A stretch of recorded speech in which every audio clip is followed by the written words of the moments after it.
Hey guys, welcome back to the Lucas Green channel. So far so good. I'm doing all right today, and I'm here with Jack Griffin. Hello. So today is, of course, the top 50 Beast Quest books, and this ranking will be based on. Well, we kind of have a bit of talk about it prior to the recording. It was, I think you were going with the notion that we should be doing like a 50-50 thing where it's both Beast and story related. Yeah, I think so. Nah, that'll happen a lot for me because sometimes, guys, my phone might switch off because sometimes phones do that. If it somehow changes the layout perception of things, I can't tell. But that's how it is.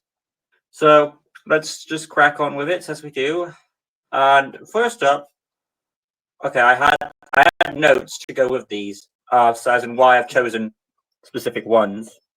All right, we're gonna do the order, like you first and then me first. Well, how we and Adam do is that we always show the picture, so when we count down from 3, 2, 1, and as it goes, I've got like a little note to say why I've chosen this beast, so it'll be the story, beast, or something else on that note. So 50 to 1 is the target. So granted, number 1 will be pretty obvious. Same with others. But who knows? Jack, you might surprise me with yours. I think I might. There definitely will be some that will. Maybe Ratty, maybe not. There you go. So I'll just brief this quick so before my thing switches off. Right. So we're at top 50. And here we are, 50 at number 50. I'm ready to go, and you are.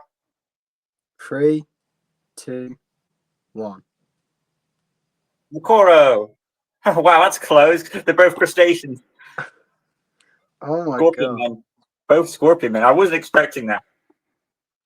That was just a crazy coincidence. That's what it is. Do you want to go first or second about describing the beast, or whatever the reason you chose the book? I think I'll go first. Go for it. Yeah.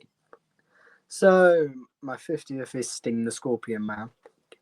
The thing about this is that it is very famous. It's the first beast to, transform from a human into a beast. In this case, it's Seth. I think this book is quite dark, to be honest. Like the fact that Malvo shot Seth with arrows, and then Seth, when Tom tries to help him, Seth just tries to kill himself. That is quite dark for a kid's book. But also, and also his transformation is kind of like, it's described as being pretty brutal and pretty grim, along with the prologue of the woman, because you did have a prologue of a woman dreaming of Sting and how horrifying he is. This is one of the reasons, or probably the biggest reason, why the Dark Realm is one of the darkest Beast Quest series, is because of stuff like Sting. And then Sting just goes away. Now the rest of the story is, I think it's fine, like going through the different like tombs and finding Taladon's tomb. How this beast trapped Arcta, though, I think we need to question that. Most likely probably had help from Malvel, but yeah, because apart from that, how this beast managed to trap Arcta of all of the beasts, I have no idea. I love the fact that you have like a sword fight between him and Tom. It was like, Tom's rivalry, they finally get to do it. And of course, it's the one where they chop off his tail, he gets away, and we never hear from him again. But I do like to think that possibly Sapphire the Storm Monster, which was a Beast Quest World Book Day book, which, which featured Seth and his sister, as well as Claw, Vipera, and Trillium. I like to think that somehow, Seth did a good deed and managed to be a success to Malvel, and he rewarded him by transforming him back. And I like to think that Sapphire, if we're putting it in timeline order, is the ending of Seth and Sephrina. If so, I think it ended happily. But what holds this beast down is one, obviously, just like the other one's better. And two is that he doesn't really appear like you introduce him and then he comes back towards the end, and then he just gets away and that's it. We don't really know what else happens to him. So apart from being a good beast and being interesting, there's not really much else really to him apart from a story that had some interest. But yeah, that's why Sting is 50th place. Fair enough. Well, good on you there. Granted, when it comes to me and Sting, assuming you've seen my retrospective, you know my thoughts on him and all that. Yeah, I do know you're a bit off with him. Well, it's understandable why, given how things turned out. Yeah. As for his fate, I assume Mal. I mean, in all honesty, I believe Malvel killed him because that's just how it is. It was clearly established in his nature that he didn't like the guy. You screwed up, so I'm going to give you a horrible fate. And since he screwed up again, I don't think he's going to be any more chances on him. That's just how Malvel is. Yeah, but to be honest, Sapphire, we can argue whether it's canon. Yeah, or you not. could, but I guess given the fact you're gone. You had something to say? Yeah, I like to think it is because they didn't make it. They're not really going to do anything uncanon, well, except for those Battle of the Beast books, really, because you can't really doesn't make Yeah, there are sense. some non-canon ones, aren't there? Yeah, but I like to think that Sapphire was the ending to Sting. Because to be honest, if you were going to do an ending to Sting and then have Sephrina back, because at the end of Spyros we don't know where she went, I feel like that would be the way to go. Like Tom just says, "Oh, leave and never come back," and then they just leave. Really, I feel like that's actually a nice way. I never thought I'd say that about Seth. Unless they're bringing her back for some sort of future thing, there's a possibility. It's not like out the window. As long as she's not dead, there's always a possibility. I think she's forgotten. Like they have just forgotten her. Probably are. I'm still inclined to believe Malvel killed him. That's just me, because it's been established that Malvel can kill people like Mark. So, poor Mark. Rest in peace. Right then, on to Makoro now. So this guy is mainly on the list for design purposes. I hate the lighting on this phone. If I tweak it at the side, I can do it right. But the lighting is very strong when I do it at this angle. Yeah. But overall, though, Makoro is great. I think I'm going to tone the lightning down. I'm just going to try that, see if that works. Yes, I might just do something here, see if it works. I go. Oh yeah. And that's the lighting. There you go. Okay, turn that down. Scroll up, and that's not bad. That's more seeable. Like there we go. Yeah. That'll do. Yeah, that'll I might actually turn it down all the way. There you go. But there you go. I think it's fine. Right. So Makoro is a good. All right. Design-wise, he looks actually better than Sting does. That's probably why he's up to these. I like that he's got more armor around him. Book-wise, it's an average Beast Quest adventure. It's not the strongest. It's not.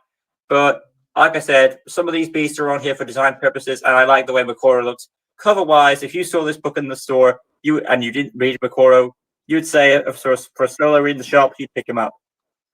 Yeah. He was one of the ones that, design-wise, looks the coolest. Indeed. So, easy ones first, because we're getting to the good ones later on. But let's move along to 49. Since Jack went first last time, it'll be me first this time. So, granted, Jack, if I forget who's first, try and remind me, because we might lose it. Yeah, of course. Right, then we're at 49 now. So, I need to get the picture. Oh, God. This one is also a design choice for me. Is this a story? You got? Oh, yeah. There we go. Your choice was? This choice was a bit funny, but I think looking back of how I viewed it before, I view it much better than I did. Ready to go. I'm ready. 3, 2, 1. Flame Honor. Really? Oh, it's Naga. I thought it was Elka for a second there. But it's still cool that we both have associated beasts that are connected to, evil wizards. Not Elko. Not Elko. Don't worry. It's not Elko. Naga's pretty interesting. I'm actually surprised. Why did I put him on my list? Probably I forgot him. Because here's the thing. When I did my list, it was more thrown together at the last second. I didn't have much time. Would I put him on the list? Possibly. And there's actually... Oh... Okay, I'll be honest. Came on a Naga did not make my list, and I feel really bad about it now. Granted, though, I will, like I said, I didn't make this at the last second, but I will give them honorable mentions when I can. That's probably the best I could do. That is fine. To be honest, some of these decisions, but I've done my best. I think for the most part, I am happy with. No worries. So I'm going first then. Flame Mars on this list, of course, once again for design purposes and to understanding, she is based on Ken's design. She thinks it was actually said in the book. And if this book was seen on a shelf, I'm sure Jack and I would easily say we'd easily pick it up out of curiosity. Mm-hmm. So a fire angel. It's kind of interesting because we had fire beasts before that are humanoid like Helion, but this is like one step further because the fire armor implies this might be more an imposing threat. And the concept alone of Kent's fiery body, that's a fan fiction in someone's mind. But aside from the jokes aside, the concept of, it could be the main boss, yeah, it could have been, it had potential to be great. But, I think this was like halfway through the series, like Sultra was, and that shows that series didn't show that even halfway through the series, you'd have an intimidating foe. So, cool concept, but missed opportunities. So, that's just my thoughts on that. Go. I'm just going to say something quick. This might rattle you a bit. I think Series 11 is a good series. Fair enough. Everyone's got their own taste. I know. But anyway, Naga. Now, if any of you have watched my Beast review on this, you'll know that this was 5th place. And that's because I thought the ending was a bit weak. Don't know why. I was just like that back then. But, because for the past few weeks, perfect timing, I've been rereading all of these, so thankfully I had a better understanding. Rereading this book, I realised it's not bad, and it's one of the best beasts of series 3. I love how it looks like it's like made of like seaweed or like, kind of like coral maybe. I just love his design, love how it's based off of a Hydra. The fight could have been a bit longer, but I still think Naga did put up a great fight. He just absolutely destroyed Sepron. To be honest, I think this is the beast in series 3 who did the most damage to a good beast, because Sepron nearly died and Naga was just absolutely destroying him. I love the story of saving Eleanor and this girl from the stocks, and Tom had to save them. And I just think it's a nice sea adventure. It's a nice, good adventure. And the ending is actually quite smart. I now do not hate it anymore. But once again, I've had to say, complaint, just wish the fight could have been a bit longer, and quite simply, the other beasts just were better. But yeah, I have a newfound appreciation for Naga, and I'm just really glad I do, because I wanted to like this beast, but I didn't for some reason. Good stuff.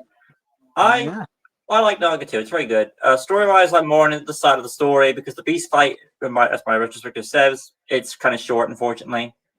But I didn't really think about the whole Sepron, how much damage, because when you think about it, the other series beasts, I believe, were captured. Not many were beat. Well, you could argue Tigus was beaten up too. Yeah, and so anyway, Adam even says he was done dirty. Yeah. But he's not, though. He's just come off of Trillion. And I think you'll agree that's what people need to realise. Taggers was injured before. He couldn't really do much. And Torgor was just at him. Oh, yeah. Torgor deserves more love, I feel.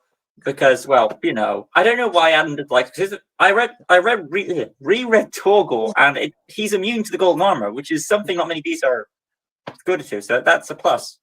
Yeah, nice. I know. Oh yeah, and I've reread this as well. I forgot that. Damn it! It doesn't help. Granted, he does have an obvious weakness, but aside from that, Clapstay, he doesn't use the horns. Yeah. Right. I need to get my picture up for the next one, don't I? This actually is useful for me. I feel like you're doing the old method of getting the books, and I'm doing the future method, kids, so that you two can have your phone. Oh no. This is the Right. biggest ranking I've ever done. So Is I'm it? not doing. Well, yeah. Well, I've never ranked all the books from worst to best. I probably will do that one day, but it's Oh gonna be god. a while. Okay, we're moving on now to our number. Our What's number yours? should be 40. Oh, I've got 48. We should be at 48, right? Yeah, 48. Okay, before we reveal, just remind me who's going first. Me this time. Yeah. Right. Okay, countdown. 3, 2, 1. Raxor. Score. Oh, series 3 again. He just likes that. Oh, there you go. I There's put Rax. I put three series free beasts in one. The fact that Score, okay, when I did my ranking, I had Score weakest, then Sting. The reason why I put Sting higher above him is probably because Sting is a more likable character, aka Seth.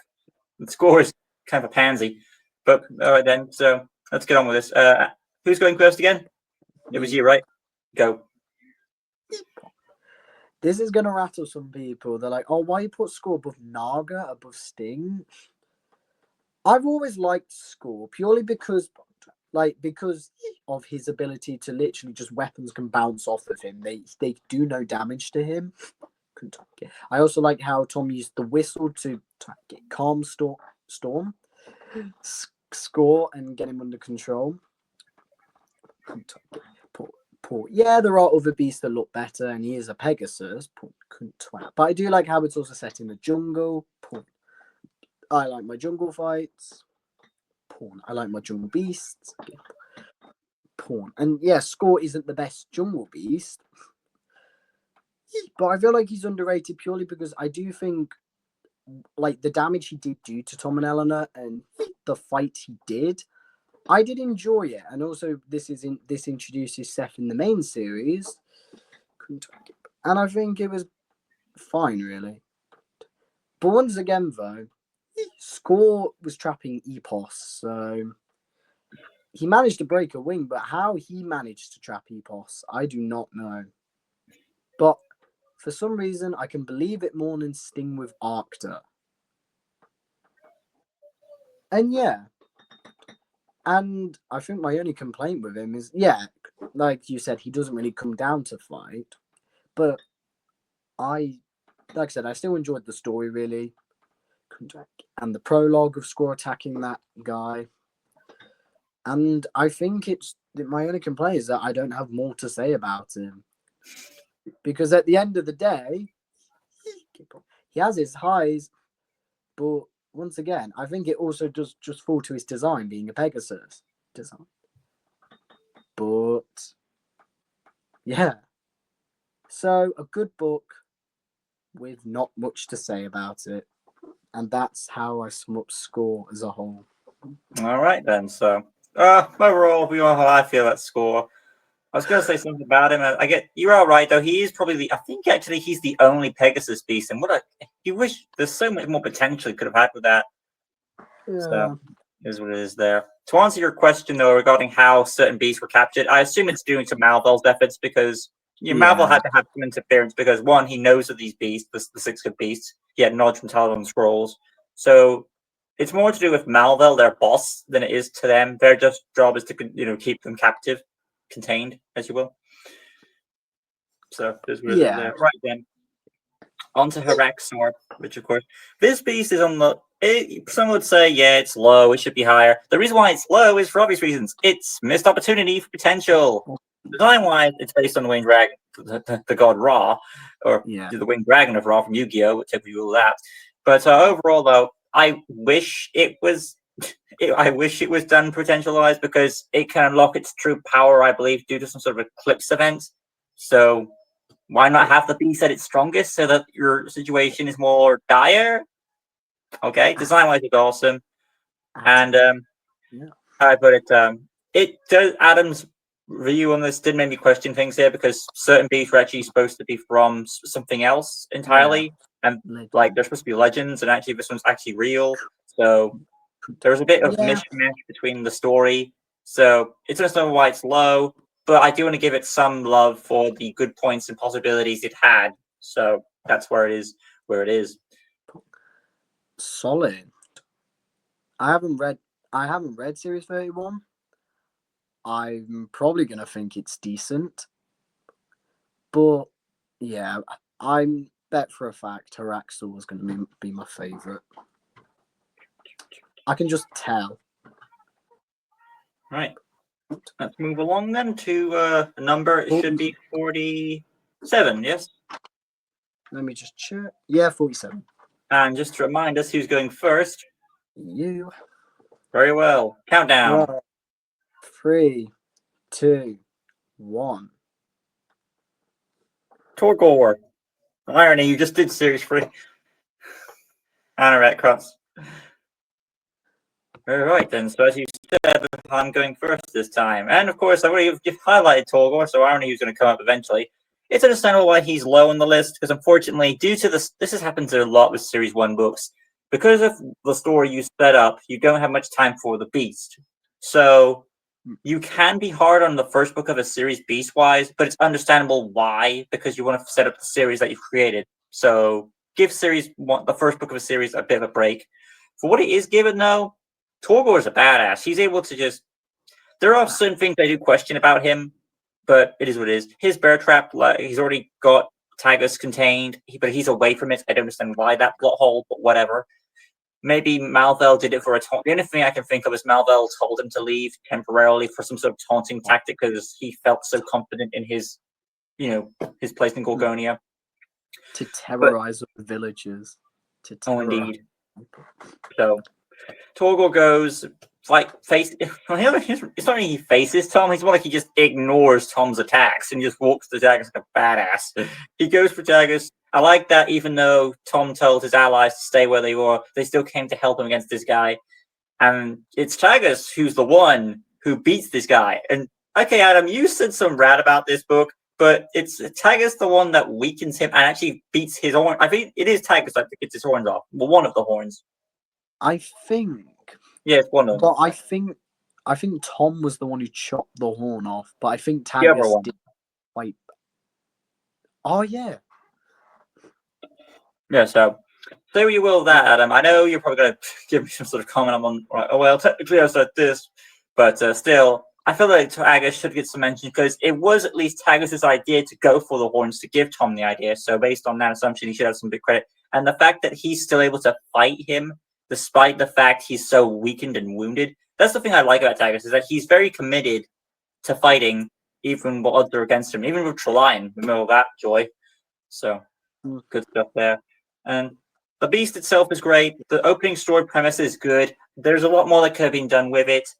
So story-wise, Beast-wise, and for the guest character of Tagus-wise, it still did awfully justice. So there's no complaints of why. Why is it not higher? Because unfortunately, there's just other books that are better than Torgor, unfortunately. I do like that, how we're literally just saying, like, the biggest complaint we've had with all these books is that there's other books that's better. That does show why they're in the top 50. But there are some complaints which will come, I assume. We'll see. Right. Anoret. I know that Anoret normally gets a bad rap. I do not care. This beast is great. I feel threatened. Right, I'm going to try my best. Right, this is not going to help. I think the first part is rushed. I like the idea of them in the library. Oh, we find Anoret. Nice. Kenzo and Sampo get the mask. We awaken Anoret. That's nice. But reading through it, I'm like, oh, we're at the end of it already. It feels quite rushed. But then we get to the second story, where the beasts of Rion come and join up with Tom, as well as Vedra and Crymon, who are useful now. They join together to defeat Anoret. and we get to see how strong Anorette is. It's a damn good fight. We get to see like training up the beasts, which will appear in series 14. Rathgore dies, but then Anorette has the really cool ability to like resurrect beasts, which I think is good. I've said this enough, how Tychron managed to slam Anorette down by her tail. He's damn strong. I love her design, and like I said, the resurrecting beast ability is great. The second story, just by having all this action, is what brings it up, as well as having the Varkuls come back and be resurrected as well, and they have some fight with them. Yeah, I know you may be like, oh, nothing really special happens. Oh, Anorette can be easily defeated. Anorette, we're expecting a bigger beast. We're expecting the beast of all beasts. Yes, I know, but Anorette is immensely strong, and like I said, the second half makes up for the first half. But I love how mysterious she is. I love how you have the first beast ever. And I think having the mask, I think, is actually a cool thing.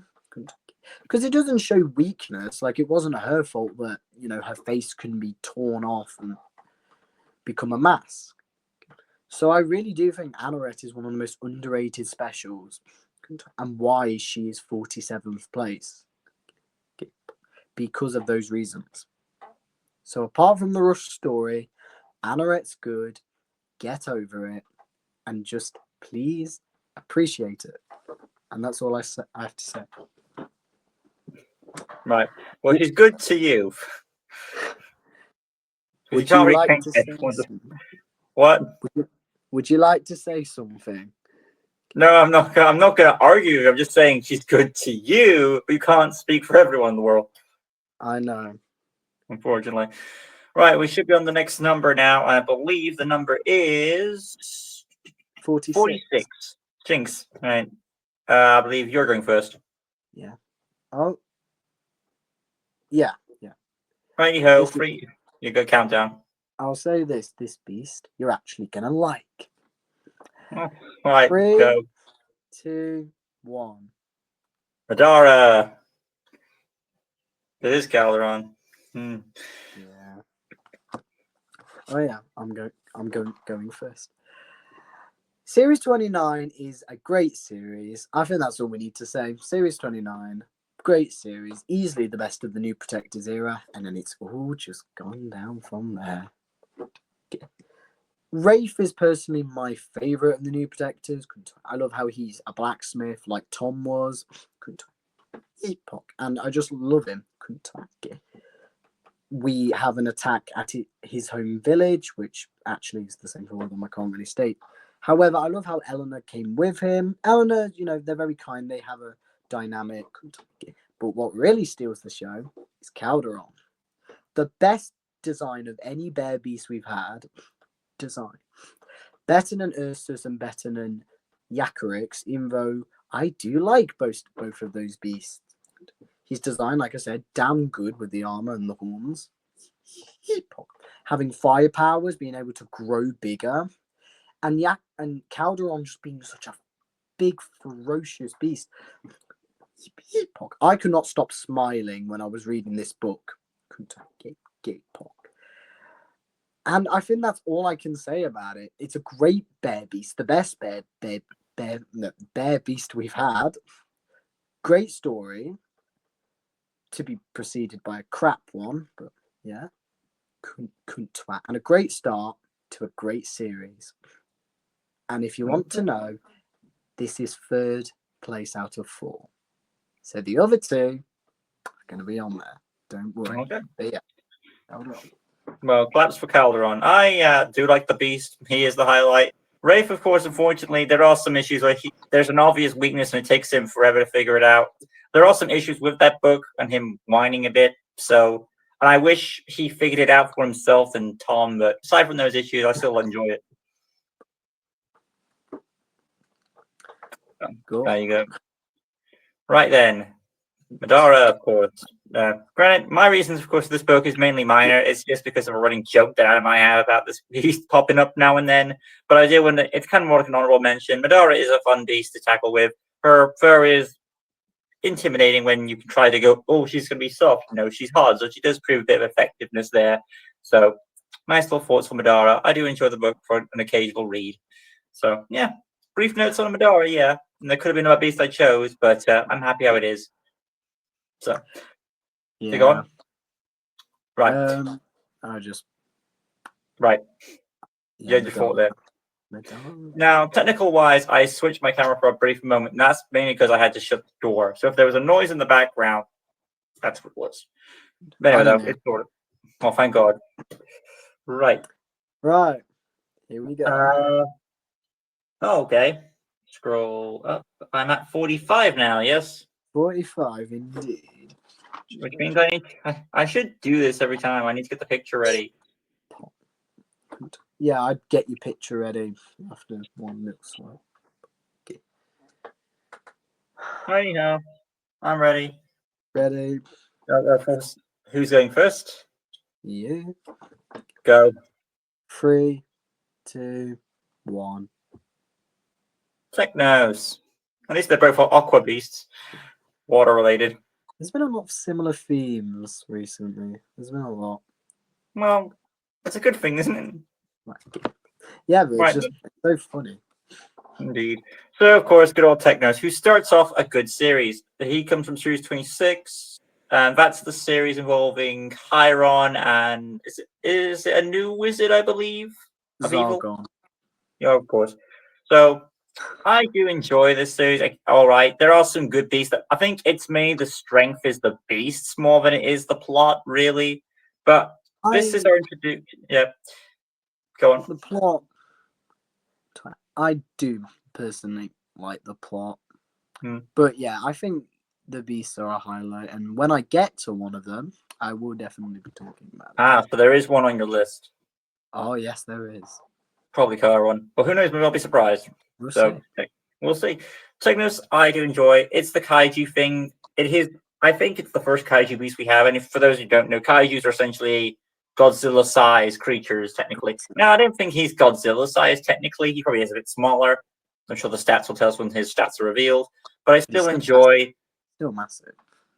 Yeah, I'm still going to enjoy the concept of him prowling through the beach, and it's nice because it's not like they're fighting him out on the sea. They're not fighting him in like way in the land. It's more like he's on like a beach shore town, and the closest thing we've had to that is probably Styro, I believe his name is the lobster. But apart from that, I can't think of many that have been fought on the beach. Maybe crab. We don't speak of Series 16. Ooh. Well, there you go. I do enjoy it. So beast-wise, Technos is awesome. Yeah. So, but my thoughts on that. Technos is I'd say one of the best starting books, personally, of the Beast Quest series, I'd like to say. Indeed. Agree to disagree. Okay. We got Devourer. Now, when Series 27 was revealed, I was so excited for it. The beast looked cool, the story looked great. You have one of the best Beast Quest villains, and this beast is one of the best. Being able to have a swarm form, having it be a big piranha beast, being able to freeze the lake. There really is unique. Her design is really great. It gets Silver involved. It has Arcta involved as well, even though Arcta just get frozen. But I really feel like this beast was aggressive and actually gave Tom and Eleanor a challenge. If there's any complaints I would give this beast, it's just really that the other one is just better than it. But yeah, to be honest, Series 27 is good, but I personally think it was a bit of a disappointment because of one beast. Ooh. Raptex. Ooh. And that's just because there was no fight. And yeah, for me, who loves Griffin beasts, which will be shown. Like, it was a disappointment. Like, you had potential, looked great, and what the scene on the cover is the closest you get to an actual fight with the Beast. Why couldn't that have been in the book? But yeah, I also like how we get to see Karadin controlling the other beasts, because the beasts are confused. They don't know, there's a master of the beast. They don't know which one to really follow. So I love how he corrupted Tagus. We get to showcase that. That's really good. So Devora is one of the few really big highlights of this series. And yeah. All right then. We should be at 44. Yeah, I'm going first. Yeah. I have not much to say about the Beast. I mean, it's cool to have a piranha to break. That's one of the reasons why I like Beast Quest, is that it's unlike many fantasy series, and the reason why it stands out much is because it offers unique creatures that you wouldn't suspect to see in fantasy. And that's probably why it should stand out. Exactly. Right. What place was it again? I believe 46. And my number says 44. Yeah, 44. I'm going first. Let's do this. 3, 2, 1. Okay. Oh, yeah. He's up my list too. Oh, so you'll expect to see him. Oh, sorry, her. Gargantua was a she, isn't she? Mm-hmm. Right, there you go. So you're going first, as you said. Mm-hmm. This beast really did save this series.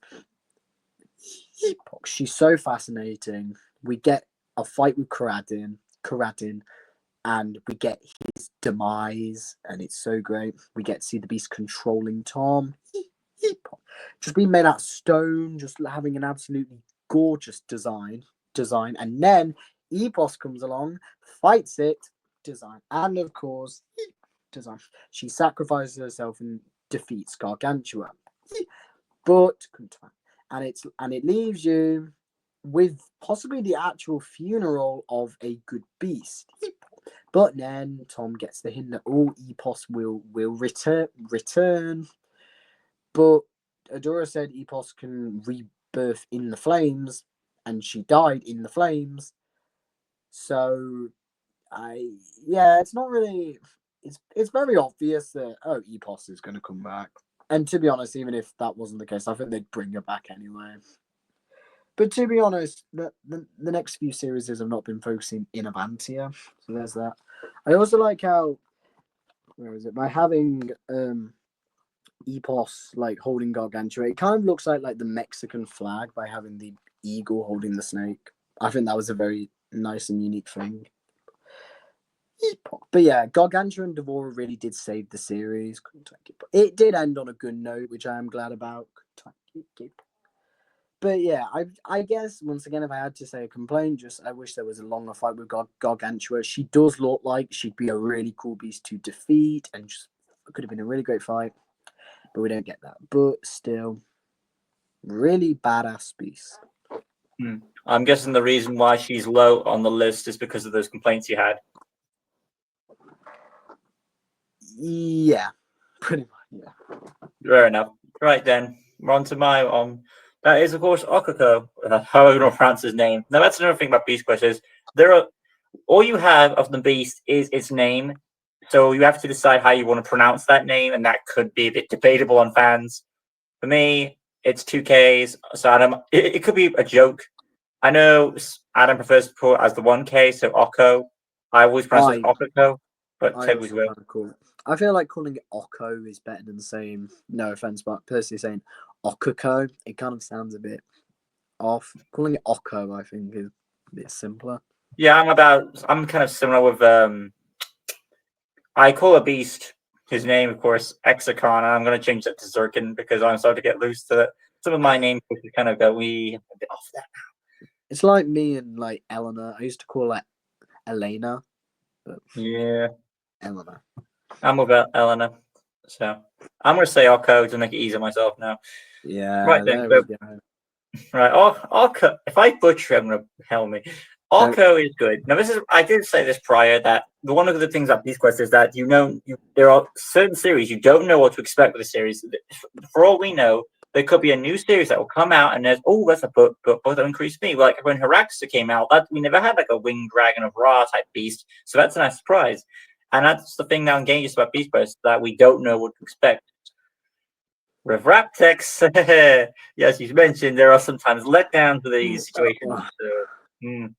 Don't remind me, please. No, but Orko is all right, because the thing that makes him awesome, he does have a similar ability that some of the swarm beasts have, and the swarm beasts are the ones that are made of specific insects and can reform and deform. But I think I like Orko more because, yeah, I know. I think I like Orko more because the fact he's made of sand, it's harder to really. With insects, they can be, killed. Granted, sand has its weaknesses too, fire and water. Bugs, on the other hand, I think it's something about them is that they can be squished and the numbers can be decreased. If Orko is in an environment that fits him, I feel like he'll get more powerful. So it all depends where he is. But I think the concept alone pulls him up where it is. So brief reason for my one, but I'm happy with Orko being where he is. And there, I guess I won his name one more time, and I did it right. So that's good for me. Yes. All right, so we're moving on, and the next one on the list is number 43.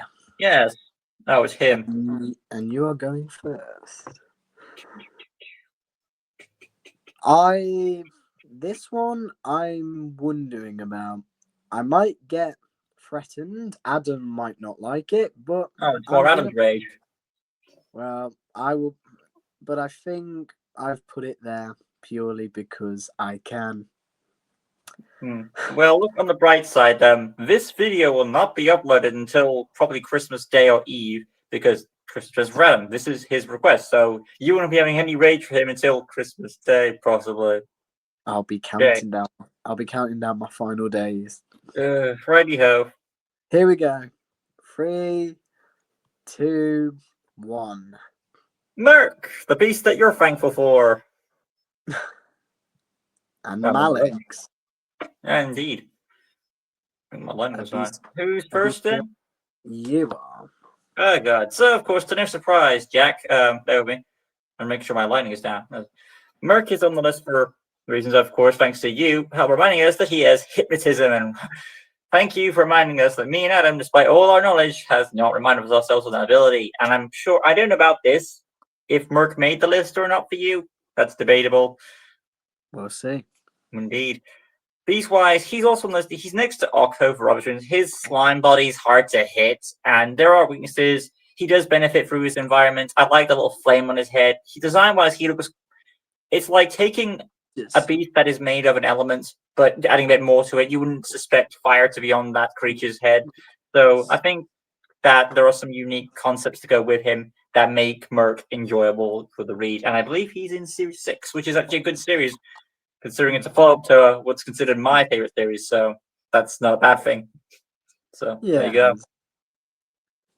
Now we have Malix. Now, I've said how much I adore Series 26, and I do. All 4 beasts are so enjoyable. They are so great, so amazing, and each one of them just badass. Honestly, they're so good. And this one is the best of the series. So yeah, you're not gonna get Chiron. This is my favorite of the series. Favorite. 1, his design, the best of the series. Number 2, his abilities, once again, being a Hydra and being able to spit venom that turns people to wood. Brilliant. Okay. And the fight, it goes on the ground into a tree and then into a pit. And then out the pit. It goes several places. My only problem, and the story's great as well, like them being in the Forest of Shadows, the people not trusting. It starts with a competition, and Tom was going to lose, but then Zargon, of course, comes along and interrupts that with Malix. My only complaint is that the fight's 2 chapters, and for a beast like this, I wish it was longer. because could twat. I feel like had it been longer, it would have been further up. Okay. And yeah, I think that's my only problem with Series 26 is that the fights, minus Technos and Silexa, Malik's and Chiron's fights just could have been that bit better. I mean, Chiron doesn't really have a fight, but still, just wish we could have had a bit more. But apart from that, Series 26 is good, and Malik's is definitely the best beast, one of the best snake beasts, and it's just good. I don't know what else to say. It's good. No, there you go. There It's you go. good, it's great, and it's damn well. Let's look at the series. Indeed. Right. So we are moving along, and I'm at number 42, I believe. That should be. I did put numbers next to these, so I'm not confused. Couldn't take it. Yeah, I've done the same. Yes, it is 42, and I'm going first. Right then, let's do the fun part that we all love or demise ourselves for, the countdown. I think this is another one that might rattle. 3, 2, 1. Tigus the Horseman. Crocodile. Right. Also, both purple books. That's a nice sign. How many coincidences? Right. I'm going to say something. Go for it. I think Series 24 is the most overrated series of Beast Quest. Ooh, okay. I think all the beasts had potential. Electro looks cool, has great abilities. The fight was not that good. Fluga, abilities and design-wise, a downgrade from Electro, but fight was good. Twat. But then you get to Morax, and Morax is good. Morax is really good. That pushes the series up. Oh, and also the story with Tom being cursed is genuinely really fascinating. Having Tom be evil and working for Rhea is great. We follow Eleanor and Dowtag, which is also interesting. And then we get to this beast. This is the Father of Fear, has a 10 out of 10 design.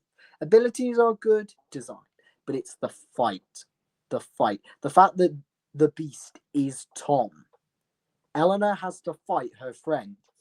And then at the end, when it's Tom versus Crocodile, Tom has to fight the darkness. And my God, it's a good fight, and he gets that final blow, and it feels so satisfying. Adam said that if this series was to end, he'd be satisfied with it ending here. Twat. If they'd done this, I think if they'd done the series a bit better, yes, I would have definitely not minded it ending like this. If they'd got rid of Electro and Fluga and replaced them with two other beasts, I think it would have been good. But it's mostly Morax and Crocodile that pulled the series up. But Crocodile is a damn good finale. One of the best finales we've ever had. Deserves to be called the Father of Fear.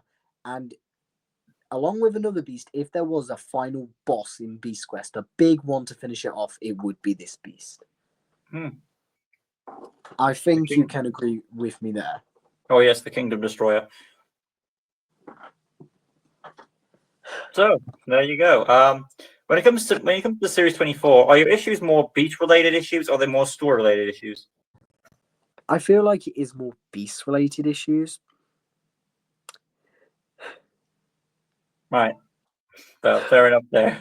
That's what he says on the matter. It's fine. It's fine. It's nice to have someone break the mold. Series 24 may not please all. It was intended to, according to Adam and I, it was intended to appease fans. It seems the series succeeded halfway. Or how about more of a 60-40 for you? Like half the beasts were good according to you, and the story was great. So I'll say a 60-40 out of 100. Probably, I think I would actually go probably 50-50. Oh, really? That's nice. Yeah, I think that's solid. Right. Now for Tigus the Horseman, and no surprise, the reason why Tigus is as high as he is because I think they did him justice. There are some people who do not like him for some reason. I don't see why. He's not. I know Adam has kind of a thing with him in a way that's negative, but aside from those issues, look, okay. In case you do have a rap about us, I know you have mentioned that you do like Tagus and all that, but I feel like you want him done a certain way of happiness, justice, and I hope it's delivered right for you. Granted, I don't expect him to return anytime soon, but maybe I don't know. In Battle of the Beast, there's a chance. Who knows? We'll see. There's no tournament ahead. But overall, the story of Tigers is enjoyable. The fact that we get our first centaur in the show, he's not the best centaur in all fairness. Yeah, probably not. We know who fulfills that position, but for what he is given, I like the story that our heroes are captured for the first time. They've got to kind of, I think this is the book where they first realize that we have to play it deceptive to get our way. I mean, they kind of did that with Sepron as well, but it further goes here when they have to break out of jail and stuff like that. So, granted, it does make me raise an eyebrow, like, why not tell them the truth of what's going on? I mean, King Hugo said, oh, he's supposed to be a secret, but if the audience, if they had the resources of the king's approval, then they would less run into issues like this. Yeah, there is that. I've just got a few quick things to say. Well, number one, I think I know who that least favorite Centaur Beast is. I personally would disagree. I have a fondness for him. I think he's third best of series 11. I think I guessed it right. That beast actually is not on this list. That's Chiron. No, I'm on about, you said the least favorite Centaur Beast. Oh, my least favorite Centaur. That would be, oh god, I'm going to say Quintus. Oh, then I got it wrong then. I thought you were on about Tauron. Well, at least Tauron was closest to achieving his goal. Yeah, I love Tauron. Also, more power to you, mate. More power to you. But I think that's all I've got about to say about Tigers. I do like the fact, another good thing about Tigers is that because he's a centaur, it allows someone you wouldn't suspect to get more involved. And that's Storm, because Storm, unfortunately, is the weakest member of the core four because of what he is, and that's a horse. And the horses are mainly good for transportation. Silver you can use for tracking and, as a little attack side thing. Storm, unfortunately, because of the animal he is, and granted, people will argue horses are badass and they can fight and all that. Yeah, but their primary function is to run. They will sometimes give you the one-off kick, but their primary function is to run, and I think it helps with beating him out. And the fact that Tom is dragged along the ride makes it tense. I feel like that might have been the first time I felt in the story the situation was tense. Sepron, the tension there was he was drowning. Exactly. So, Tagus, rereading it, I agree. Tagus was the first book out of those four to get me hyped, get me tense. But also, what I want to quickly say, there was this video of this reasonably big YouTuber actually dissing Beast Quest and why it was bad. And one of the reasons was because he said Tom is kind of dumb. And the example he brought up was Tagus, because when he's captured, the villagers say, "Why are you here?" And he says, "I can't tell you." Yeah, I can see that, but rereading it is not as bad as really, because he just says, "Oh, I'm here for an important reason. Tell us why you're here." I can't do that. Just make up a reason. Yeah, exactly. And he even said, "Just lie." He said that one of the examples he gave, he was like, "Do just lie. Just say like your home was attacked, or you were caught up in something, or you're on a mission." Well, not mission. You're sent on the orders of King Hugo to check up on villages. I don't know. Yeah, but wouldn't that lead to questioning the king and stuff like that? Well, the king would. No, but Hugo's in on it, so he could technically just be like, "Oh, yes, I did." Well, that's going to lead to a whole can of worms. But in all shortness, Tagus overall is a good book, and he is considered one of the weakest of the. I don't know. I don't understand why he's considered one of the weakest of the Beast Quest guys. But prior to one book before this, Arctos was kind of a pansy, and Sepron, attention. The problem with Sepron is, I do like Sepron, and I know you do, is that he's chained up for some reason, and I don't understand that why, but whatever. Yeah. Hang on, just give me a minute. I'll be back, just quickly. Okay. So, that's that for you there, Huntagus. I believe we are almost caught up with ourselves. Okay, go. Do. All right. Right, so we should be caught up. We're on 41. Kind of. I think it's Yeah, I'm 41. back. That was fast. Good for you. I believe you've done your side of the coin, haven't you? Yeah, I started first, so you'll be going first. Right, so we're moving on to number 41 on our list, and I need to get out the picture now. I've got so many hot takes. On a final note, though, Tangus, I believe, was probably the original beast that was brought back justice the most, because he's brought back in Series 2, the massive there. And Yes, Series 3, while he wasn't done as strongly as the second book, he did still come back and fight, even though he was wounded. That should be commended. bro fought Coron. I'm saying that, like, bro went up against Coron. And Did I he go think against that, Coron? Wow. yeah. Tom was riding him and Sampaio was riding Coron. Actually, one of the best bits of the book. I feel like that Tagus rubbed off the most off Tom, kind of. I think Epos was because they brought her in Blaze when none of the other beasts were there. They milk Epos. Like Epos and Inferno are like the two most used ones, really. Like they. Ready to go? Yeah. Okay, I'm ready when you are. 3, 2, 1. Skolo! Correct, awesome choice. Oh, nice. Go on then, talk about Skolo. Skolo is my favorite book of Sampeo's arcs and plans, and that's not saying much. I've read most of my knowledge on most of these books has been a while since I've read them, of course, unless it's the retrospective ones. But from my memory, I do like the concept of him going into this cave, and I believe he was trying to acquire a beast from the cave. I believe. No, it was because the king was poisoned and he had to get a remedy. But the only remedy is in the caves, and he has to get it from Skolo. There it is. Thank you. So the story makes sense then. Getting it, the fact that Sampaio is involved and the beast, intimidating as it is, I believe I was going to say it was a centipede. It does resemble a bug, most likely, so I'll just put it into that category as it's the closest thing to it. It does have the actual little legs there of the centipede, so I'll put it in that category. I do find the beast intimidating, and I believe it does have a child that is renamed after the beast itself.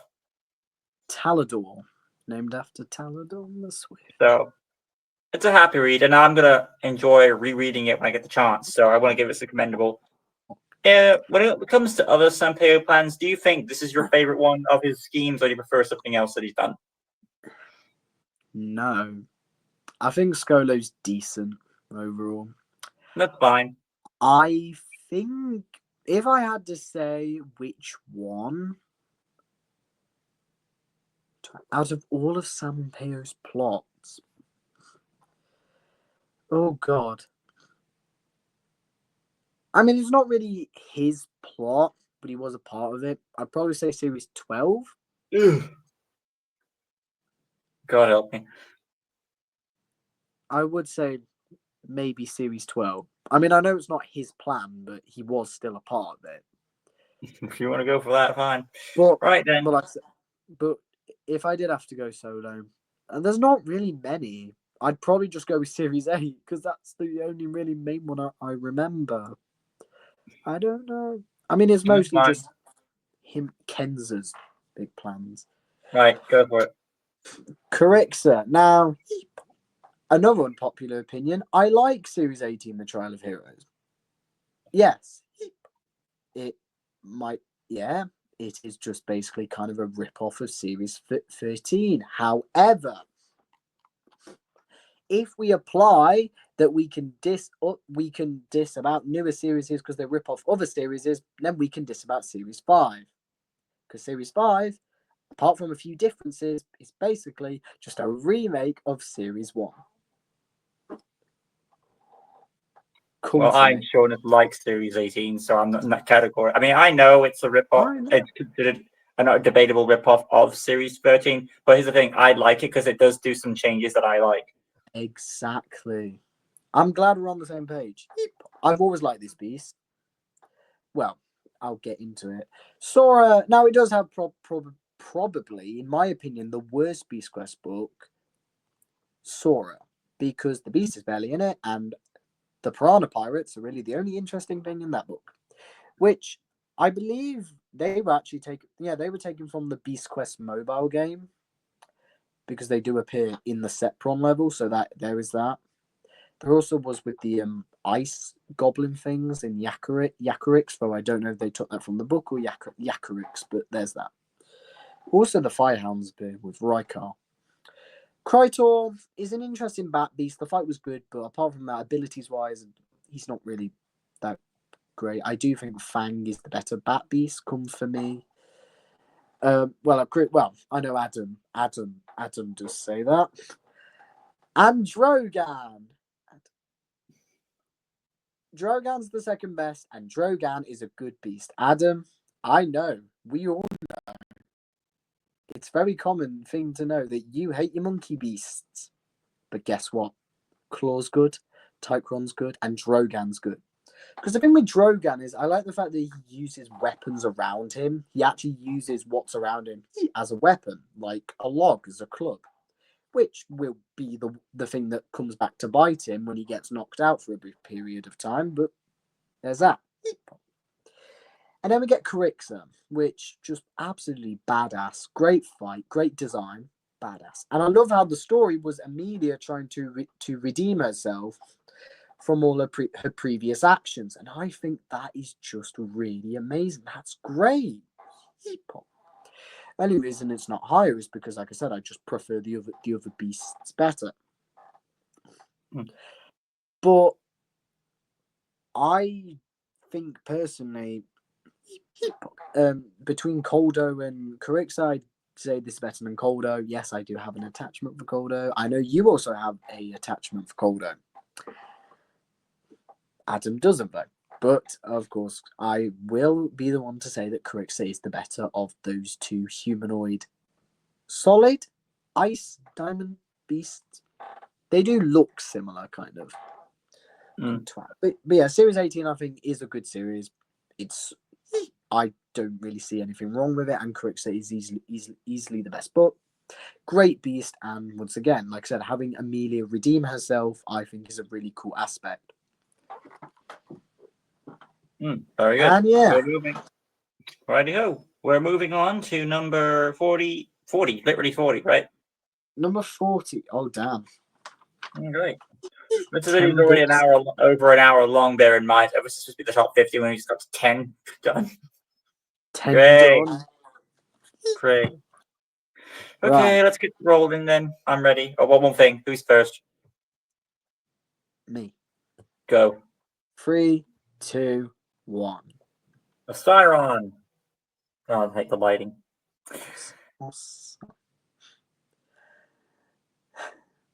You okay? I love Merc is Merca. going back to what you said about horses not really being that good. And yes, I think out of all of them, Storm is the weakest one.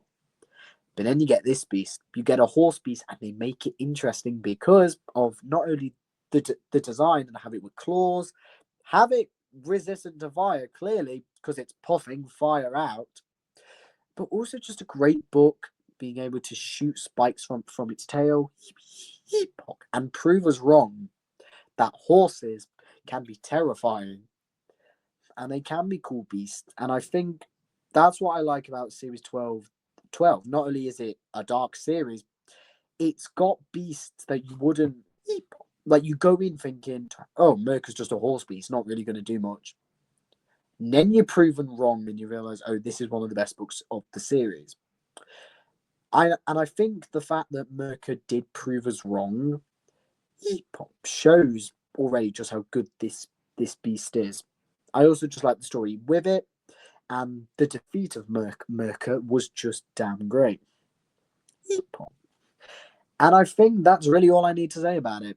There you go. Makes you think it's not really that good of a beast, but it proves itself, and it does it in a really great way. And like I said, that's why a part I love about Series 12. It gives beasts that you wouldn't expect to be good time to shine. Rightio. Could you imagine if Calder was riding a Merc? That'd be badass. Oh, that'd be so great. Indeed. With Lupix, imagine Coldo, Carixa, and then you have Merca, and then you have Lupix. Well, Crixus made a diamond, not ice, so.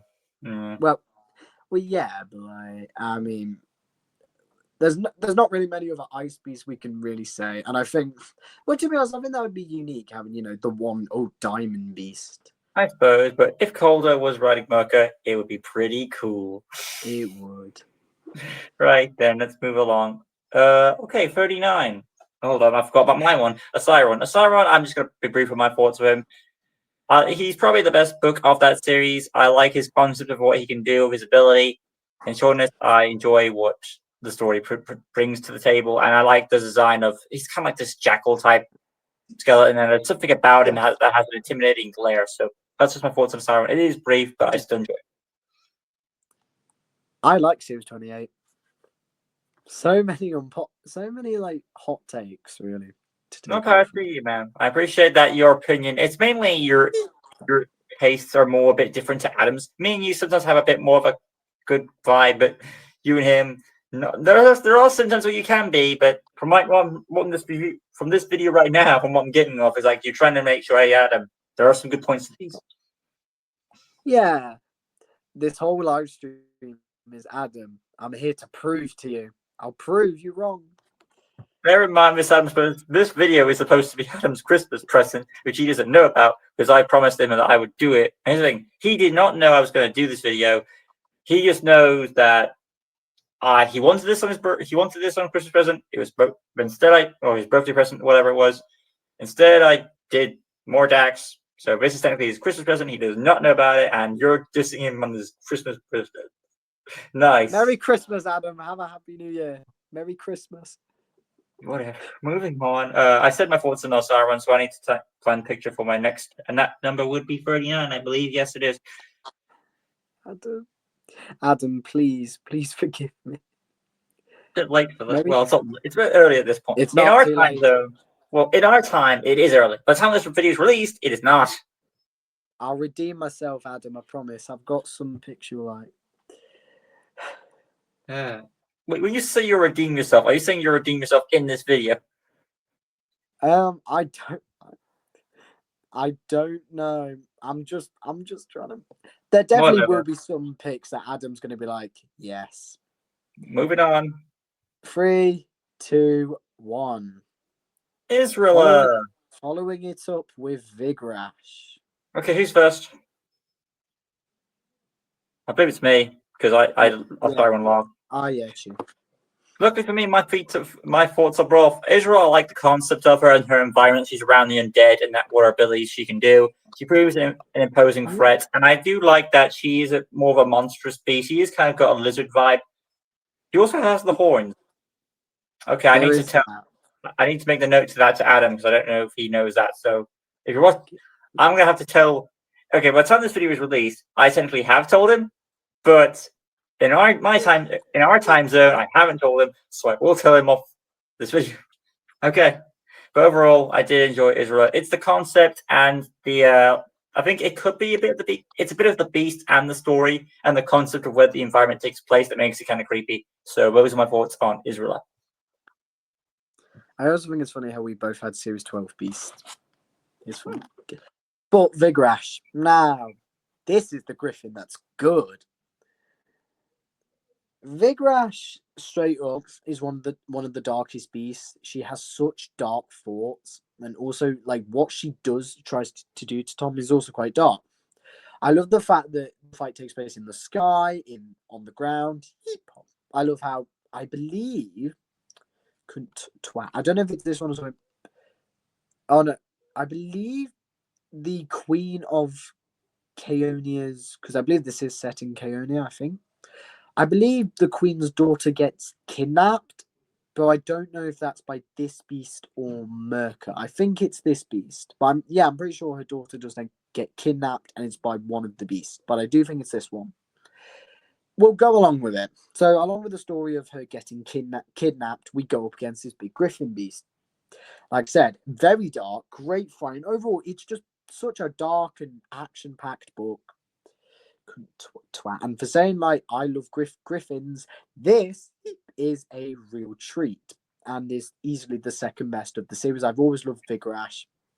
Raptex, you could have been this. You could have been better. You could have been better, but you I weren't. feel like if the design of this creature was on Raptix's design was on this creature, and they swapped designs, it would have been better. There is that. Like Raptex does look more like a traditional griffin, but I do like the horns she has. I feel like that sets her up. Oh, she has horns? Okay. Yeah, she is. She is. See, just Oh, wow, I see him now. That's another beast I did not know about. Okay, by the time this video is released, technically, I don't know if the video will be out yet, but I'll just give it a little tease. horns will be Adam there. is working on a video on, I believe it'll be on his channel. It's to rank the horned beasts. So Ooh. I don't know if the video is out by this point. Okay, by the time this video is out, I don't know if that video is out or whatever. At this point, I don't know if Vigarash and Israel are on there, so I'm going to tell Adam You that. gotta tell him quick. Adam, Well, these beasts of horns, get them on there quick. yeah, moving along. But Granted, there are some exceptions to the rules. Like, for example, he's not counting Mortax because that's a helmet he's wearing. So there are exceptions. naturally horned beast. But yeah, Vigarash overall, just a solid beast, solid fight, solid story. I do like the little touch that Vigarash is the one that tips him off about Talon may not be all so good. Oh And yeah, Vigarash, you're just that good, and that's all I have to say about Vigarash. Moving on, then, I believe we're at number 38. Let me have a look. 38. Yes, we are, and I'm going first. Right, Okay. you ready? Yes, I am. 3, 2, 1. Peleron. Cronus. Yeah. So you may remember many moons ago, back when we did our very first live stream together with Adam and Year Unknown. I said how much I did not really like this beast, and you proceeded to tell me, "Oh, we shouldn't take these books that seriously," and it's not really set in medieval times. It's a fictional place. I know Adam recently made a bit of a boo-boo. I don't know if he said this on. I don't know if he told you this, but he told me recently that he doesn't like the bit that has the laser eyes. He doesn't like that at all. And that's what I'm going to go on. And then I watch Adam's Series 8 retrospective, and he's like, I don't like the laser eyes. And at this point, after rereading this, I have now got over the laser eyes, and now Adam's the one that hates them. You're defending the laser eyes? Oh, do you not like them then? No, I'm saying, are you defending the laser eyes? Yes. Ooh. I am. Okay. Once again, Adam might not like this, but I don't care. Cronus is a massive vulture. The fight with Nanook is awesome. Cronus is just a badass beast. The laser eyes, yes. For a medieval-like setting, having lasers is a bit odd. Okay. However, I like to apply it's a beast. It can have whatever abilities it wants. And we shouldn't really judge it. That's like, I don't like Torno, but the light is a feather ability. I just say that's just what he has. Like, that's not his fault. It's just what he has. Same with Cronus. And the lasers do add some kind of excitement to it. Couldn't track it. Also, Cronus it's a giant vulture, and he's a really powerful beast, and that's what I like. Also has a really great Nanook fight, and Nanook just slams him into the ground, which I thought was great. Couldn't twat. To be honest, I think Nanook has since been, I'd like to say, redeemed in a way. her own book is still crap. Don't get me wrong, but I feel like beast wise, she's definitely, even though a lot of the time she liked Taggart, I feel like it's the second punching bag because she did Arachnid, she did all right, she did good with Arachnid, but then all the other times she just bam, bam, bam. She's been getting her ass kicked all this time. But then we get Cronus, and yes, Cronus does attack her, but she just slams him, which I thought was great. Twat. Sepron got his redemption back in Zephyr, which Yeah. I'm just going to quickly say, my liking for Sepron has actually gone down. Oh, really? Beast, no, I still love Sepron. I adore him to this day. That's going to stay. But rereading his book, I realized there's barely a fight. And as you know, I when a beast doesn't really have a fight, I'm not happy. Couldn't twat. And that's me after like twat. In my review and all this, rating the fight an 8 out of 10 and saying, oh, Tom was struggling to breathe. Yes, Tom was struggling to breathe. And that is one moment I do still agree with. Tom was struggling to breathe and the fear of him drowning. However, Sepron is just like, slaps at him, goes back down, goes up. That's the thing. I was going to bring that up. Both Zephyr and Sepron do this thing where they have a chance to go for Tom and get rid of him, but they choose not to. They just go back away. Exactly. Thankfully, Sepron redeemed himself by fighting Zephyr. So there's that. Zephyr. But anyway, back to Cronus. Definitely one of the strongest beasts of Series 8, and is actually now my second favourite of the series. I just love it and couldn't track it. I feel like if you don't like the laser eyes, I feel like you should just go with it. It's kind of like it's a so bad it's good. If you just roll with it and, big, dumb, fun ability, you just go for it and have a good time. I feel like you'll kind of get over. Couldn't twat. If you go like that approach, you might be able to get through over the ability a bit better. I think if you just treat it like big dumb fun, just go for it and treat it like that. But other than that, I've gotten over it. I don't think other people might have gotten over it. But yes, it is what it is indeed. Right. Okay. Not much to say regarding Calderon, of course, because, well, we've kind of talked on him briefly before, but regardless, I still enjoy this book. He's a great starter. That, in fact, I was expecting a beast like this to be somewhere either halfway through or, at the end. But I think what makes him, of course, concept is it is, of course, mainly the beast. It does introduce, I believe this is the first series that establishes the new protectors on their own adventures. Yeah. Indeed. So Rob Brave, he does all right in the story. He does make boo-boos, and they are it's like the story is obviously they establish this river thing. Gee, I wonder how the beast could be defeated. Like I even made a guess when I first read this with Adam. Like, oh, I bet that's gonna beat the beast, isn't it? And I was right, it was. But I do like Calderon as a beast, of course. The fact that I believe Adam says he can't do this ability, but whatever. I figured that he can, he absorbs metal. And I believe he can grow.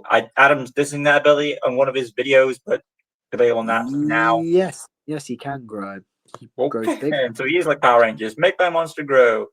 Well, an intimidating bear. He does prove a threat, and I think he does justice. Of course, he's beaten by his own demise, but that's what it is. It's a great starting book, and I think we can both agree. I think all of us can agree, actually, that Calderon's a good starting book. Nice little tip I will say, though, is while he is intimidating beast-wise, I think to me what the key thing that makes him intimidating is the eye itself. If you look at his eye, it's been really on the shaft of the intimidating there. Oh my gosh. That boy. Right, moving along, we are now at the next number, and that number should be 39, I think. Well, actually, 37. Oh yeah, 37. No, let's get my picture up. And before we carry on, we must remind ourselves who's going first. You. Oh, for you. Stupid song. That's always stupid. If there are any fans of Philip Phillips, more power to you. I mean, that song has timid over the years, though. Moving on.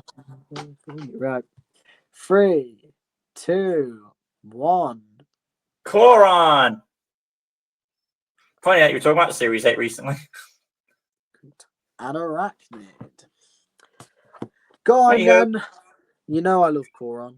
Go on. Oh, I do too. The fact that he is, of course, as Adam says, the working death machine of Series 8, and he does that justice, being based off a safe.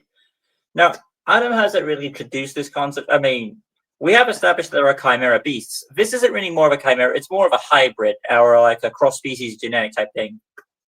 I did some research, and I've kind of always known this. There's a type of manticore that is a tiger with a scorpion tail. So I always said he's a manticore, or a type of manticore. That's Greek mythology, isn't it? Yeah, it is Greek mythology, but it is a version of a manticore, just not the traditional one, which I think is cool. Nice adaptation to it, though. If it look at it both ways, either Greek mythology or hybrid, it's still a nice blend that he's put together here. Walking around, the tail, I believe, is poisonous for the scorpion side of things, and of course, I think that he's very vicious and primal, makes him a very intimidating threat. So I think he proves a good challenge for our hero. And I believe you said Tags is the one that helps win the day against Koron. So nice knowing, yeah. So overall, Tigers, I would say, Jonas, it's a fun ride through coming off Ballast, and Ballast is a good book too. So it's a nice follow-up to Ballast. Are you not a fan of it? No. I like Ballast. And to be honest, when Adam says it's underrated, yes. I know I've been disagreeing with Adam for a lot of this. I agree with you, Adam. Ballast is underrated. Same here. I like it too. So it's a nice follow-up from Ballast. Hecton, that's another story. Moving on. I think Hecton is. I'd like to say one of the creepiest Beast Quest books. But okay, then. Arachnid, the King of Spiders. This book is pretty much a horror book, in a way. Just a bit, mild, because we don't want to go that dark yet. That's not until series 3. One scene that just sticks out is the fact they wake up in this house and there's spider webs all around them, which just makes you think during the night, Arachnid was in that room. Why he didn't kill them, I have no idea. I just like to think Arachnid just went in there, did the webs, and then just went out and just be like, haha, that's going to throw you off. I always assumed it was like little baby spiders, because Arachnid's title is the King of Spiders, so therefore he would have spider minions. So it could be baby spiders. There is that, but since we don't see it in the book, I don't really. Well, I don't understand how would Arachnid get into the house without making noise, so that's why I'm more inclined to believe that theory. Arachnid is just tiptoeing through the house. Okay. That's actually kind of funny to imagine. But anyway, we know this beast, once again, just a giant spider. However, the book, people have been getting kidnapped. He kidnaps victims. He's freaking menacing. He's creepy. He has a fight with Nanook, which is good. His demise is brutal, being stabbed in the back, or being impaled.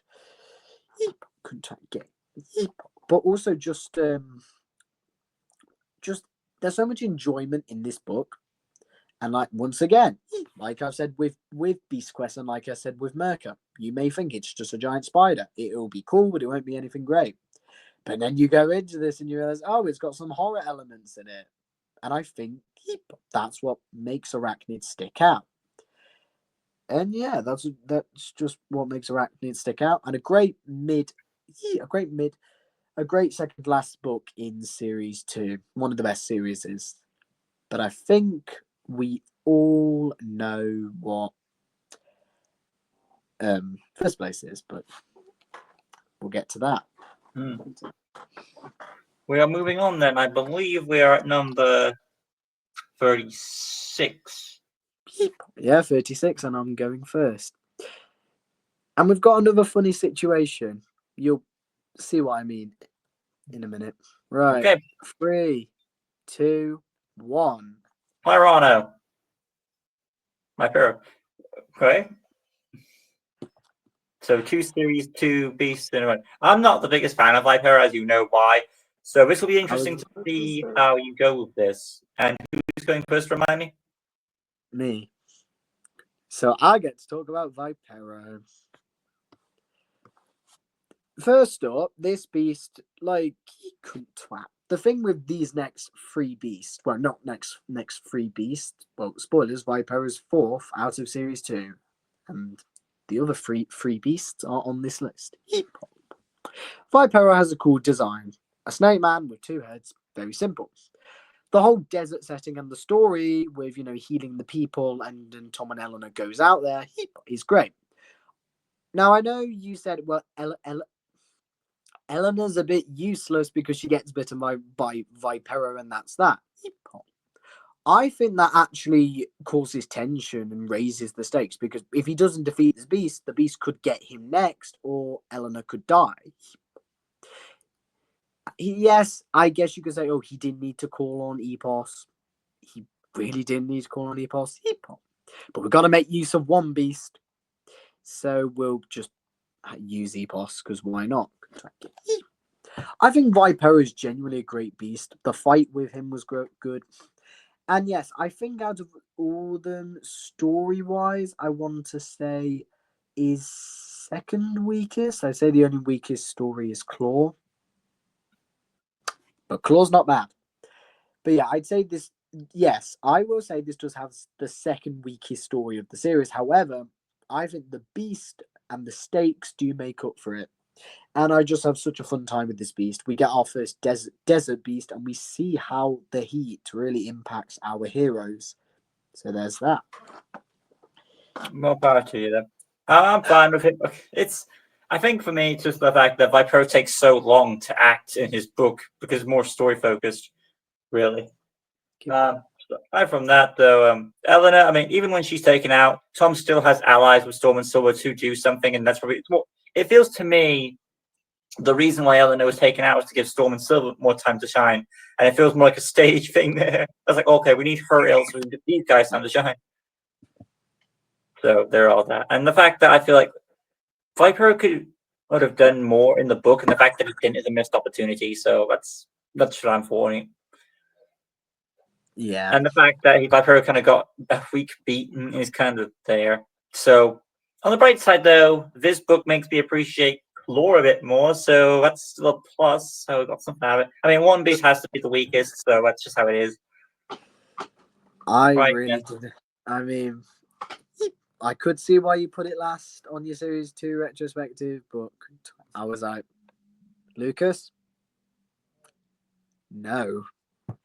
We're not going to agree. We're not going to agree there. But I did establish that there were some points I did agree with you, so 50-50 on that. Yeah, we'll go with that. Right then. Pyrano. So I like Piranha for, of course, the concept of that we have, of course, another beast that is not something you should expect. And of course, as Adam says, he does resemble the creature from Ice Age. Actually, those creatures do have a name. That's Ice Age 2, if you're wondering. I don't remember what their name was. Of course, I would. Only I know. Go for it. The name is called Cretaceous. Cretaceous is the name of the crocodile creature, right? So I do like the fact that it has a power that you expect a water beast to have, and that is flight. Granted, Ballast has that too. So seems to be a running trend here: the flying fish. What's next? So, and of course, Piranha is of course an intimidating beast, and the story is actually pretty engaging. So I do enjoy that too. Piranha is a fun read for me, and probably the high point of the series that I read. So that's for me. Right.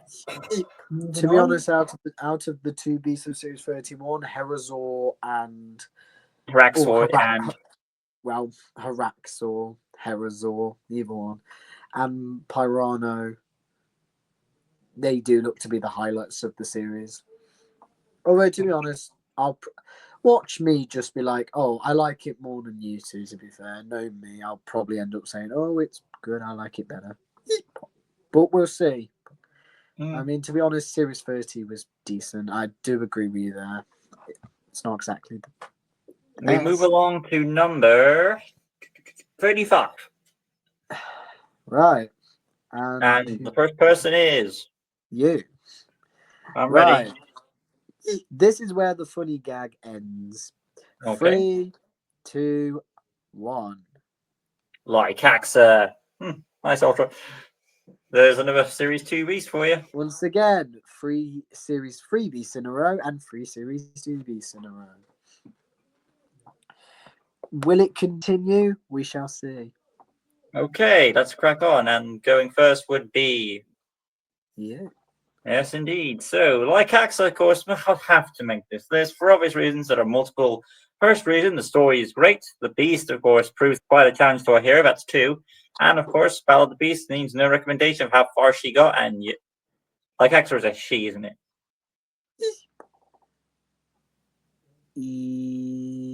Yes. No, Great. no, it's a he. He. All right, then. So, he. Adam, I apologize. I'm butchering Lycaxa's gender here. So, just go with me. I'm still giving praise. And, of course, Battle of the Beast, he got as far as he did. So more power to him, and the fact that he lost to such a great opponent and he got that far is still commendable. And the AG, I believe he fought Burno, and if you saw that battle, you know how that turned out. Wardock. Why You good? did Wardock win? Well, he earned the win. Right. Are you saying you disagree with Adam's decision? Yes. Ooh. Personally, I think that because even if I was to do a Battle of the Beast tournament myself, personally, it wouldn't affect what I thought of the beasts as a whole. But respect for them could be fun. Wardock, he can fly and he has strength, but Lycaxa has the power to use mountains and all that. I do wonder how Wardock managed to get that far, and I personally think he got lucky. But I mean, it's his decision. I'm not going to. Well, I'm not. Well, I am going to disagree, but I'm not gonna judge him. I'm not going to disagree. Do anything. I think the fact that Wardock has a lot of stamina and he's one of the beasts that's capable of fight has a lot. It's a combination of his stamina and his endurance. You could say that keeps him going. He got lucky. I just can't see how he won, and that's why I don't really like it. You feel like Wardock should have gone lost in an earlier round? Yes. Well, it depends. Yeah. I feel like you're going to make a video about. Okay, you should make a video saying why Wardock didn't deserve to win the tournament, and maybe Adam should lead a follow up. That'd be good. Should I actually do that? I might. At the time this was recorded on the channel, if the idea is still in your head and you want to do it, feel free. I think I might. Oh yeah, I think Granted, I might do. But at the same time, though, did Wardock at least earn some respect for you from that tournament?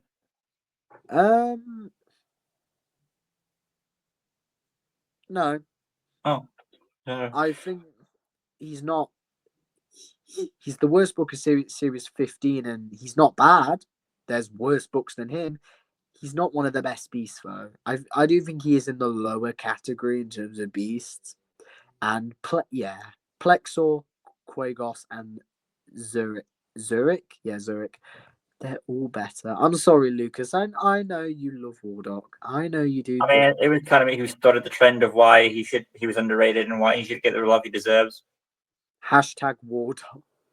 Yeah. But I know you love it, but personally, I can't see it. Thanks, Adam, so at least I affected somebody. Now, hey, you can agree that Wardock is not the worst beast of all, so it's fair enough. Oh yeah, definitely. No, he's not the worst beast of all. Right. He's one of the worst, but not one of. Sultra, once again, I think I love the beasts that are, have a more personal urge. Like some beasts we will get to. I mean, Sultra is attacking Tom's home village. So that is already a personal goal. Tom has to defend his home village from this beast. We get to see like Malville properly trying to get into Tom's head in this book.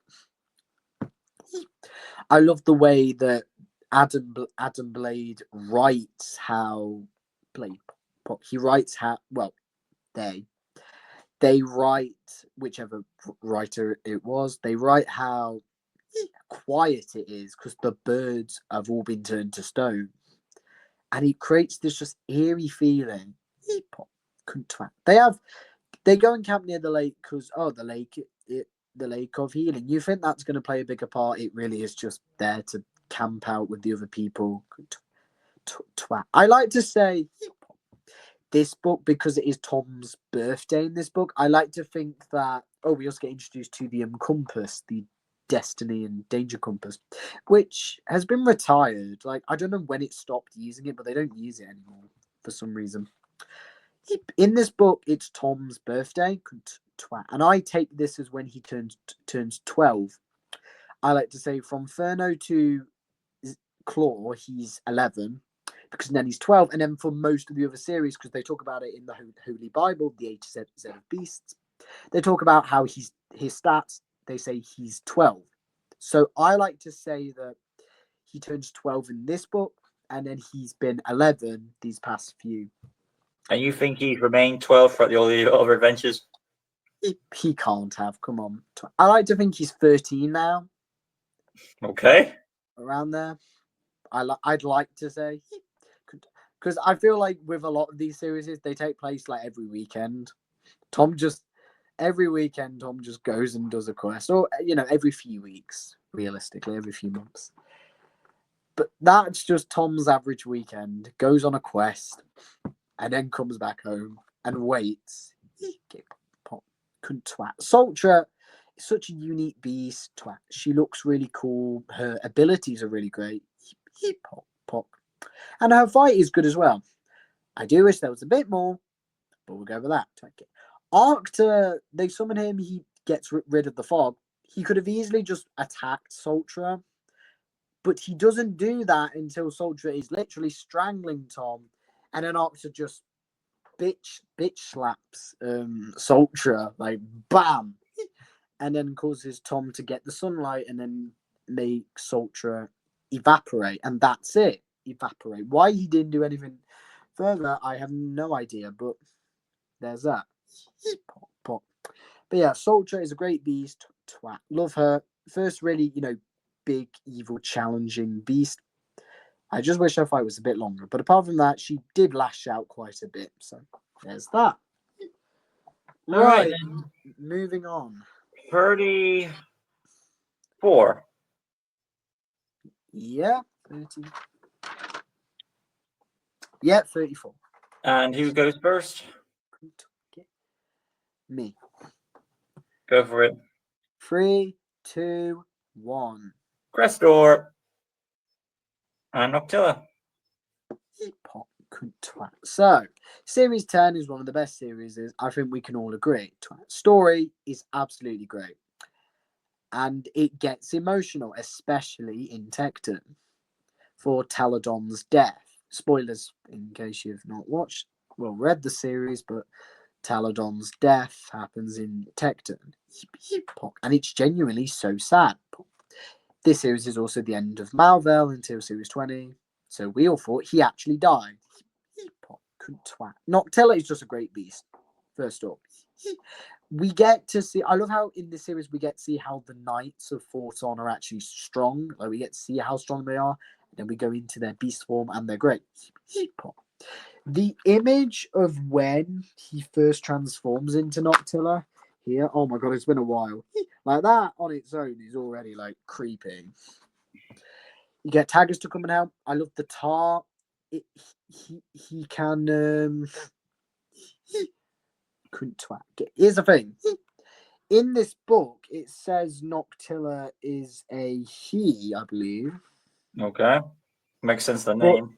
But in the Prologue? in the Age of the Beast, it says that Noctilla is female. Well, I always got the impression it was a girl because of the name, but okay. Oh no, I got it wrong. It's shown as a girl in this, but Yes. in the A to Z of Beast, it says he's a male. So I go for the main story, so it's the female to me. yeah, which to be fair, I think that's another cool thing. The fact that you'd expect all the knights are male, you'd expect them to turn into male beasts, but no, they just turn into whatever gender their beasts were. In this case, Noctilla is a female. We'll go with that. I think that's nice actually to go with that. She's more than a woman. I think she's the only female beast in the series. Like I think all the rest of them are referred to as male. So she's literally the only one. So there's that. Could I get like I said, just really unique, really great. We get introduced to the Varkals, which terrorize the series as mini enemies. And it's just such a great beast overall. Use smarts to outwit her. Couldn't take it. I think something happened to Eleanor in this series, which causes Tom to be mad and attack Noctilla. I love how they have her. It looks like she's down when a tree falls on her, but then she gets back up and carries on fighting to show how determined she is. And Noctilla just overall just looks really badass and a great starter. There's so many great starters in the old generation. That's why it's the best generation. So there's that. We're at 1 hour 41 minutes in, and this video is still halfway through. So we're gonna try and get through these, aren't we? Because I don't know about you, time is on the essence here. So Crestor. So no surprise, Crestor's on the list for multiple reasons. One, of course, being Battle of the Beasts, of course, how far he got. Congratulations to him. I know Adam really loves Crestor. He's really high in his overall favorites, but for me, he's all right. I think it comes down to why isn't he high for me? The reason why is because story-wise, I feel that there are better stories than Crestor, me personally. That's why, per se. The environment is cool. That where he is, that he's able to last as long as he can throughout his environment. So there are some good things to like about him. And his size is also an imposing threat. And then you have his spikes that are like a poisonous weapon or some sort of acid tool. So there are some things to do like about him. So I do enjoy the book when it stands. I want to give Crestor his credit. So there you go. We move along to 33. Yes. Yes, 33. And you're going first. Oh, let's get into it. You got it up? Before we reach this next hour mark at that 2 hours. Oh my gosh. Okay, I've got mine ready. Okay, right. You ready? Oh, by the way, how much time do you have on this before you have to get going? So I don't know how long you've got a deadline, I think. I've got all evening. I'm pretty much fine. Okay, let's go with the countdown. And before we start, who's going first? You. Go for it. 3, 2, 1. Malix. That's Shamani, another knight of Forton. Indeed. All right, so I'm going first with Malix. And of course, many points that you said will be my points here too. Malix is, of course, great thing story-wise. The concept of a challenge with this lovely portion. I do like, of course, Malix is another one of those beasts that does prove. I wasn't expecting a beast like this at all because the rare opportunity when these beasts show up that prove Tom a challenge to his might does prove great. Something about him, his head kind of reminds me of. I assume they did this. There's a version of Hercules that's forgotten about, like an animated version that you can't find anymore. It's lost, but it kind of not exactly the way the heads look, but their facial structure is kind of based on that animation. So I appreciate that touch if that was their intention. And the way all their tongues stick out kind of reminds me of that. Many versions of the Hydra have done that where they have the tongue sticking out for like probably a serpenoid fetish. So probably I do appreciate that touch. Probably to have the snake-like features. Yeah. And I also do appreciate that Adam actually brought up the weakness of the Hydra, and that is the more heads, while it does do, the more weight adds to it. So you can use the weight to your advantage, you can beat Hydras in a way. So there are some things there. And the other issue of multiple head beasts is if your personalities disagree with each other, then the heads will fight each other. So there's that with you too. But still, it's a nice concept of having the Hydra regenerating head slice ability with an ability that can freeze you is a very cool concept and a very risky challenge. So #respect from Alex. So overall, great stuff. That's my thoughts. Indeed. I'm glad we both agree on Alex. It just proves how great it is. I just ranked him higher than you. Yeah. Now we have Shamani. Yeah. This is another. I remember, like, back in the day. Remember, Adam wasn't really a big fan of this beast. I believe this was his least favorite. Hmm. I never understood this. I think this beast is cool. I love how he has amber claws. The fight is genuinely cool. The fact he's a black cheetah, which is great. Like, they could have just done a normal cheetah. But I always thought it was a made Black Panther.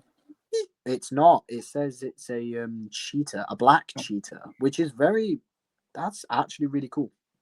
Covered in fire. Arcta, I feel like Arcta should have easily been able to somewhat kill Shamani, but Shamani actually proved to do some damage to Arcta. Getting all these locusts to end up attacking the Black Knight, I also thought was really cool. Make him suffering, but then, of course, he just surrenders. I feel like that's actually really nice. Not just, oh, let's kill the knight. Basically, torture him and then have him surrender. I feel like that's I feel like that's cool. I believe he carried the ball on the stick. I forgot what it's called. I know a mace, but I don't know if that's just the stick with the ball, like not the chain, but just the solid. What Voltrex ends up having, but yeah, whatever way, he has that. I think it is a spiked ball on a chain. I think that's what it is. The Black Knight proved to be a great challenge. I think the fighting with Shamani as well was really cool. I feel like really all the books in the series were solid, and that's why it's great, because you get books like this. And like I said, the amber claws are great. I believe his claws are, well, not poisonous. I feel like he is a bit. I think his claws do something, but it doesn't matter. This beast is great, solid. Not really much to say about it, except that the other beasts are better. And that's it. Okay. Moving on, we are at position 32 now. So I've got my picture all ready to go. And I'm going first. This also Right, brings the end of another joke. I think there might be another beast. There might be another beast on series 10 that I need to add to another ranking that of Adam's I might do, and that ranking was multiple-headed beasts. I think we had 7 of them. I don't know if Voltrex is on there, but I'll try and remind him if he isn't. 3, 2, 1. Balisk. Doomskull, of course. Makes sense. Again. That's 3 times that, and I've done this unintentionally. I just realised that I just made three. Series 10 is going to be ranked high for you. It's great. So yeah, that does make sense.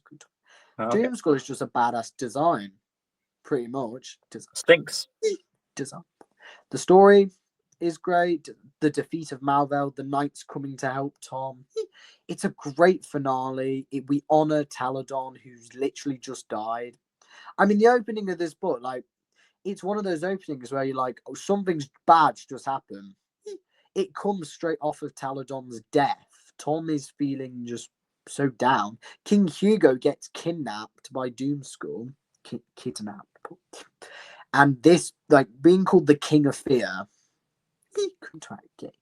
This is just a solid design. A bone lion with a mane of fire is just great. Only problem is that the fight is short. Story focus makes sense. If they had a longer fight, this could have been ranked even higher. It should have, but I think the main part of this to take away is the story. It's a brilliant end to a great series, and it gets the job done. And at the end, Tom, of course, gets appointed Master of the Beasts, and Eleanor gets appointed Master of the Beasts assistant. And of course, the memory of Taladon the Swift we honor. So yeah, there's Doomskull. Like I said, the fight was short, but I think the story and the beast itself does pull it up. Well, we know we think of story from me, don't we? Right then, Balisk. No surprise he'd be on the list, of course. I feel like I have mentioned this prior, that some of the first books of whatever respective series it is will be on the list because it's the start of that series. It's going to be an enticing read story wise either way. So the fact that we're introduced to Sampaio and I believe he has taken the powers of the dual belts, and he has that. Granted, sometimes he doesn't use it as exactly as I would like him to, but I do like the concept he's taken him. He's taken Adaro a bit, and the tree of being, all these things set up. Yeah, go on. Of course, all these things set up to roll together to this enticing reveal of his battleship, and he has this water beast that can fly. So there's all these intimidating factors. Ballast Alone has been brought up higher thanks to Adam, of course, and the reminding of what he can do and all this stuff. And the fact that I feel like he's probably the best rival for Sepron. I put a water beast that I fought him. That's just me. There is that. My only complaint with Ballast is that and this is a kind of complaint on Sepron, I wish those two could have fought because they don't actually fight. And I feel like that would have been really cool to see, these two sea serpents go up against each other. Who would have won? I'm sure just for that book, they would have made Ballast win because he's new. Whatever new beast they have, it has to be a rule to make them the stakes higher. Yeah, but still, it would have been cool. And I feel like that was a big missed opportunity on their hand. Indeed. But the fight was still good. And we move along to 30. I'm very happy I didn't get all those books because I'd be flip flopping all of those. 31. We're on 31. 31st. Okay, go with that. All right, I'm ready. You're going first? You are. Okay. 3, 2, 1. Vizsla. Bang, cool. 2 serpents in a row.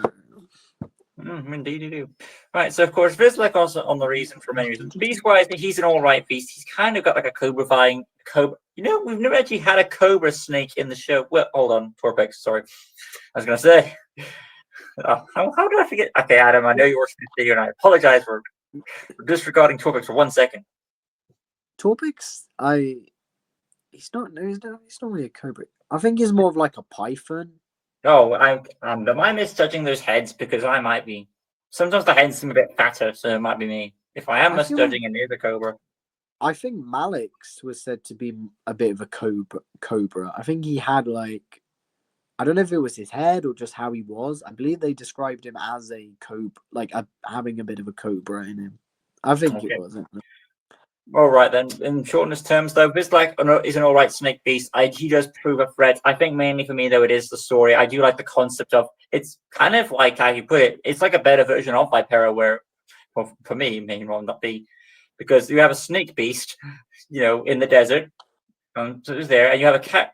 Well, Vipera didn't have this. We have another character in the desert doing something, and this guy has like this selfish obsession, and it goes through him half of the book. He does learn his lesson, and that little side plot boosted up for me. That's great.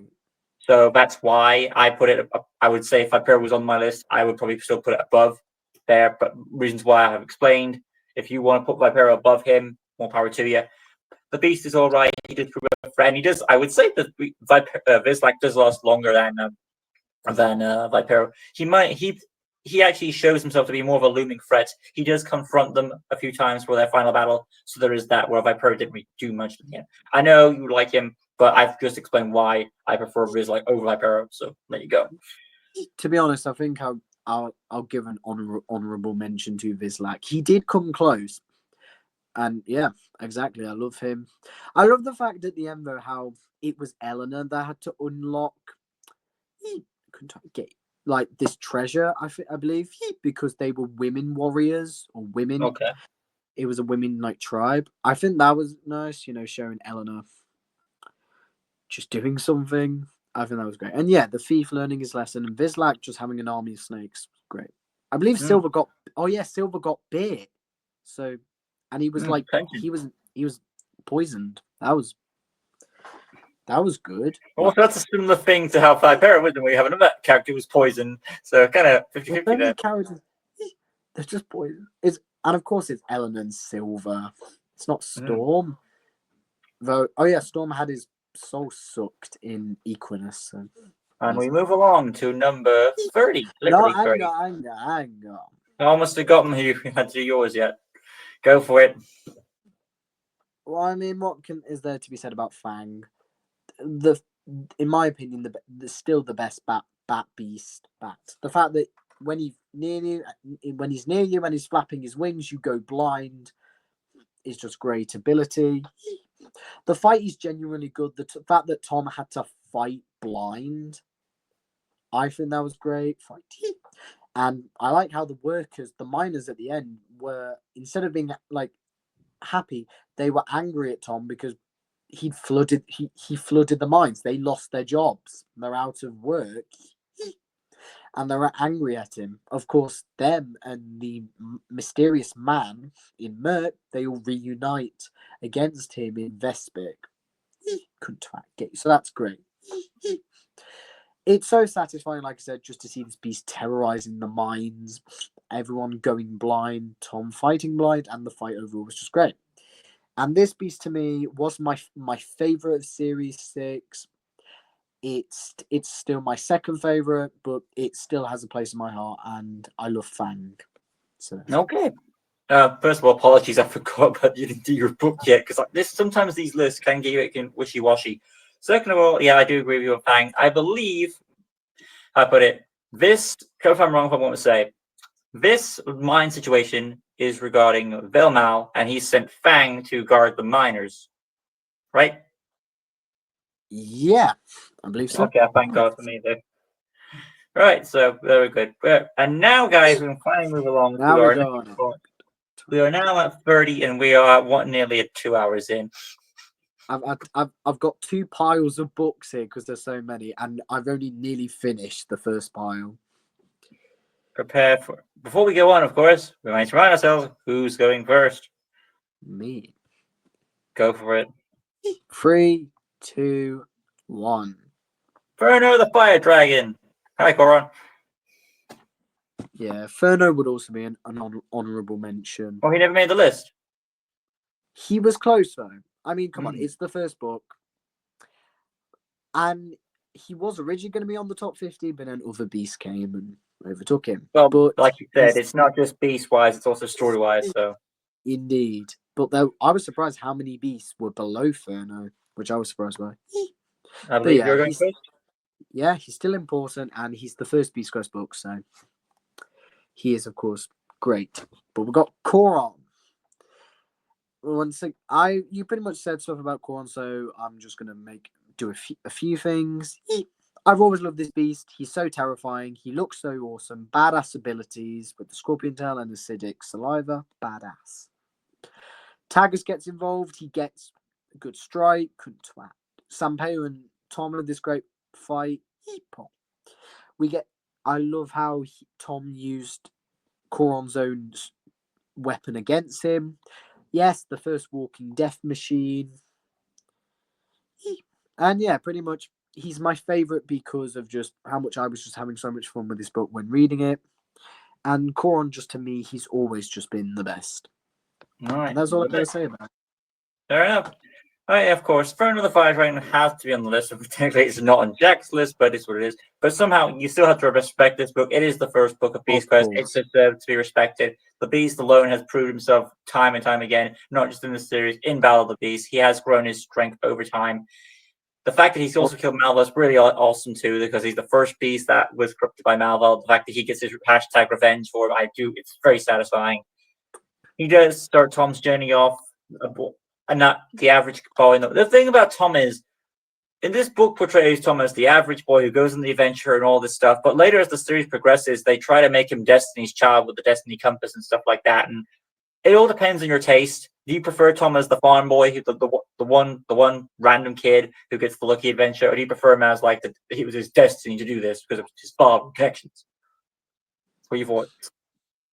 I think it just shows that for him to go from this average farm boy into becoming this legendary hero and the master of the beasts, I think that, yeah, I agree. I have him go from this average farm boy nobody into this legendary figure that some beasts have even heard about, and villains have heard about. I think that is the best. I like that, and that's There. what I think it does well. But yeah, respect for Fern, of course. He's on the covers of many books. I first found out about Beast Quest. They had this. I don't you know about this. They had something called. You know how there were these Where's Wally books back in the day. Apparently, Beast Quest had some of them. That's how I found out about Beast Quest originally. Surprisingly, I didn't know what it was, but the design of the dragon was there, and Oh that's how I god, linked into it. my origin story of finding out Beast Quest is a bit random, but it was cool. I think it's good nonetheless. I was in a hospital, and one of the books they have, when they have just not for me. I was just in a waiting room because Okay. my sister had to do something, and and you know how they have books and magazines on a table you can read. One of them was a Beast Quest annual, and I remember reading it, and I'm looking at all these beasts and monsters. I'm like, oh my god, this is so fascinating. And then I end up getting the books, which the first book I ever read was Zephyr, and then Claw, and then Crab. Very uneven. But yeah, that's how I found it out, in a hospital with a bumper. But Well, not a bumper. whatever the condition your sister was in, I hope what she was there doing there. No, I hope it was okay. I think it was just something with her ear. It was nothing massive. Don't worry. There you go, audience. But because of that, I found my love for Beast Quest, and here I am now. So whatever you want to say, you have to. Well, I know it was a bunch of Beast Quest fans. You still, in some way, have to respect the Fire Dragon and Series 1, because without this series, it may not have lost it. It may have just lost with this series. But the fact that it's carried on for now over 30 series is incredible. I would never. It's been going. I mean, it's been going for nearly 20 years. Well, it's been 15. It's its 15th anniversary this year. Well, it was. When did the first series come out? 2007. We're getting close, aren't we? Oh okay, gosh, what's on? 29. Okay. Okay. We're nearly halfway there. And I should be typing in you. Okay. Well, I do enjoy this video, and I will say of grain of salt. I just have to. The sad thing is, once this video is done, it's gonna be on my phone, and it'll take a while to upload because of how the length of duration is. Great. That's the issue there. I'm ready. 3, 2, 1. Arachnid. Really? Come on. Have a spider thing. Beasts. The fact that you put Kamar above Arachnid is shocking, but okay, you should have a good reason to this. But I'm sure it's more to do with the story, probably. Who's going first? Oh yeah, I went first. Second, so I believe it's me now. Okay, no surprise here. Arachnid King of Spiders. Now, people might get boo-boo on me for saying, "Oh, it's higher than Inferno. How dare you?" And I'm like, the thing that puts it up, of course, to me is, as Shaq Griffin said, it's one of those books where it's off-tone a bit. You don't know what to expect. You have this creepy horror vibe. You have uncertainty of what's going on. Of course, there's some Harry Potter vibes from Chamber of Secrets in there, as you can clearly see. Our God. Indeed. And it builds to Tom helping out this woman, and you're wondering what's going on. It's a fascinating read, and if it's a solo read, I would say it's a good solo read. There's a lot of good book. If you want to read a Beast Quest book to pass the time, Inferno, of course, is one of those books. This one is also up there too. It's a nice shift of tone. It gives Nanook justice to fight off the beast and hold up the entrance so that everyone can escape. And the fact that she makes it awesome, getting the gauntlets. I think during the fight, for a nice change, Tom gets the artifact before beating the beast. Yes. Yes. So there you go. That's a nice change. Normally, Tom gets it after the aftermath of the battle, but during the battle is a plus. So good stuff there. Overall, and I like the haste to rescue somebody from there. The tension is high. Yeah. Right. Karma. Karma's a bitch. No. Oh, I don't know if you're on about. No, it's a joke. That's a tagline that people have used. Karma is literally a bad thing. Go on. Yeah, but I'm just thinking about that JoJo Siwa song. Oh god. That terrible song. Right, moving on to Karma. This is the best piece of Series 12. Because, look, this beast, in my opinion, is the creepiest Beast Quest beast. It has... Its design is terrifying. I believe it kidnapped Aunt Maria in the cellar. It has a past with Taladon. I love the fact how it kept its injuries from Taladon's fight with it. It's got webs. It puts up a good fight against Tom. Of course, this book is the one that reveals that in the end that Judge Jezrin, as he was known, was actually a villain and was working for Kenza and Sanpea. Couldn't twat. Well, he's their boss. Well, yeah. The fight generally is good.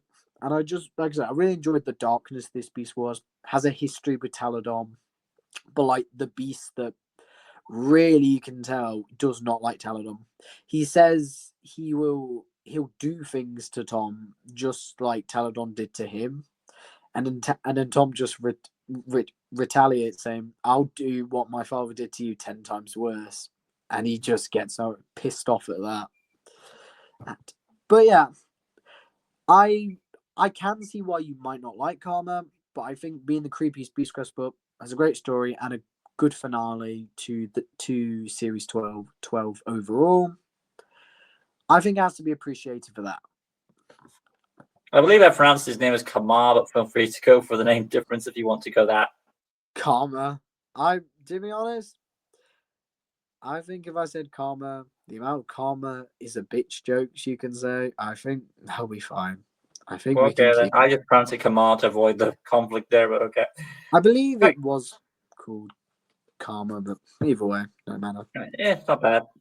I mean, here's what it is. I need to move along, and we are number at... Oh, God. Come on, I clicked it. 28. We're making progress. We can do this. We can get through this video. We're nearly there. I'm ready with mine. Of course, well, who's going first? Did you? Oh, yeah, you did yours. You went second, I believe. Never mind. Yeah, I'm first. So, okay. Right. I will want to say, though, is one of the missed opportunities with... Okay, they established that, Taladon may not be always good. The problem is that we never actually see Taladon anything bad at all. So they brought that Taladon might be bad, but then we never see that. So what was the point? I think at the end they do establish someone. I think... but I would agree with you. I think it was the fact that Taladon was a bit violent. And I mean, he was a bit like bloodthirsty and he was just killing these beasts. Well, the worst thing... You go on. And he got enjoyment out of it. It doesn't make sense for his character what they established prior, is it? I mean, the beasts just hate him. To be honest, they could have said anything. Perhaps. I mean, probably, they could be bullshitting. The worst thing we know is Taladon as a character did is not tell Tom the truth about his mother, but okay. Yeah. Aside from so he's more of a drama of an EastEnders villain than a evil, an evil warrior type character. So you go on. He was very lucky the fact that Tom found out the literal next series that Freya was his mother. Indeed. Because I feel like Tom and Taladon just spent all their time together just having fun. I think that's literally all he did. He didn't really ask, "Where's Mom?" Oh. Indeed. I don't know. Well, I mean, it would have been cool if they brought back Taladon as some sort of undead warrior co-op to something to fight. So imagine if Tom had to fight his father as an undead monster. That'd be pretty cool. I know, but he's got to stay dead. And then Tom has to be sidelined for the new protectors for how much longer? Please bring him back. I mean, if Series 32 is not that good, just bring him back. Do you want Tom back? Yes, Because Not a fan apart of from the series 29, I think it's kind of apparent that without really Tom, the New Protectors can't really hold it. I'd like to say. I don't I really think there are- understand their purpose, but okay. I think there's some interesting character traits, but I also just think really it falls on the Beast, and also maybe just nostalgia. Just bring Tom back. I mean, it's what it is. They're like, we're trying to bring the series to a new bunch of fans. Okay, then why can't the new fans read the Burn of the Fire Dragon and start from scratch? Wouldn't it make more sense if you want to introduce new fans? The fans themselves. Okay, if it's movies, it's a different thing. But this is a book series. They can literally buy the first book. Whatever. Right. Okay. Here we go. I also don't 3. understand why the New Protectors are here. I mean, they make some sort of weak excuse that because Tom was I think weakened by Series 24, or because of his armor powers, we need to sort of he can't defend everywhere, so he has to have these allies too. Okay. Tom's just but Tom's powerful on his own. And to be honest, if he doesn't have all his powers like he's had in the past few series, wouldn't that make it more interesting when he beats a beast? And it shows how strong he is. Right, let's go. 28 now. 28. Oh yeah, 28. I've got mine. Right. 3, 2, 1. Bang the Bat Fiend. Hi, Luke. Lost Door. Okay. I love the fact that Lustor was just violent. It was a great fight. I love the fact he can spew acid from his frog-like bulge. It was the Red Knight, I believe. Yeah, it was. I love how the Red Knight's armor was piping hot. I love how it shows a bit of power from the Red Knight. Epos managed to come in and help, and unlike Vipero, where Epos could have just destroyed him, you actually feel a bit of a challenge when Lustor tries to attack Epos. You genuinely feel like Lustor's powerful. These first 3 books of Series 10 are really great. It establishes how powerful they are, and that applies to Lustor. And also, the Red Knight having a fire sword like Hiccup does and How to Train Your Dragon is cool. So yeah, call for a frog beast. Kind of brutal the way you just get a bladed disc, slice it, and just slices Lustor's neck. But I think apart from that, solid beast and a really good and just a great third book. I also just got to go really, really quickly so you can talk about yours as well. Okay, then I'll hold it forward until you get back. Oh, okay. Right. Fang. So, Fang the Bat Fiend. Of course, this beast is going to be on this list for obvious reasons, and those reasons, of course, it is the story, the fact that that's there too. It pulls a nice amount of tension with, you've got Tom put in a position where he's in the mine, Fang the Bat Fiend watching out. He has to free the slaves. Indiana Jones vibes got there. I like the fact that we have a beast in a position of power in a different way that makes it kind of effective, that he is watching over and guarding the slaves.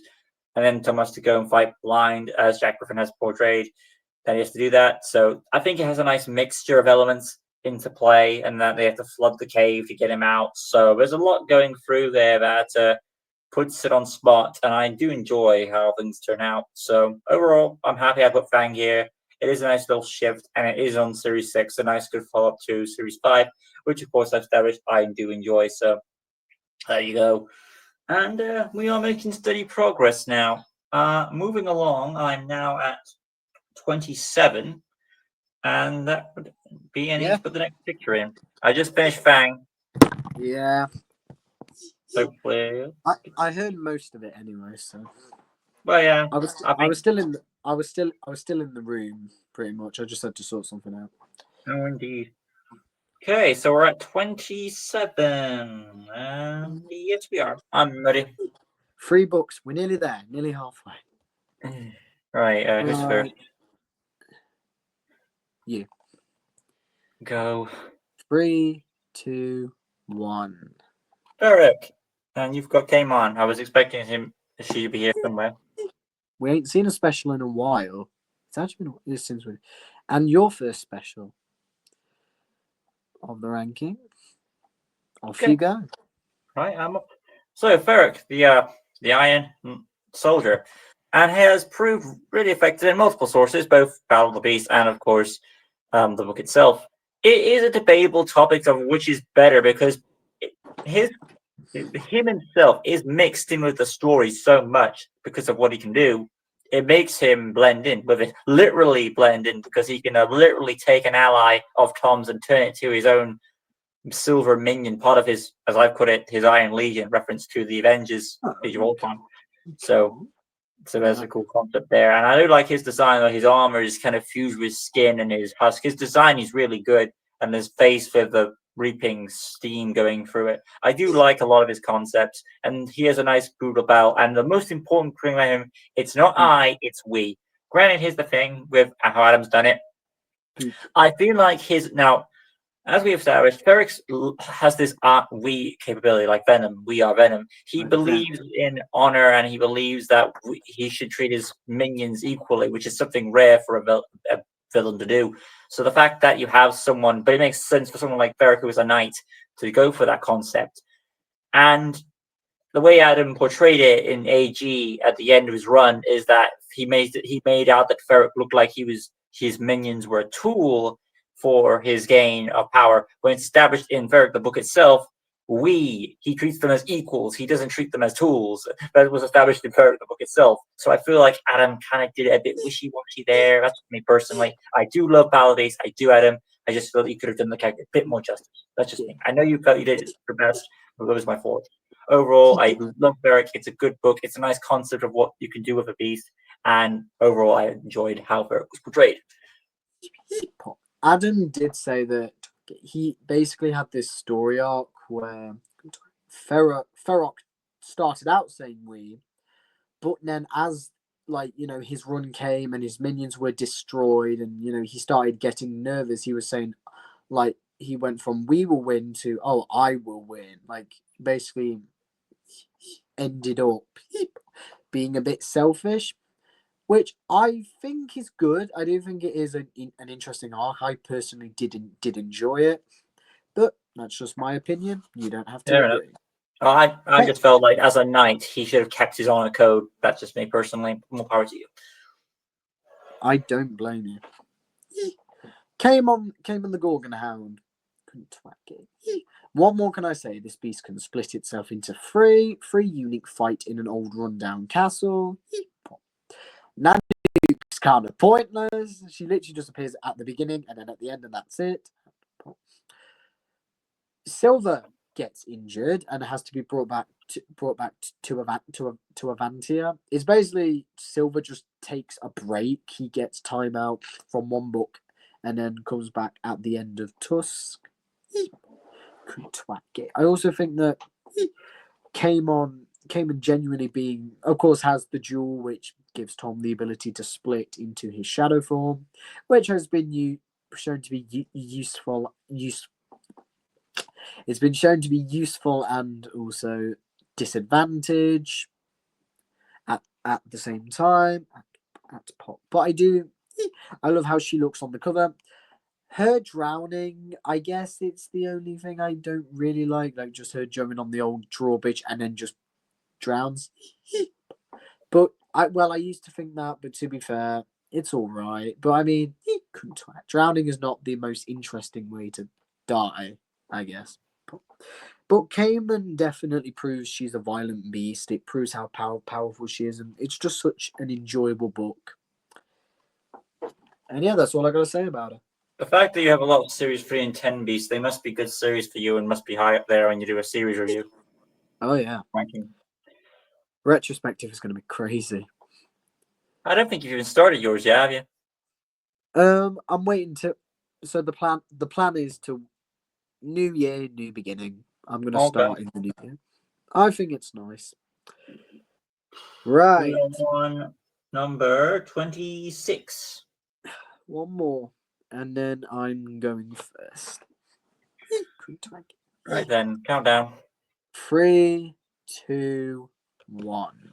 Wardock is here, which is no surprise. And there's, of course, another Poltrex I was expecting because it makes sense. You brought up some other ones, so I wouldn't be surprised. Literally, all the Series 10 beasts have been on it except Tecton. By the way, with Lustor, we kind of had another thing of connection. Both books were green, and again, both books are green here too. So, I mean, it's kind of like a turquoisey blue, but cyan, okay. take what you will. Yeah, Go if you go. of course.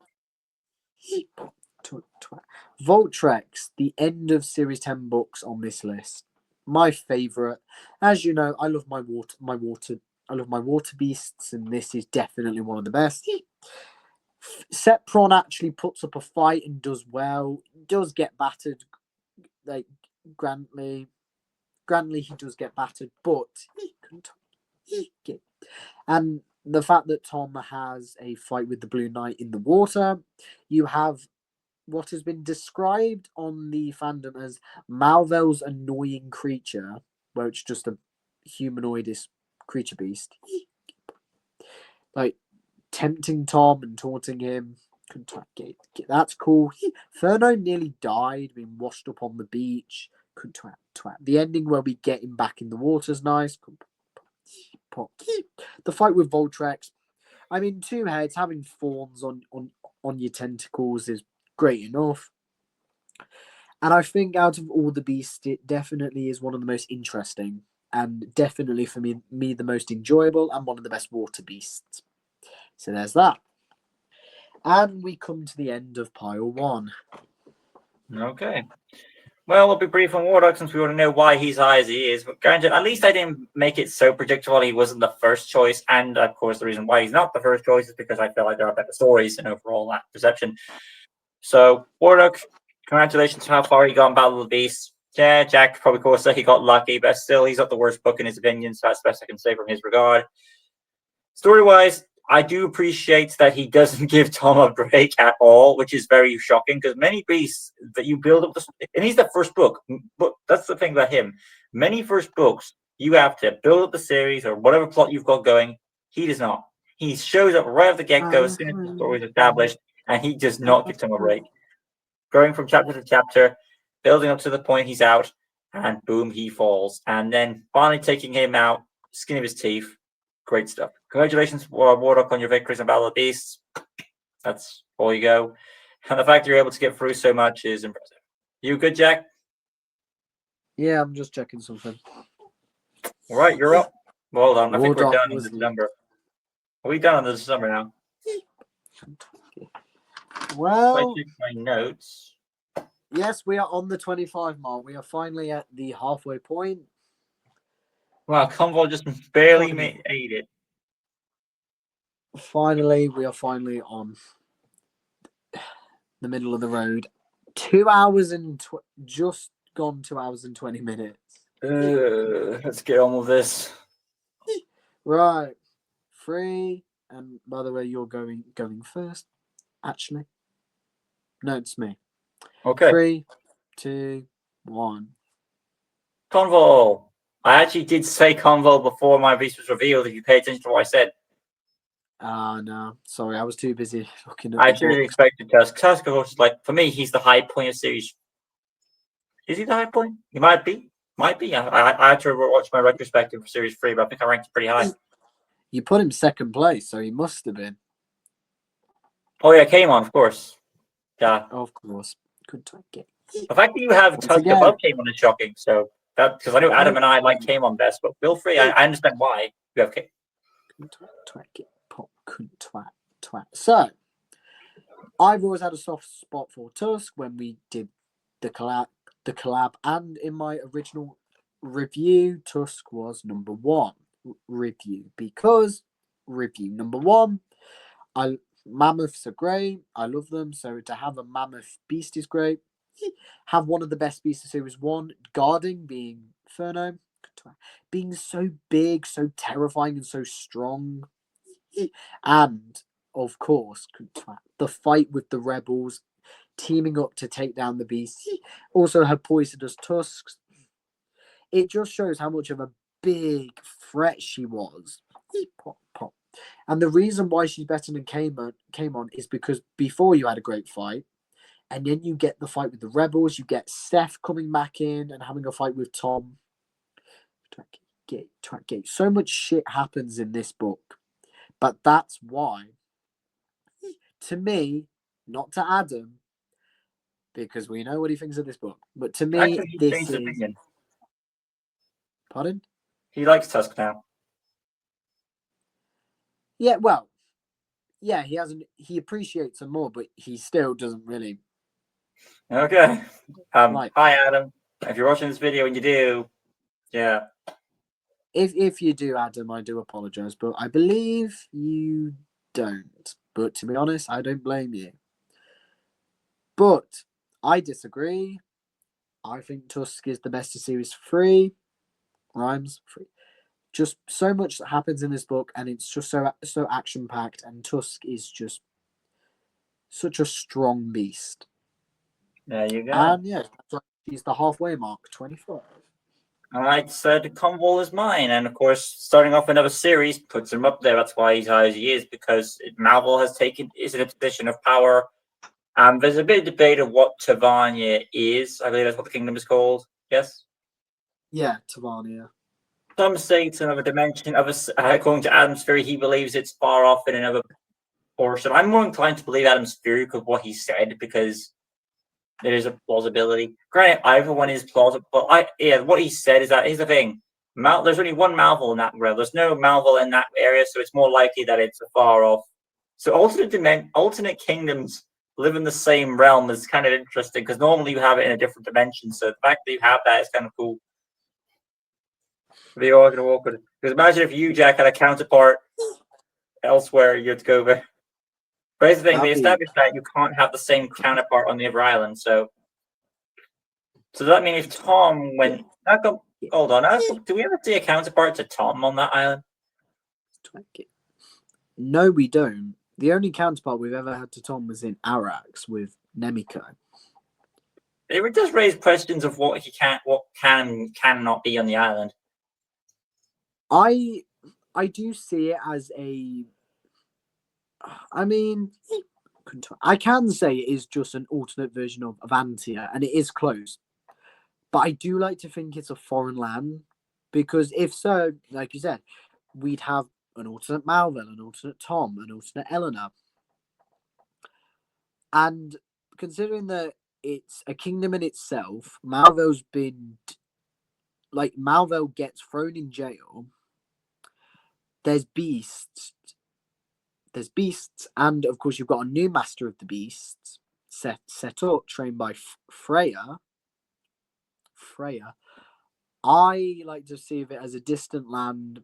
It's called Tavania, but that's just because I like to think the land is so far away. It's like Avantia is unknown, because that could actually happen. Like, it's so far away, no one's ever, they've never traveled that far to Avantia or Gwildor or any of these other realms, and that's why I think, just by coincidence of name and just some different locations, Tavania is a foreign land.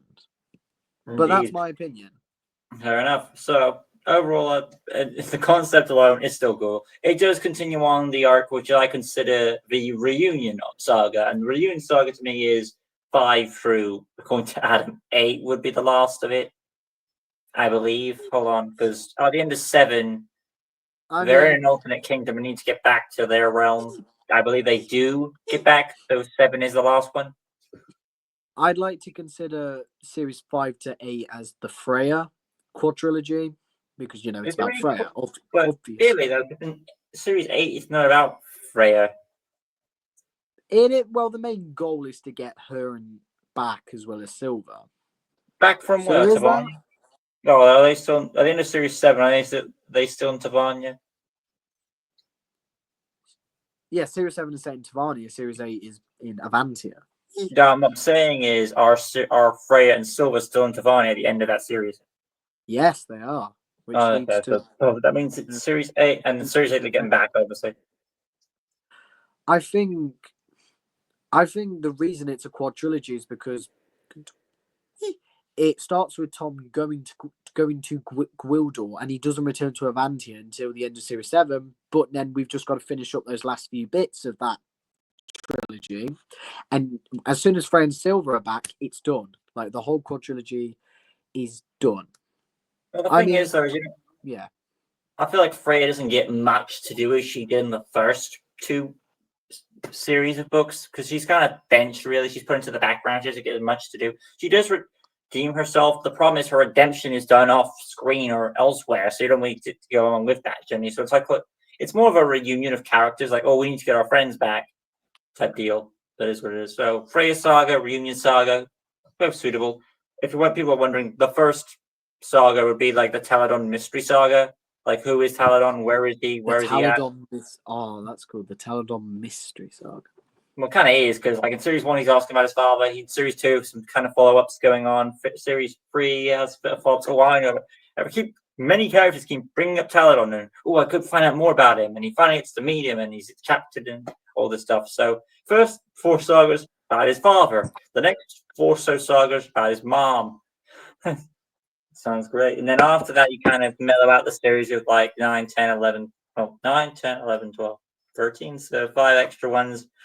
There you go. But yeah, Convol, great. The Beast alone, to me, Convol is a better version than Komodo. Debatable, I know. If you were to go with that, more power to you. I think Komodo gets taken out kind of like a bit of a pansy. I know I've got to reread that book back on my claim. Yes, I know all about you and Adam and about Komodo versus Convol and how Komodo won, and you were not happy about it. I mean, I know I ended the conflict. Granted, I just brought it up now. I'm just reminding myself why. How do you bring it to establish this? I already bring it up to establish why I prefer him because of why. But I'm not going to go over the Battle of the Beast situation thing with you because of how that turned out. I know you like Convol just as much as I do because of the whole concept alone. Convol's great, and I'm glad you two were able to come to an agreement and settle and put your differences aside. Well, we always do. Granted, you're starting some issues with Matt in this video, so he's going to have some stuff to say probably. So there will be some. I need to remember that for some of these, I'm not safe. I need to keep remembering that. Well, the reason why Convol where he is, story, Beast is all right, and it introduces a nice concept. So that's the short note. And we move along to the next spot on our list, which is number 24. Yes, I'm right. Here we go. Right. And who goes first? Okay, that light is a bit. There we go. Couldn't twat. Who's going first? Oh, yeah, I went first last time, so you're going first. Go. Right. 3, 2, 1. Tritor. And you got Linka. Yeah. All right, Tritor Skeleton Dragon. Of course, makes sense why it makes perfect sense why he's on the list because he's awesome and he has to be in here. Battle of the Beast has done him justice as well. He got pretty far, and I'm happy how he did. As for him in his book, I feel like it's a nice concept. The concept of the skeleton dragon alone is cool design-wise, and it's our first skeleton. Well, Wartech kind of beat him to that, but animal-wise, you could give him that pass there. And of course, I like that his internal flame. Concept alone, look-wise, he's great. Beast battle-wise, he's great, and a nice finale to Series 19. So overall, I enjoyed him. Don't have much to say on the subject because again, we are pressing through time. So overall, I still enjoyed the book as it was. Yeah, I agree. Linka the Sky Conqueror. Such a unique bird beast, having a stinger on the end, no legs. Just looked a bit spiky all throughout. The fight's really great in the mountains, and Linka just proves to be so powerful. This is also the beginning of the Tom from the future, aka Koba, disguised as a random person, but of course imitating Tom from the future. This is where that arc begins, which I think is cool. We did not know at the time that Koba that was Koba, but I'm really glad. I'm glad it sets it up and at the end leads to mystery. But Linka just was a great beast and a great story, and yeah, one of the best books of Series 13. Definitely. And given the fact that you've mentioned that, we all know that Vermok and Koba might be on this list too. We shall see. Next number is number 23. 23. I'm And ready. I'm going first. This might be another hot take, but you're lucky it's this high. Here we go. Go. 3, 2, 1. Carixa. One of Adam's favorites. I've had so many old generation books on here. It's nice to have a new generation book on here. But Draka, now I know Adam loves this book, and originally I thought this book was good. I didn't think it was the best because I thought they didn't really do Nolan that well. But then rereading it, Adam, I do agree, and I understand you when you say this piece is really great because, quite frankly, it is. Having a mixture of a snake and a dragon is already great. But the venom abilities and the fight and the fact it died because of a mill ending it, and then Freya comes along and kills it, which is the only part I don't really like. I feel like, oh no, not Freya, Aurora comes along and kills it. I feel like Nolan should have had the final blow. But still, like when I first saw it, I thought this is the beast I'm going to be a bit off with. I was so wrong reading this. It's so cool, so alien-like, and easily, and was close. I'll be honest, I struggled with these two. Almost the best beast of Series 29. However, there was one beast that I thought was better than Draka. And that beast will be coming up on this list.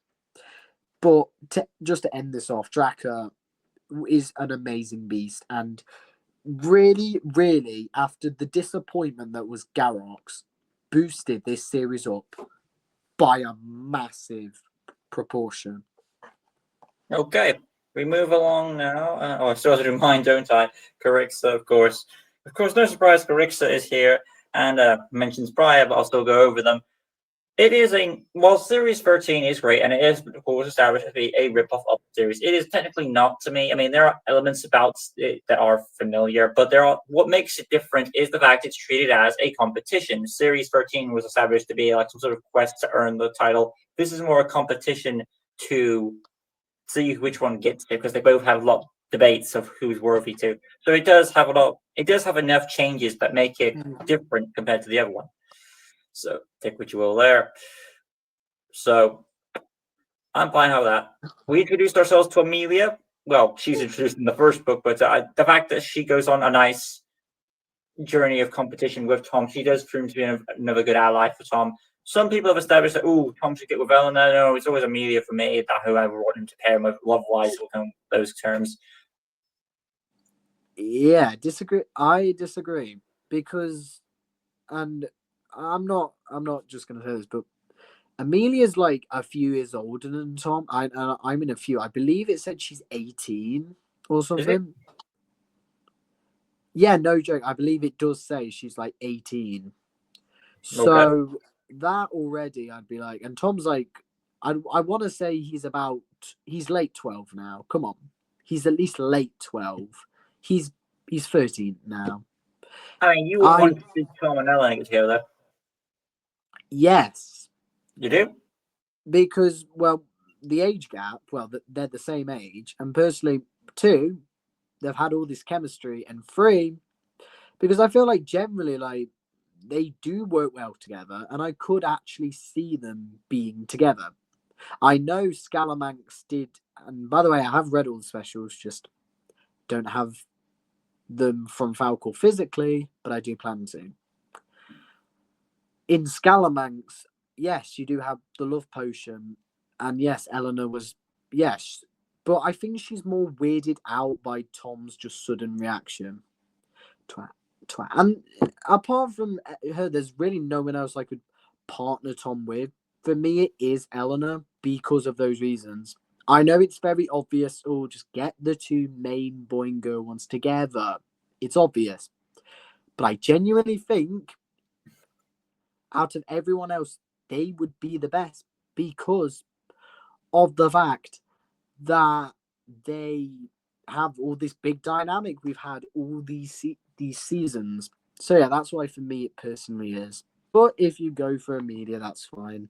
That is I'll probably fine. do. I mean, there's far worse of females to be partnered with. Petra and Tom, I don't see it either.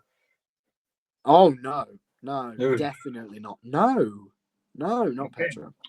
So Grix, of course, the Diamond Warrior is also a powerful threat, being able to hold off many attacks, and the fact that only certain beasts can take her down, hashtag swag, is pretty impressive. And of course, the reflecting light ability is nice. Cool. Here's what been more useful. I mean, this is a nice thing. I know Adam has issues with the whole laser beam thing.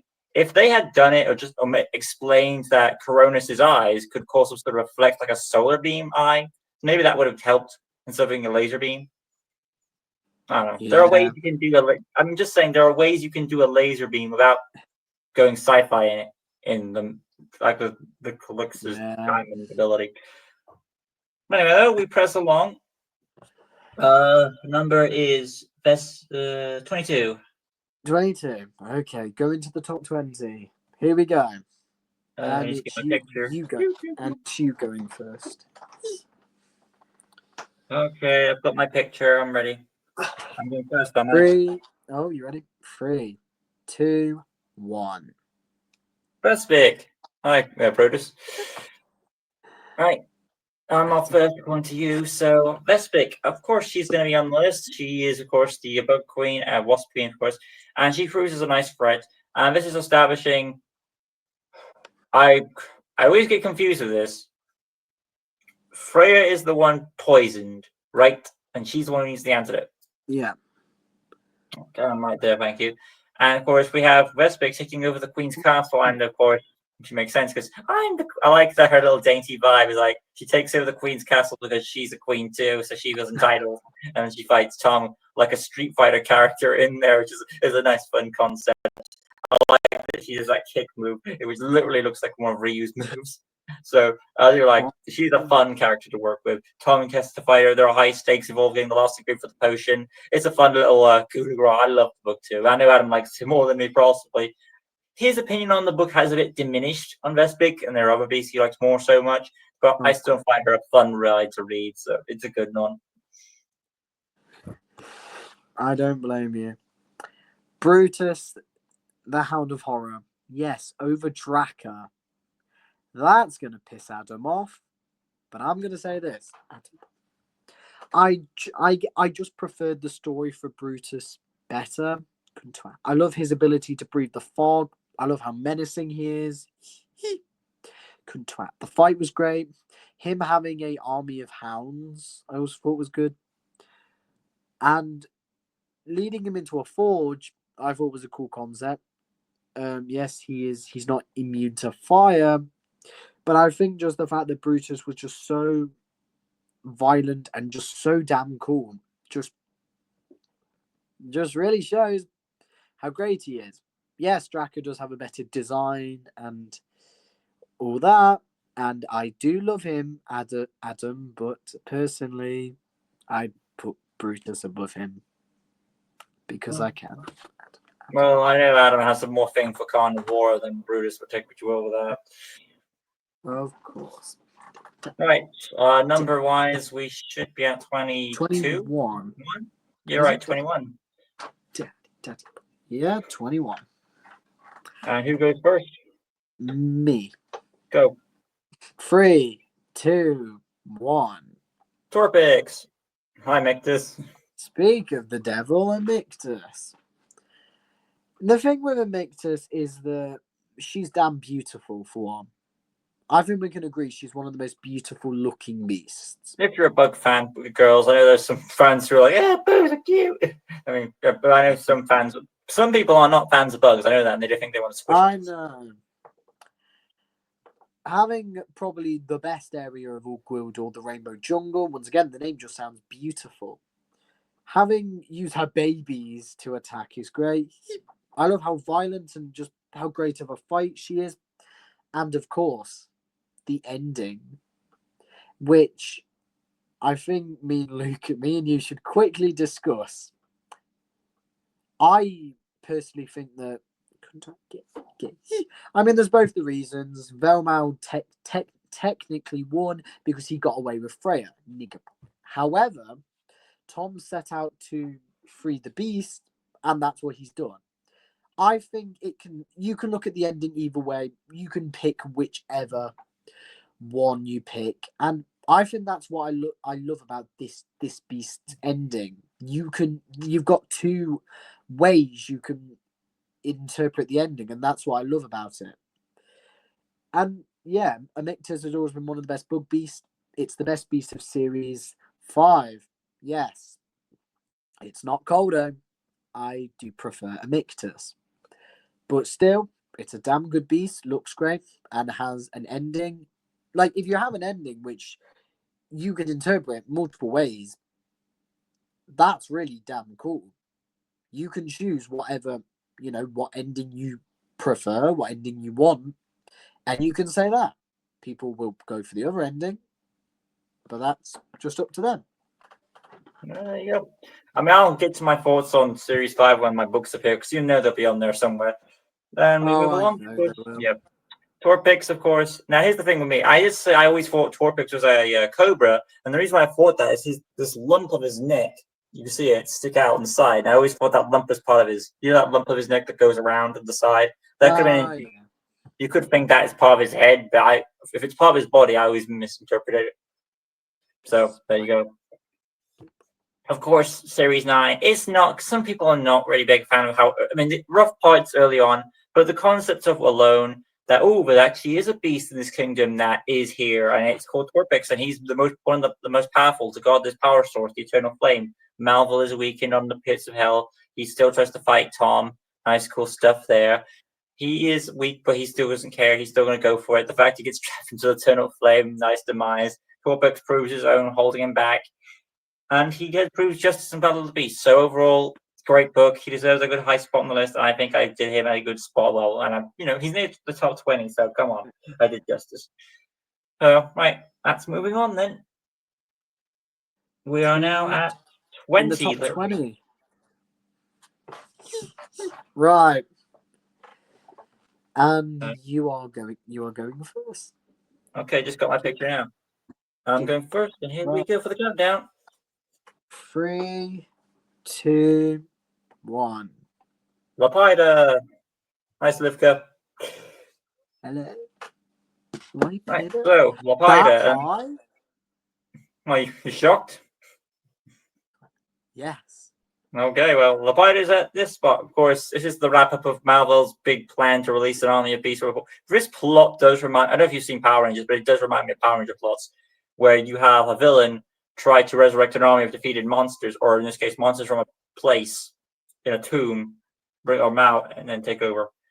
It's been done in Lightspeed, Ninja Storm, and other stuff. So, it's a nice, fun plot. Of course, Malvel meets his own demise by the bug's gonna fall. I don't know how, but Adam always thought that Tom did something evil and pushed Malvel in the pit, and now it's just the fact that this even happens in real life, where we see an object, we try to grab it, and we accidentally fall and hurt ourselves. A lot of people have done that mistake, and it cost Malvel big time. He was so obsessed with getting that book. He literally, I don't know how the hell he got out of there. So he must have grabbed the book, say, "Stop, don't fight me," or he teleported out the hole, which is bull. I don't buy that. So he must have grabbed the book in time. Granted, it makes me wonder why not summon the beast and go out. But I guess screw this plan, I'm doing something else. So I do like it's another plan, but he's upset. He's kind of got an obsession to get Tom back. So what he's done. Lapida herself is a great beast. Those wings are huge, kind of like a Mothra vibe. If you're thinking of the King Kong, or like she's essentially one of those kaiju beasts like Technos, where she has that huge wingspan. She does have the weakness of a moth, though, light, of course. So yeah, there are a lot of good concepts, and I do like her long tail. It's nice fun there. So good stuff. That's me. Lapida, not really interesting abilities, and the fight I just think is okay. Indeed, it's more of the story I was going with, but the beast is all right. I think the story is also just decent, but I can see why people would like it, especially because of Mothra. Especially for kaiju fans, I definitely could see that. Now we're on to Slivka, the Cold-Hearted Curse. One of the I'd like to say one of the two mascots of Beast Quest. The main one being, of course, Furno, but of course, due to A to Z of Beasts, Slivka has made a appearance. The fact that this is already this design is amazing. Yeah, it's more of a monster than anything else. You can't really compare it to any animal. It is kind of. I mean, it is more. I'd like to say more lizard-like, like a three-eyed horned lizard. Yeah, but it's nothing in our realm of reality, so it's more of a monster than anything else. What can you put? What creature in our reality could compare to a three-eyed lizard? There's not much we can go with. I really could. I would go with a lizard purely because of also the tongue, and also because I believe it is meant to be a type of lizard. But either way, I like that its head reminds me of that creature that Gandalf fights. Oh, yeah. I forget its name. It's on the tip of my tongue. The barrel. I can't remember. Yeah. But yeah, I like that touch. Carry on. But I love how monstrous it looks. The three eyes, the horns. It can walk on lava, which is a great ability. The fights was nice. It was set in a jungle. Once again, I like my jungle fights, so courtesy of that, great to see it in a jungle. And the beast I feel like this was a fight where this was one of the fights, and you'll see why. These beasts had good, even length fights. And I think that's all you needed. Slivka gets the job done. It goes, after Skuric and Targro, which are just okay, this beast goes up. And this is where the series starts to get good, and why Series 13 is one of the best Beast Quest series is. And this beast plays a big part in that. And yeah, that's why Slivka is this high. The only thing really stopping it from getting any higher is because the other beasts I just preferred more. And also, yeah. I guess aside from the lava walking ability, you've still just got the teeth and claws and thick hide. So apart from that ability, not really much else stands out, but it's still a really good beast. I hope you appreciate this video, Adam. It's over nearly 3 hours. Ugh. Oh my god. Great, it's as long as the Titanic movie. Yeah, we can try. Do you want to rush through these if you want to? Or do you want to go at a nice pace? I think we should just go as a nice pace. Right. Moving on. 19 now. I've got my image. And I'm going first, yeah. 3, 2, 1. Ultra. Hi, Corvax. Yeah. Right. This beast has such a great fight, and I enjoy it so much. The Kingdom of Dragons is a great series for a reason, because all these beasts are great. And Corvax looks cool, great fight, and the story had stakes, it had tension, and also I like the water lizard-like people. I thought it was really interesting to explore it.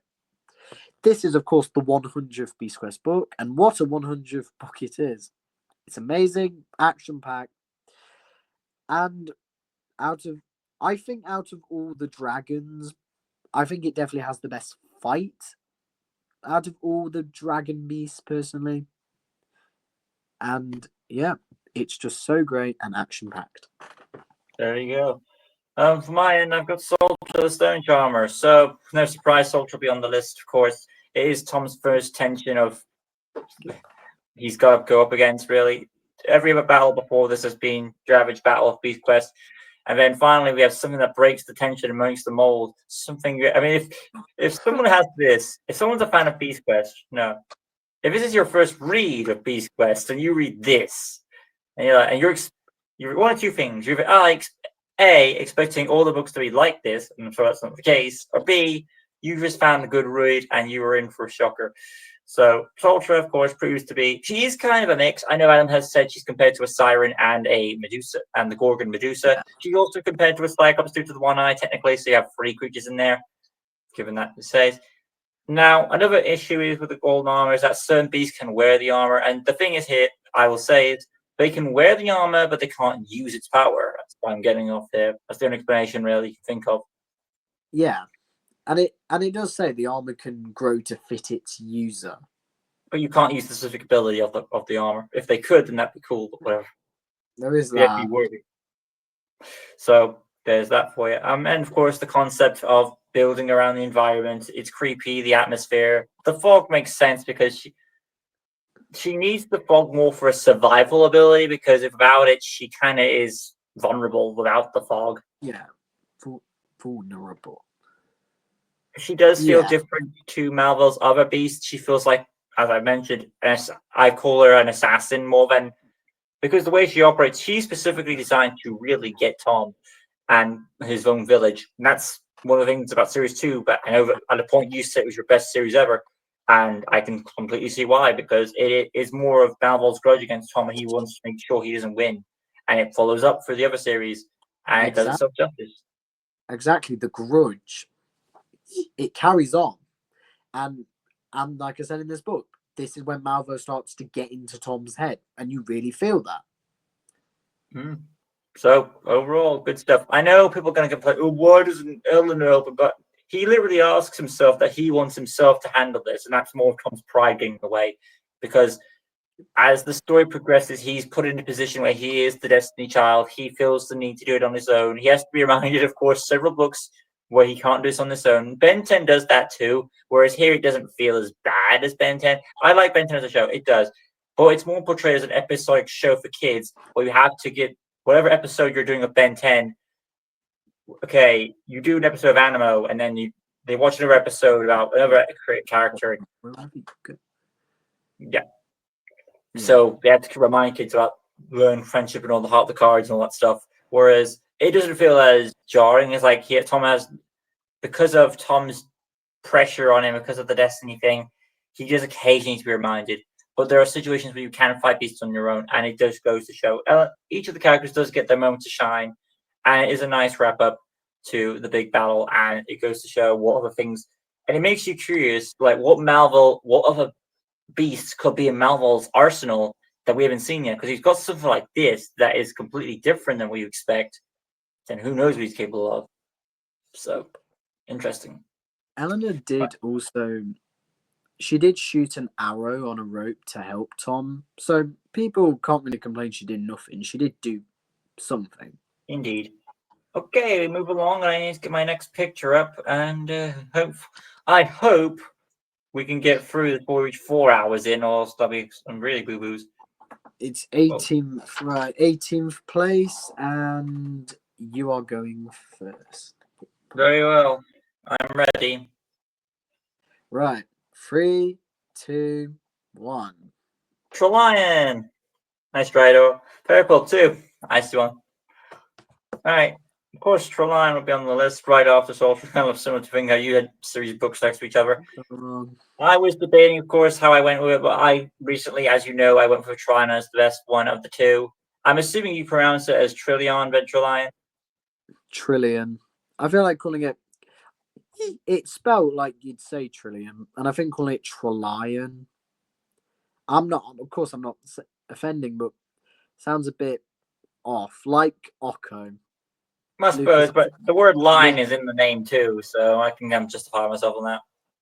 Trillion is also probably because of the 3 heads. I feel like. Yeah, but that trillion is more like a trillion. This isn't really a trillion; it's more of 3. Can we convert you to calling it Trillion like we did with Occo? No, because I like the concept of the name Trelion because it fits with the. It is a lion, so it fits with the joke. That does okay. Yeah, I can see that. Go on then. Talk about this book that I love so much. I mean, so of course Tigus is involved, and of course it's a nice concept. The beast shows up right from the get-go, does not give Tom a break. Builds with Tigus fighting him on the prologue, and they go out, and Tigus does his best. Even though he gets scuffled and weak, he still tries to pull back on that beast. The characters have to work tactical to figure out its weakness, and it's nice. Everyone gets their moment to shine. Silver gets something to do. Storm has to hold him back at a point. He's across the river. They form a plan. I love it because everyone's doing something in this book. This is what I want from Beast Quest, is that sometimes either one character is shafted over another, but when all four come together, they feel like they're at their strongest. And this is great. That's why I like Trolline so much. And it was tough to do. So you go on. No, I'm just saying exactly. That's right. It was tough to do for me because Tom's solo adventure is really great, and I originally put Soldier above him because of that. But I feel like that I recently, or I don't know if it was recently, but Beast Quest wise, I like it more when the team has to work together to get something done. Because if Tom could get this done, he wouldn't really need the allies in the first place. If he's going to take these allies with him, they should have a part in the battle. So when they're not a part, it kind of affects me. Like, what's the point of these allies if you don't stay from with them in the first place? So the fact that everyone helps out, and of course he gets a weakness which will be later used another beast that we like, Calderon, sinking into the water. Cool. And of course the ending hypes us up for Series 3. For you, it seems Series 3 is awesome.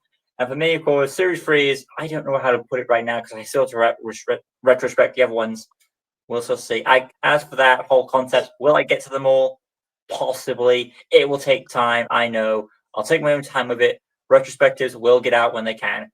I will only be doing up to 1 to 13, though. I have there's not much motivation to do the other ones because they're new G and they're at that point with my new style of stuff. So 13 wise, I'll go that far. And in case anyone else is wondering, I plan to do all of them. Even the new G?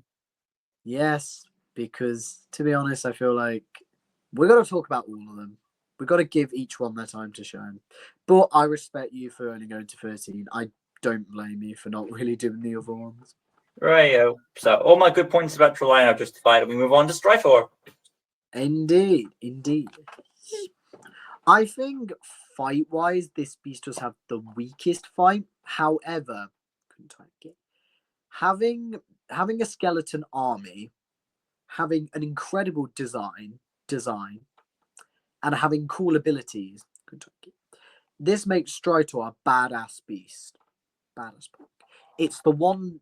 It's really funny how like dragons have been defeating all these wizards. Like Furno killed Malvel, and now Stritor kills Jezrin. Couldn't take it. In a setting him alight, of course, burning him. Tom very smartly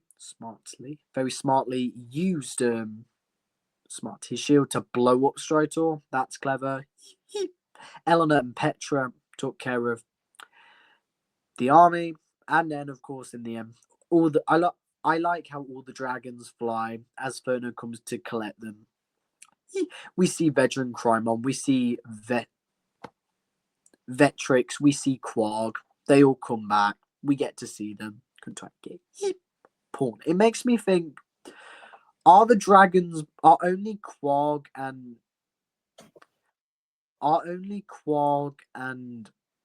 Vetrix good, and Korvax is evil, and then of course Stritor is like a guardian. He can't really move. So are Quarg and Vetrix the only good ones, and then Korvax is evil? I don't know. I believe those are the only ones, and then of course you've got Veteran Crymon. It's a nice display, and Lucas is gone. I'm just going to carry on. It's a nice display of dragons. It's a nice display. It's a great ending to have them all fly by. And we have, of course, honestly, a great end to a great series. And yeah, if there was one finale that would be up there, well, it is up there, but you should read, it is, of course, Stritor to end off a brilliant series. All right, then. So far, we're moving on 3 hours in, I'm afraid, guys. Adam, I hope you appreciate what we're doing here. I hope so. I mean, Jack did say some stuff about your opinions, but that's down to his opinion too. So you still appreciate the video. Lucas, do you have a drink? I'm worried about you don't have a drink, man. What, you're covered, are you? Yes, I've got mine. Well, come on, we're almost through this. I was hoping we could take I don't want to rush through it, but at the same time, multiple things on my mind. Even my moderator is asking where the hell I am. Don't worry about it. Anyway, let's see. We're now at the 17th spot, so we're almost there, guys. We're nearly there. Uh, Gotta... don't Right. make me think that I don't like this video. I do, but it's still time. It is a long video can be a bit time consuming on your mind. It is. All right, so 17, go. Oh yeah, was our last? Yeah. So you're first this time. Oh no. All right, go. Right, 3, 2, 1. It's Lucor. Of course, he'd be here. The beast that was based for me. Grashcore. And Grashcore. Great. So, of course, once again, I know Adam's already made the joke, so we'll just get this out the way with Lucor, the Forest Demon, is what it is. I find it funny that Beast Quest literally has made a book, either coincidentally or maybe not coincidence, that it literally has many elements that are based on me in the Lynxie series. The Forest Demon, got it. Lucor being part of my name. The design of the cat creature is a white cat with red eyes. Delilah, Lynxie / there, because when she turns good, her eyes are green, like Lynxie.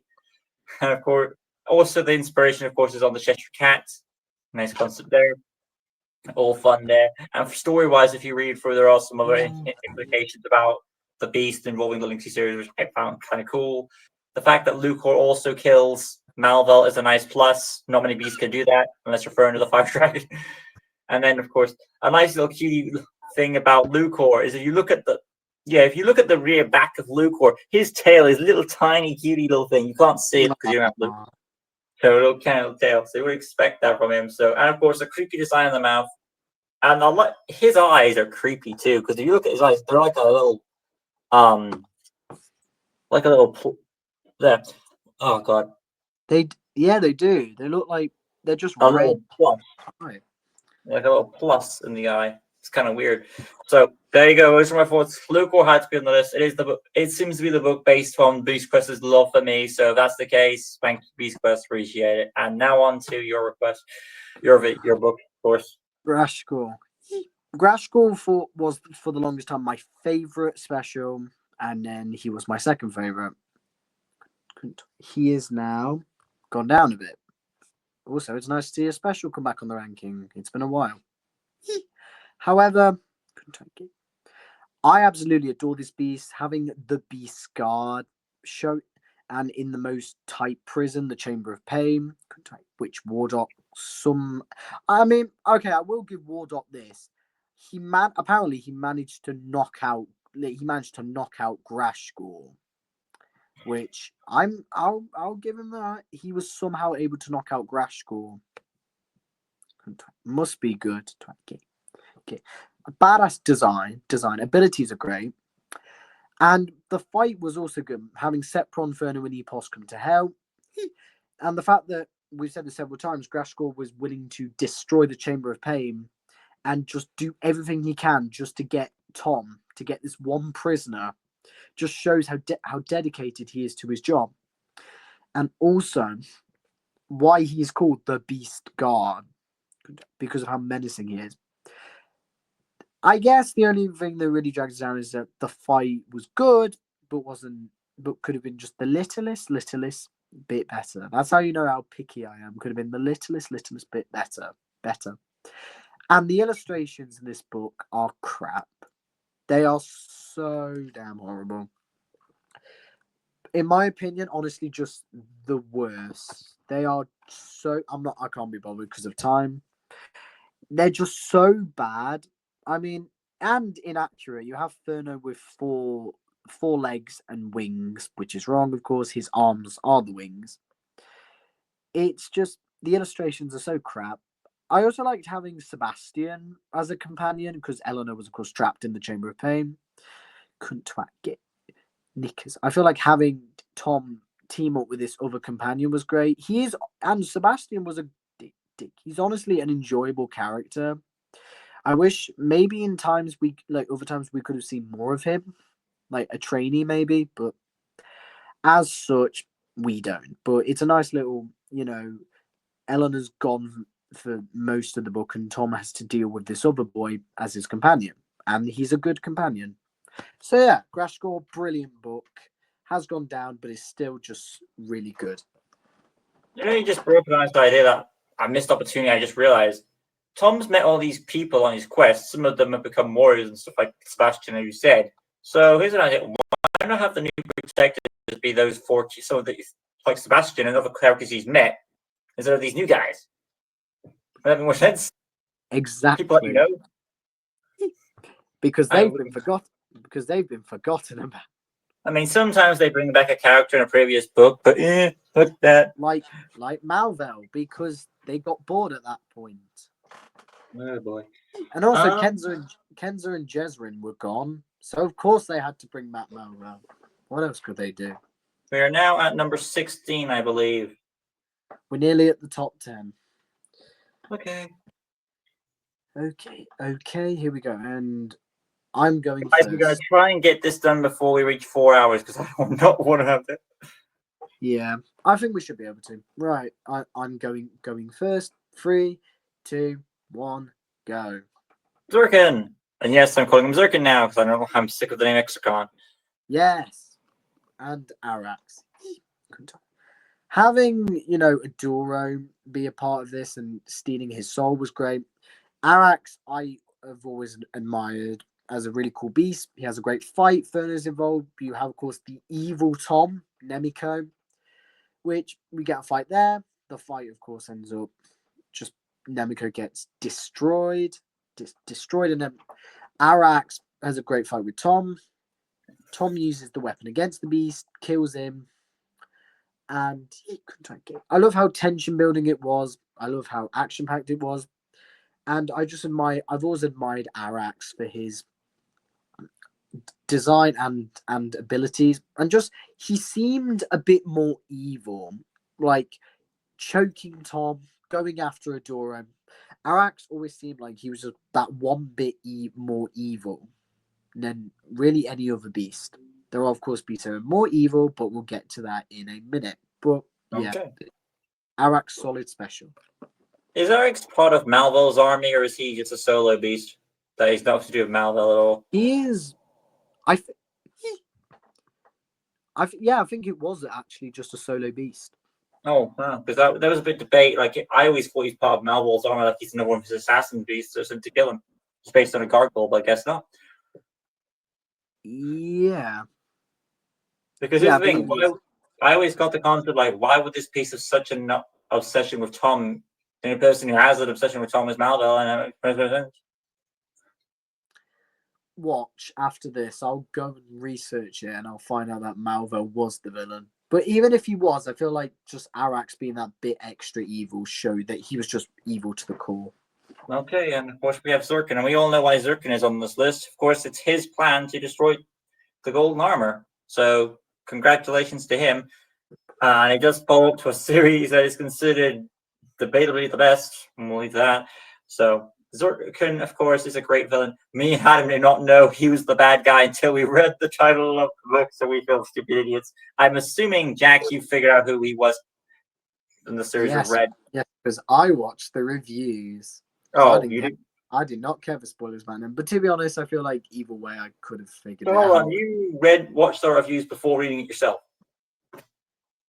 Yes, because back then I just did not care for spoilers. Oh, you have to listen to my advice. What? And to be honest, I've still done that to this day. So thank you, past me, for coming with that concept. If you watch this review, you don't care for spoilers. That's what Jack does. So yeah, Zirkin, great beast. He's very deceiving. He's a nice concept. It's a nice change to have a beast as a villain instead of just a wizard all the time. I do like it when they do that. Cobra's an exception to the rule. It really is a good concept. The fact he has to pretend to be, it's debatable who's the best deceiver when it comes to these beasts, because Cobra's pretty good. Gargantua's, it's really hard because I want to say he's the best because of how he's able to trick all the good guys. No one else has done that, because it's not just Tom. He's able to trick the kingdom as well, and King Hugo is on his side. So the fact that he's able to trick all these people makes it, I feel like he's the best deceiver, because whereas the other ones have only deceived either one henchman or Tom, Cobra and Gargantua. I mean, this guy was able to receive more than one person. That's only why. part- Okay. The only part of Zircon I never really got was when Tom tries to tell King Hugo, oh god. Yep, I'll have to put my phone on charge. But the point is, when like Tom tries to tell King Hugo and Aurora that Zircon's a beast, Zircon's just like, Well, his brother. Tom, Was his brother's name mentioned? Theo? Tom? yeah, Angelo, Prince Okay. Angelo. So what you mean to say is when Tom tries to say that Angelo is Zircon. Well, yeah. When he tries to say that Angelo is Zircon, Angelo proceeds to say, "Oh, Tom's been on so many Beast Quests, he's starting to see things." And for some reason, maybe King Hugo and Aurora believe him and just think Tom's, seeing things, which I never really got. Like, why won't you listen to Tom? The one who's been loyal. I get it's your brother and he's come back, but I feel like you should at least take into consideration what Tom's saying. Especially after, like, King Hugo has seen his brother's behavior. Surely he'd question what he's doing. Well, I know his henchman is Katya, which is Petra's mother, so she could have done stuff. Could have. Also, wasn't it like a battle? Like, Tom had to decide which Hugo was which? I think it was his book. Yeah, I believe it was his book. It was a And I do appreciate that Tom has to do. I think actually throughout this series specifically, Tom has to do some research to figure out that Angelo is actually really dead, and he's he actually has to do some detective work. Yeah, because at the end of Crotax, they find his skeleton in the coffin. So he's like, "Oh, he actually is dead." But then who's that guy? Yeah, nice concept. So it does make me appreciate the stories on a character. But instead of Tom just being hero fights beast, they treat him in another way where he's more of a more strategic. That's more useful. I'd like to say detective. But I don't want to say detective because I already used the term. So but I still appreciate it though. He's a problem solver. Moving on. Oh yeah, it's you next. Yes. We're at 14 now. You are going first. Please, we're at 14. We are definitely at 14. We are 15. Sorry, shit. Okay, 15. 3, 2, 1. There's Gargantua. Nice. It's kind of a serpentine thing there, so got that with you. Yeah, there's that. Who's first? You are. Oh, Gargantua, the beast of temptation to the dark side. I mean, you are another. While I have established that Ferric is the whole we are Venom type deal, you are technically more of a symbiote type deal because you offer power, the ring, hence Lord of the Rings reference, of course, Gargantua being a snake, some sort of serpentine beast, made of a hard material, and here's the thing with me and Adam. We debated on like how much power does Gargantua give the user and how much power does Gargantua keep to herself when the ring. I'd like to say that even if she does give up power, she's still powerful. So I suppose. I mean, Adam thought it's like 60-40, 40% for the user, 60% for herself. That's what the concept was there. It's not like in her nature to give all her power to her. Yeah, she's too greedy. So she's very sneaky and deceptive. There's not a good thing about her. I think, is she as egotistical as Cobra? I don't think she is. I think she is more evil but she doesn't feel like where she's evil. She doesn't feel like the ego as Cobra was. Cobra let his power get to his head, but Gargantua never seemed to have that.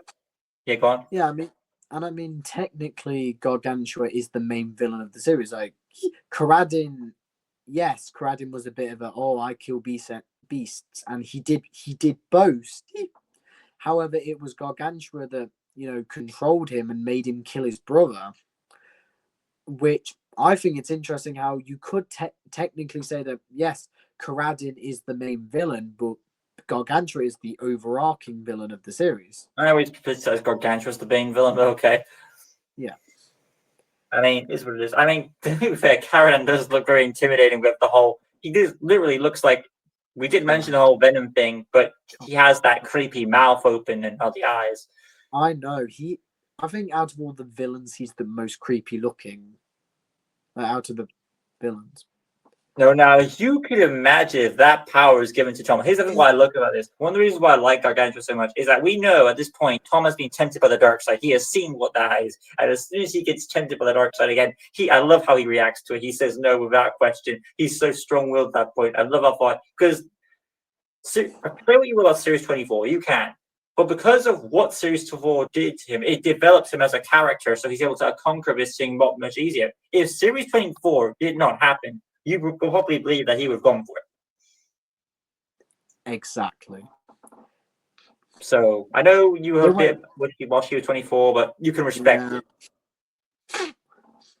Yeah, but that's mostly because of Crocol, in my opinion. Well, I ain't got Gargantua now because of that. Yeah. Right now, Spikefin. Oh yeah, Spikefin. You're right. This is one of the best water beasts of all. Has a badass design with the skulls on his head.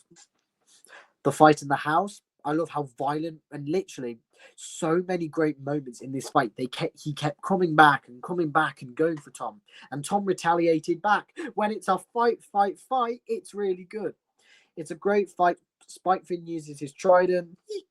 I forgot, and it's really great. Only problem is I've forgotten how they defeat him. Also, we see Malvo stab the guy who turns into Spikefin with a poison blade. I know the point was to turn him into a beast, but I still think the fact that, let's just say he wasn't, the fact that Malvo is willing to just, still go over to someone and just stab them and kill them. Like Series 7 to not like 10 was when Malvo was getting dark. Like he was starting to kill people. His plans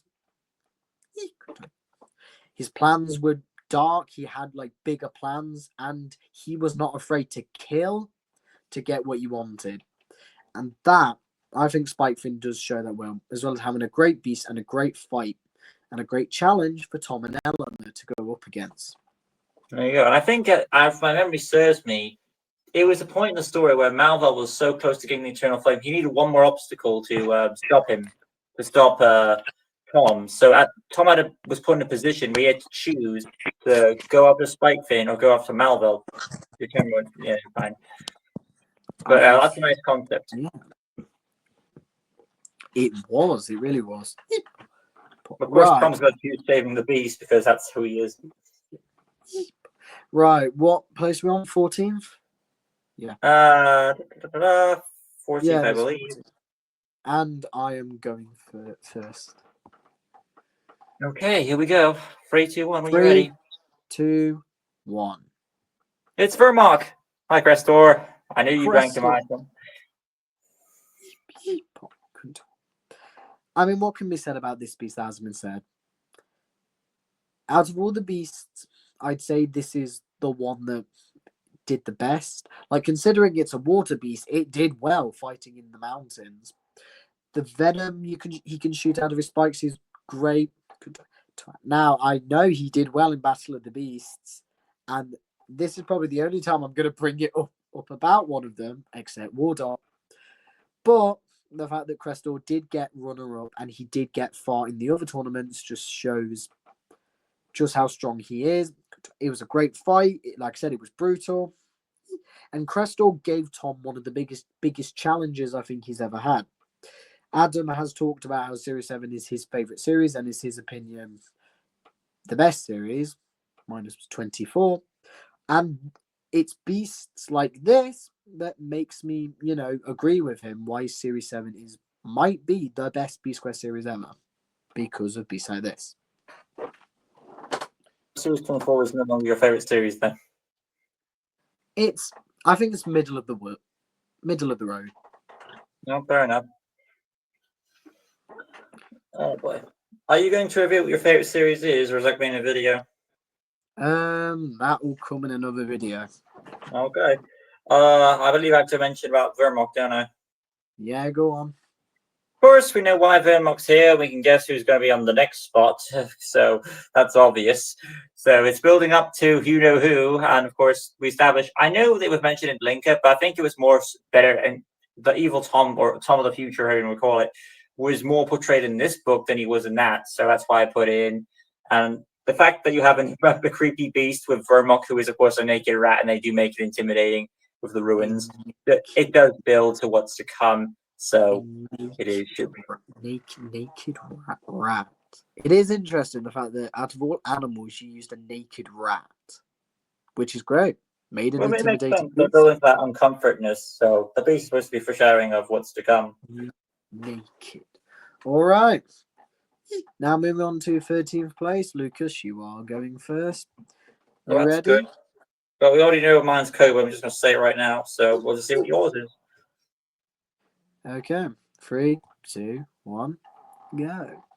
Madara, you can't escape us, can you? Of course, no surprise over here. I believe Cobra, correct me if I'm wrong, he is a genie. No, he can't be. If he was a genie, who uses it now? For some reason, I thought he was a genie. He is, well, he is a genie beast. I think he's either a genie or a spirit beast, like a According ghoul. to the description, he's a ghoul. Ghoul of the shadows. So, of course, he's one of the great examples of villains. He's egotistical, really egotistical, and that is his weakness, unfortunately. And his power does go to his head. Whenever someone has a lot of power, it does go to the head. It's just human nature, really. He does test Tom for different ways, mentally struggling through different obstacles. He can change the environment where he is and do all these different abilities, and that's fun to play with. And the fact that Tom is able to overcome him is, of course, tremendous, and of course, a great example of why he is what he is. And I feel like they knew. This is another good example of, like, if they knew that series was done, it would end on a great note with Cobra. Cobra is a good way to end the series. Exactly. All right, that's what I'm going to say, so go for it. I couldn't agree more. Madara. I've also made it clear over the years that I like my cat beasts. Koron and a few others have proven that. I love Madara. Couldn't try again. Always loved her. I love how, like I said, she has her glass fur ability. How sly and slink she was. The fight wasn't really very brutal. It wasn't, full on that, but it did have enough to say, oh, this is a fight. Couldn't try again. Madara, had her attacks, had her moments, but she always she went back, and because she's a very sly and agile beast. I love just how beautiful and milky white she looks. Milky white. And then, of course, you have the old running Adam joke. Yes, Adam, with the white cat you always used to see out of your window when talking about this beast. I remember back in the early days of watching Adam's channel when he was the Dimensional Gaming Squad. That joke was just funny. It always was funny to me. Of course, like you said, over the years he's not seen it. It could have died. It could have moved away. But it was a nice little joke. But apart from that, just having this great beast, this cat beast, it holds up there purely because it's such a fun book to read. But also having this cat beast that is agile and can turn into glass, and a really cool shot of her biting Tom's arm. So when beasts actually full on give Tom pain, that's another good thing that boosts them up. Yes, I think it is better than Crystal. I find it funny that even though the cat has disappeared, that both of us still had Madara on the list. It's funny. It is still that. Righty ho. Moving on, we're at 12. Just top 12 to go. God help us. Here we go, and I'm going first. Nearly 3.5 hours. We should get through this. Should. Right. Ready? Yes. 3, 2, 1. There's Doomskull for you. Hi, Victor. Victor is one of the darkest beasts. I'm going to say that. I love the fact, the whole point of him is that he's one of the last great he's one of the last of the deadly archers. It's an archer, so Eleanor has some like competition, which is nice. Couldn't track it. I like how he's after Laius, this two-headed stag beast. I love how he's hunting something. Like I said, I love how he gives all the fact he's a hunter. Couldn't track. We get this really cool fight with him and Tom. His horse, his skeleton horse, Asator. It's great. Asator. And then, of course, Tom puts on Victor's helmet and gets corrupted. Whenever Tom gets corrupted, it is a joy to watch because we get to see how he reacts. And the fact that when he does this, Victor is just he's smiling so evilly, knowing that Tom is corrupted. And then, of course, in the end, Tom battles this and finishes off Victor. But I believe the cavern flooded, or the rocks just fell and killed Victor. But either way, it was I feel like this was a dark book. It was a great book. And also Victor's entrance when he leaps over the castle wall and causes chaos. Beautiful. Oh, I've just damaged it. But yeah, Victor, solid special, one of the best. Righty-ho, moving along, we come to, of course, I said Doomskull, and we all know why Doomskull is high as he is. It's the book where Tom has to deal with the fact that he lost his father and has to overcome these odds and beat Malvel. And in fact, you could argue, I wish Tom had killed Malvel. Granted, Malvel still dies anyway, but I appreciate that it wasn't now Tom's anger and hatred. It was due to one of the beasts and all that, so I'm pretty more satisfied. Correct me if I'm wrong, but I believe Furno is the one who kills him. Yes. That's a nice full circle. That the beast that started it is the one that ends if series 10 was the ending series, I would have been happy because Tom got justice for Taladon. It's also funny because Taladon was the character he was looking for, so it would have come full circle that Taladon dies, and then when you finally meet, which is the whole beginning of the series, so there's a nice full circle. At the beginning of the series, Tom was finding his father. At the end, he found himself. That's probably what some cringy ass thing would have said. Indeed, and of course, Doomskull alone, beast-wise, is a mixture of things. You could argue it's a chimera thing, but I always got the impression it was a Sphinx beast. The whole head, of course, Ghost Rider, skull, fire. Yeah, I got that deal there. And the fact that, even though Tom is questioned and Hugo is captured, he still finds a way to overcome these great odds against him. So, Doomskull, it deserves its spot where it should be. I'm glad it was both on our list, so there you go. Definitely. Now, we come to the next book. Lucas, I've got some good things to say about this. You might not like where it is, but I think you'll appreciate how it's this high. The book you've chosen, I respect your opinion. The same as, I'm sure, the same thing goes for you, for me. Of course. It's you. Okay. I'm going first. Right, here we go. You ready? Name is in, and I have the picture now. I'm ready. 3, 2, 1. It's Tecton! Oh, that's fair enough. Hi, Silver. Who's first? Me. So, and you ranked him high. That's still good. Exactly. Now, Lucas, we all know you love this beast. You originally, I don't know if it still is, we will find out, but originally, of course, it was your favorite book. And you loved this beast, and I can do nothing but agree.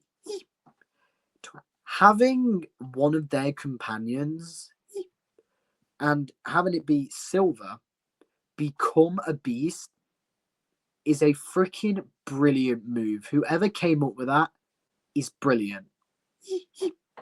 So not only is Silver this big, powerful beast that is hard to beat, but they're fighting one of their friends. Specifically, Eleanor is fighting her closest friend that she's had since he was a pup. Along with the fact that he has an army of wolves and the fight is just great, and the fact that Silver nearly eats Eleanor. This series is probably this book is probably one of the most emotional. And in terms of emotionally, I will say this this was one of the hardest beasts they've ever had to fight. Not only because of how strong he was, but because he was their friend. And at the end of it, and there's so many moments when he nearly kills them. But at the end, when he transforms back into his normal self and Eleanor just hugs him, you really feel just that happiness that they've got their friend back after Malvel has done this horrible thing to him. And that's why Silver is this high, not only because of how great the story is, how great the beast is, but because of the fact that the beast they were fighting was their friend. And that alone boosts this up towards the top. No, then. Perhaps for Silver. And speaking of which, Tecton. Now, people argue, well, Terry should be the he's right after. But here's the thing. I think we all know. Well, how about it?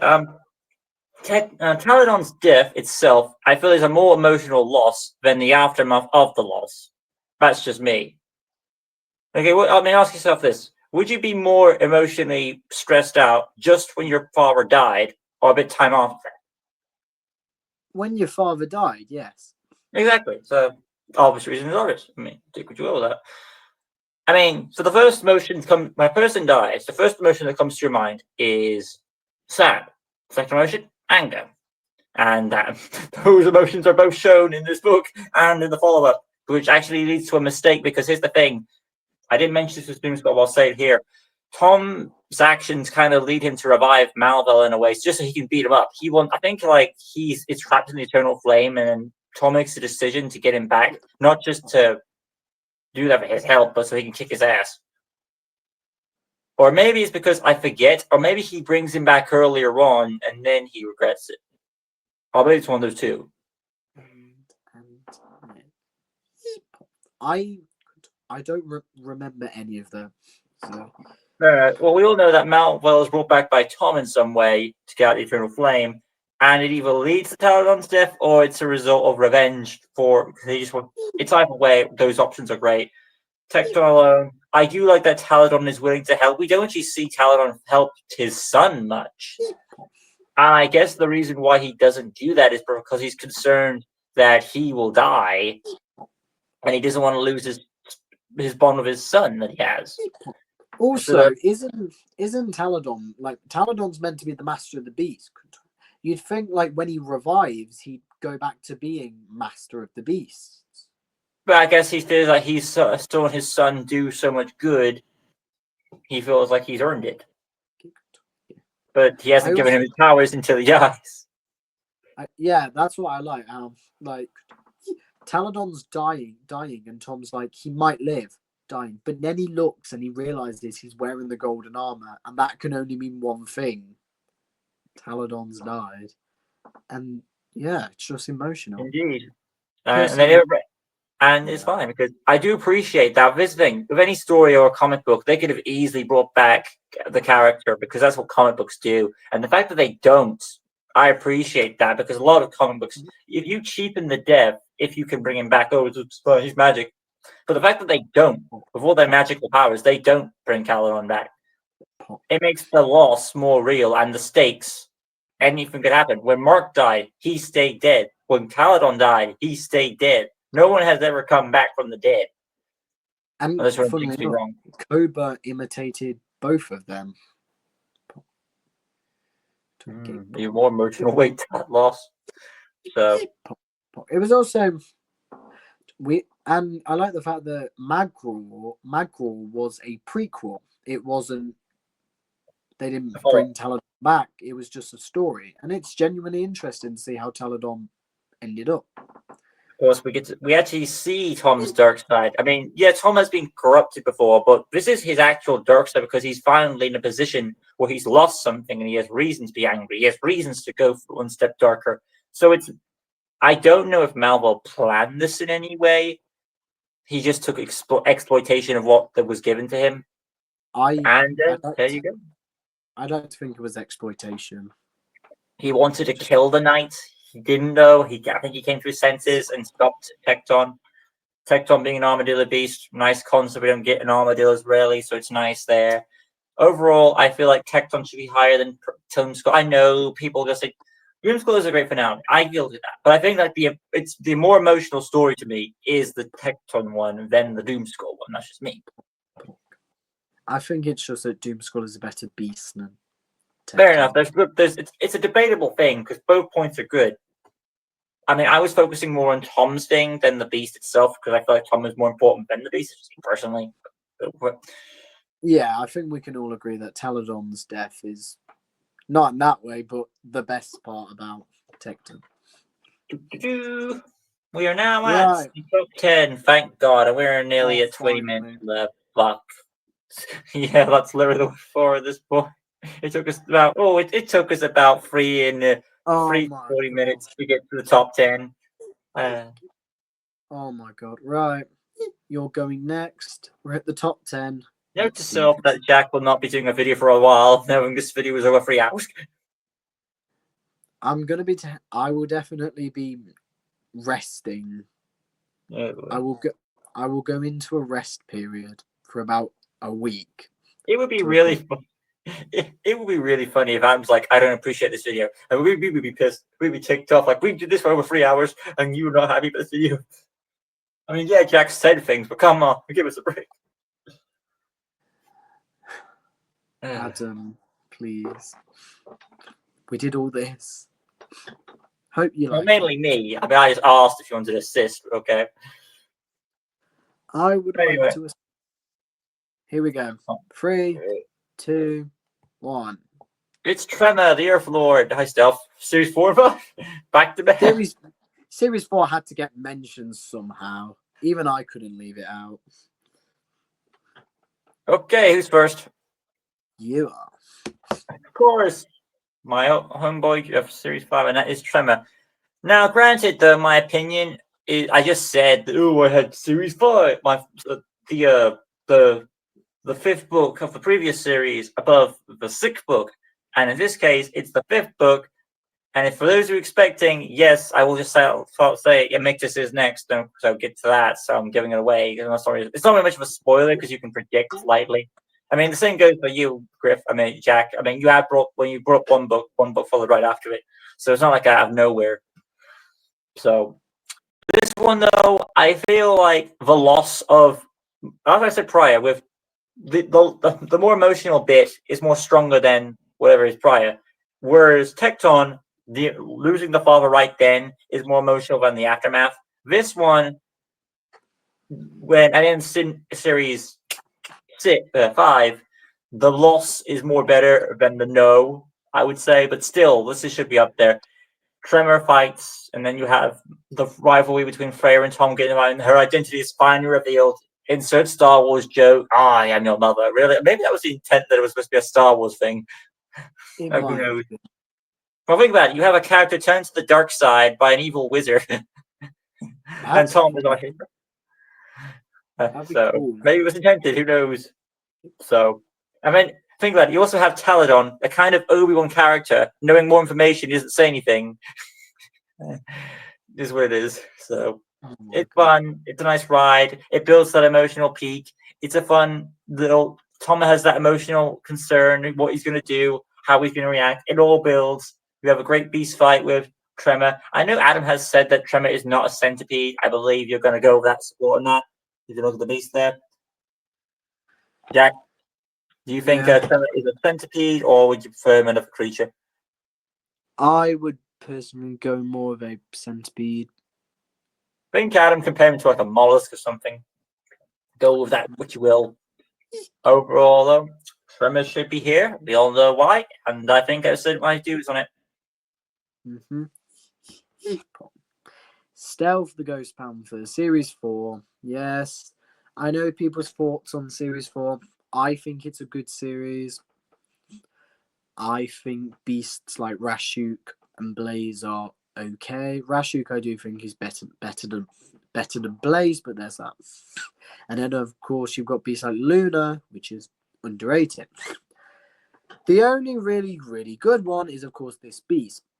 The fact that he can, one swipe of his claws can turn someone evil is a damn good ability, and the fight took place in the city, and they wouldn't like. I love the fact that King Hugo and Aduro wouldn't let Tom and Eleanor into the castle because they were worried that they'd been scratched by stealth and they could be evil.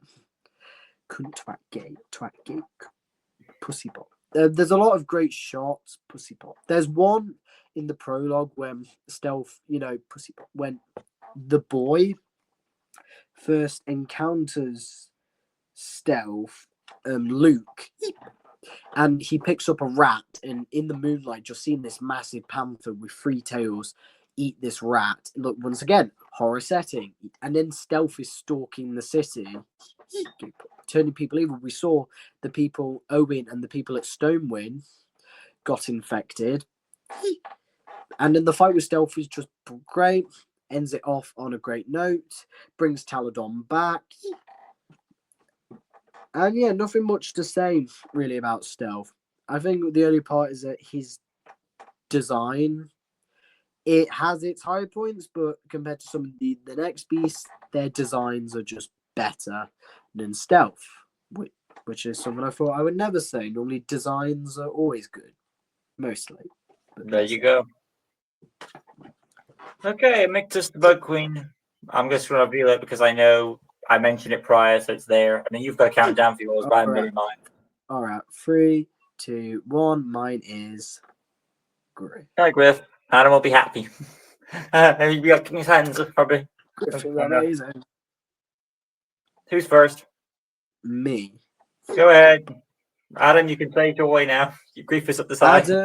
Adam, I agree with you, but I always thought this personally. Griff is so damn good and is easily the best of Series 17.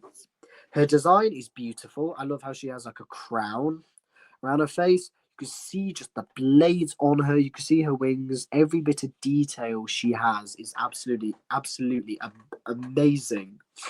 Koldo comes to help. I know you don't like Koldo. I do. I'm happy. She can breathe ice and icy breath. She can shoot ice. She can use her wings as blades. And the fight was genuinely interesting, trying to save the snow people. I've forgotten the name. Well, the people in Koldo. The civilians from Griff's Wrath. I think the way she was defeated was good. I can't remember it, but I do know it was good. I've just forgotten. I've heard she did well in Battle of the Beast, if I'm right. In New Generation, she was beaten by Morax, and in the AG, she was beaten in the early rounds, I believe. I think she actually made it more farther than the other ones. Hey, losing to Morax isn't a bad thing. If you make it to Morax, then hey, claps for you. If you make it to Morax, good. Prepare to die. Prepare to die. I remember she was one of Ferrick's victims, wasn't she? Yes, she was, along with Petrix. And whoever Ferrick fought, whoever it was, I only remember Petrix and Griff. Petrix. So, I also love the fact that you get different types of fights with her. You get an aerial fight where you got to dodge because she's got her ice breath. You get her using her blade wings as a fight, so you get a bit of a sword fight. You have her wrapping a rope around her, trying to tug her in. There's so many moments of action, and it's such a great fight. It's such a great book. And compared to a good series with Okko and Sorex is great, and Okko's good, and Thoron's just alright. Griff stands out amongst them purely because of the story and just being an amazing beast. And I wish I could literally go on all day about this book, but of course, well, I'm not going to. It's already long enough, so there you go. All right, we are rounding out the top. No, I'll still have to do my Mictus, don't I? Mictus, of course, is on this list. No surprise. Of course, I mentioned the 5th book prior, so the 6th book would follow. And of course, we know why Mictus is here. It is building up to the loss of Tom's mother, mainly because he could save her. And yes, I know, Jack, you mentioned that the main goal was, of course, to defeat the beast. However, of course, in book 5, Tom mentioned at the end of it he would try and get his mother back. So technically, that arc was still in the series, and the series was over it by that point by book 5. So it was technically one of his goals to get back his mom, and he failed. That's the first time Tom's ever lost. So and that builds up to the next series, of course. And makes this alone a great beast to fight. It's nice to have a good Mantis beast. The babies are cute to fight as well, and she has proven quite an effective beast compared to Vespik mainly from time to time. Understandable, a good rival, a good finale to a great series, and it deserves all the praise it gets. And that puts Series 5 at where it is, at the number 9th spot. Okay. So I believe we have to move on to the next number now, don't we? Okay, there we go. That'll work. Right, 9th place, and you're gonna go first. Actually, no, 8th. 8th. Really, Jack? It's been going on for ages. I'm losing sanity. I don't know why. Please appreciate this video, Adam. Please. Please. We're nearly at 4 hours. Oh shit! Right. Thank you. You better appreciate this video. Let's get on to 8th place. I'm ready. 3, 2, 1. It's Raksha. And Carnivora. Go Two on, beasts Lucas. that Adam likes, so he should be clapping his hands for this. Oh, Who's first? you are. Raksha, of course, the Mirror Demon, who is basically our Chimera beast of the 6 good beasts of Avantia. Mixed, an amalgamation of Sepron's, I think it's Sepron's hair. I mean, it looks like tentacles of snake hair, but take with that. The little eye from Arc to the Mountain Giant. Some horns are in there, which is nice. Plus, the mouth, you got like a snake tongue. The tokens are on the shield tokens on the chest. The white body of Nanook, some armors in there. And I believe there are other abilities from the other 6 good beasts of Avantia in there thrown in as well. So nice touches. It's a nice concept of Tom fighting this beast that's an amalgamation of different creatures he's come across, and it's that his tokens are stolen is also a nice touch. So it's a nice challenge to see how Tom's going to pull this off, and I like how the fight progresses. That's my thoughts on Raksha. Carnivora, Adam can agree. This is just a great finale to a equally great series. Having Tom, Eleanor, Storm and Silver, Freya, the Master of the Beast she trained, the King, the guards, and of course the beasts of Tamania coming together to defeat Malvel and his troops. That's great on its own. But before that, normally, and I find this in books like Faura, they rush the beast fight to get to the big climatic fight. But Carnivora's fight was not only great, not only does it have one of the most disturbing images by having Tobias, a man who encountered Carnivora in the prologue, his motionless face just stuck under the ice. This, like, just having his motionless face, just, they come across it. As well as just Carnivora, as we know, putting up a fight, and the fight being good, it just shows that Carnivora is one of the greatest finales Beast Quest has ever made. And, like I said, ending it off to a great series, you can't go wrong. Adam, you will agree with me heavily on what I have to say about this book, and I'm sure you'll be glad that it's this high. Indeed you do. We'll see how we go now. We're at the top 7. Right. You ready? And Yay! Here we go. 3, 2, 1. More attacks. Hi, Lucor. Wow, 2 beasts that both Adam and I like. I'm surprised Lucor made it as high as he did, but congrats for that. Yeah, the fact I have, like, well, your beast higher than where you put it just says something. When I was talking back at Draka, I said there was one beast, of course, that was better than it. It was this beast. This beast, for being a lynx beast, it's so damn cool. It can camouflage. It can shoot lasers. It can shoot beams from its eyes that can turn people to wood. Could twat. It involved Katia, using all her senses.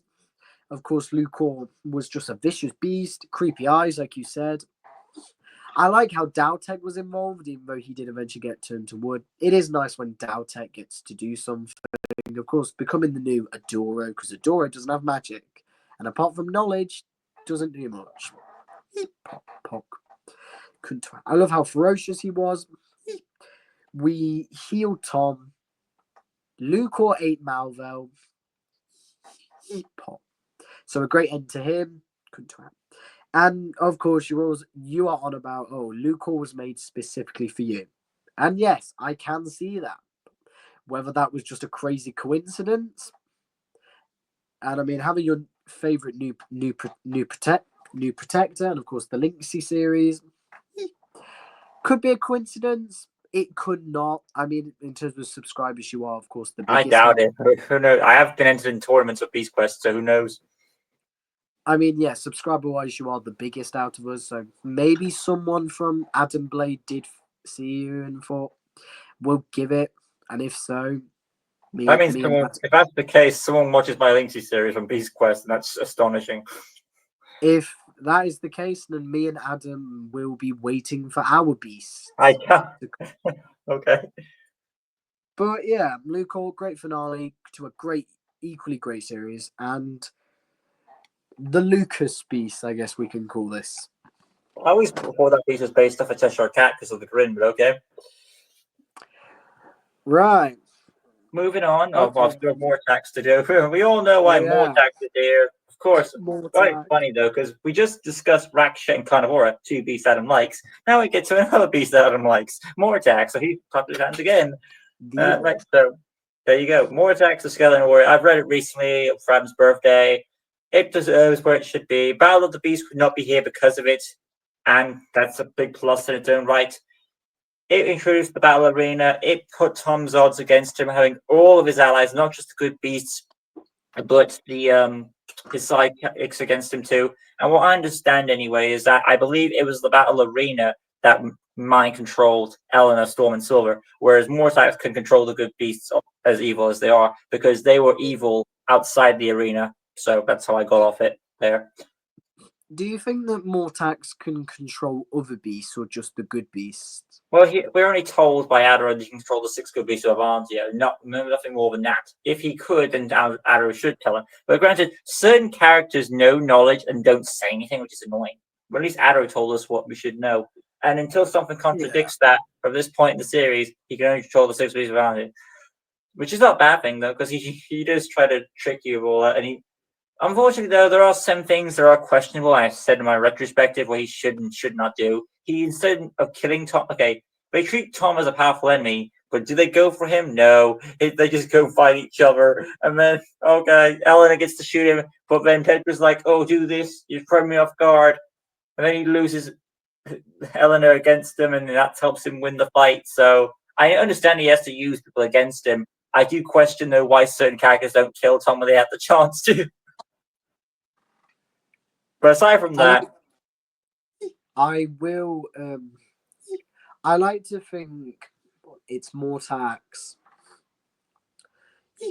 trying. I feel like Mortax is trying to get to Tom, have his allies fight, but then the more personal foes like Eleanor tries to kill him. I feel like he's playing with Tom's mentally than he is more physically. But when he does do his physical, he of course proves to be both a physical and mental opponent.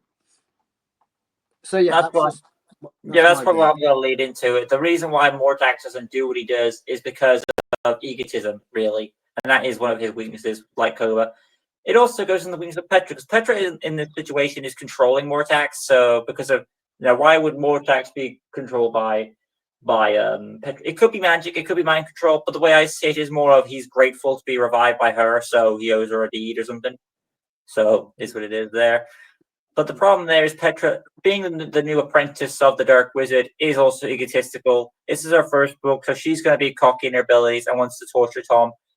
Because of both of those characters' egotisms and Eleanor's annoyingness, Dark Eleanor's annoyingness at Tom, using her as a weakness against him, basically what I'm saying is this book allows Tom to observe the situation of what the character's weaknesses are and how he's able to win, which is why it's one of the best books ever.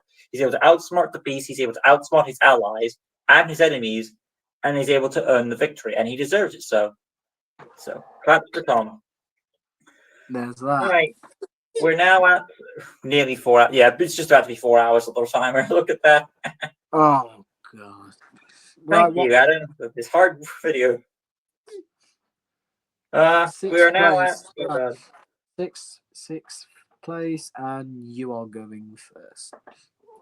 Okay, from 6 to 3, it should be obvious how this is going to go down, but I'll get my picture up now. Right.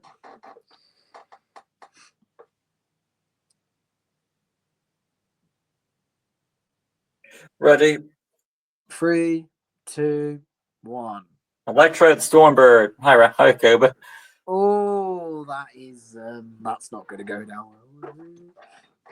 But I will listen and I will not judge. So go on. That means you know what's coming next. Yeah, that's how it's going to go. But it makes sense. I mean, you couldn't avoid it forever. I know. Well.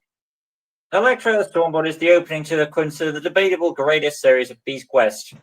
Now, say what you will, Jack. I know how you feel nowadays, but just remember, at one point you did enjoy this series. It was your best. And you have to remember those points.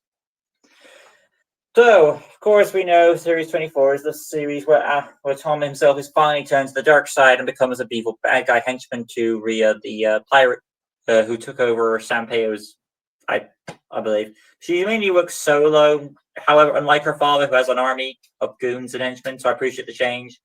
And the fact that she's the one who controls him is a nice change. You expect someone like Petra to earn the victory here, so I appreciate the change. Electra is, of course, the weakest of the 4 beasts of the Dark's Tom Saga. We'll just call it that. I know there's over. Is it called the Blood of the Beast or something like that? Yeah, Blood of the Beast. It's to go right the first time, but all the Dark Tom Saga going to go with that. It is cool. I mean, technically, it's not really a saga. It's more like a one. Could you imagine if Tom's dark side remained for multiple series? That'd be really cool. Is that this? Yeah, just be like the symbiote arc, like That'd they be cool. do the Spider-Man stuff. Yeah, that would be cool. Oh my gosh. Beast Quest, Adam Blade, get on that, please. Just bring back Dark Tom again. Bring back. Even though we know in Gargantua Tom is not going to go back to the dark side. So, but still, Electro is a fun beast. Skeleton beasts are, say what you will about them, they might be overrated, but they are difficult to beat. Electro was hard to take down, and the fact she had to crumble down to bits is nice. The lightning is a nice touch. Tom it's mainly the story beginning for this. That's why it's the focus of why Tom's at the dark side. And we get to see Eleanor finally in the driver's seat for once, which is something that isn't really ever done. Eleanor finally gets to be in the driver's seat. She's our main lead throughout this entire saga. And Daltic becomes the second lead. It's something that you don't see much. And I know you said that Daltic doesn't do much. So the fact that he finally gets a moment to shine throughout this being the sidekick is a nice change. And that will follow up to the next one on the list, as you know. So that's what I've got to say on Electro the Stormbird. Right. Cobra. Having a beast that we didn't know was built up from Linker to Cobra, and because of one mistake he made by saying that Aunt Maria makes apple pie when she in fact makes cherry pie, of course we just realized that this is not Tom from the future. This is in fact a beast. I also like how this beast haunts Jezrin, because of course the prologue is when Jezrin walked on the Warriors Road and encountered Cobra himself, Warriors. So I like how this beast has something to do with Jezrin and how Jezrin fears this beast. He transforms into several figures. Malvel is one, Taladon, Mark. He transforms into all these things. The fight with him as his genie form is great. I love how his fingernails have they have little claws, nails with nails, little gaps in them. His design is badass and really unique design. And like you said, if it did end there, design, I would be satisfied with this beast. It is, in my opinion, a great ending to a great series that started off not that good, but ended up becoming one of the best. Right then, we're at 5 Top now. 5. Go. And we finally crossed the 4-hour mark. Appreciate this video, Adam. Carry on. 3, Oh yeah, who's going first? Me. Oh, yeah. 3, Go. 2, 1. Yes, Fluga. Or Bix. Adam should be happy. He would definitely will. He might be a little bit ticked since he's not the first one, but they would do well with that. Come on, Adam, he's high. I think he will respect the next few positions. Torpix, what can be said? The guardian of the eternal flame, the only real beast in Series 9. Couldn't I get the one to eat Malvel and then spit him back out, and then takes Malvel, prisoner and traps him in the eternal flame. Torpix looks cool, has a great fight, and also the fact that, of course, Torpix is a good beast. Adam has said if there were 2 beasts that could defend him against when he was doing his strongest beast, he'd pick Crestor, but his number 1, of course, will be Torpix. Pock. Adam, of course, you love your snake beast, don't you? You love your snake beasts. Snake. We know how much you love Torpix. It's always been the best of Series 9 for me. Silver, yes, I think story-wise, Silver was the best. But beast-wise, Torpix, I think, just manages to slip in. Or slither in. I know. I was considering that as well. Like I said, it's a great end to a great series. Now, that's what I can say with a lot of these coming up. They're great ends to great series. Yes, they're just spoiled. They are finales, but I don't care. Great ends to great series. And Torpix is a beast that I feel like, to be honest, we'd love to go back to Seraph. I'd love for Torpix to come back, but we can only dream. Also, I wouldn't. Okay, I was going to say something about the Eternal Flame, but I think it's fine as it is now. So, of course, Fluga's next, and of course, we're happy. I mean, so much well about Fluga, but it is the book that Daltek finally gets to kill a beast because he hasn't done much at all. So, this is his high moment. I appreciate that he finally gets. Granted, he's killing a shrimp. It's not the most. However, with that being said, they do make a shrimp intimidating, and it is like a very powerhouse beast, not easy to kill. So, there are some good points to like about Series 24, even if Jack is not like on board 100%. So there are some good stuff there and here. So, I mean, you're not going to see Daltic of a killer beast again. And the fact that you get funny gives that is respectable. So that's that for you. And I like how it helps out. Of course, we see, and we also have a little hint there of Dark Tom throughout the book. So that still progresses on. Right, then, moving on. We all know which beast is next for me. And we're now at number 4, I believe. Yeah.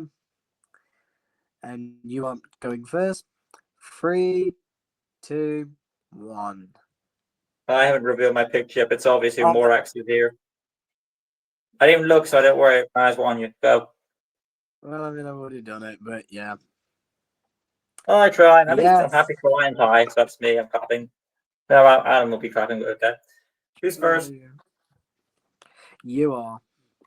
Morax should be high. I mean, hey, this is one of the strong points for you for Series 24, so this is a good thing. This is where some change gets involved into the plot. Yeah. Tom is finally trying to break free from the darkness. He sees this chimp in danger, this chimp person in danger. He has no reason to save it from Morax's rhino or his pangolin role, but he still does so anyway, and that goes to show that Tom's will is very strong.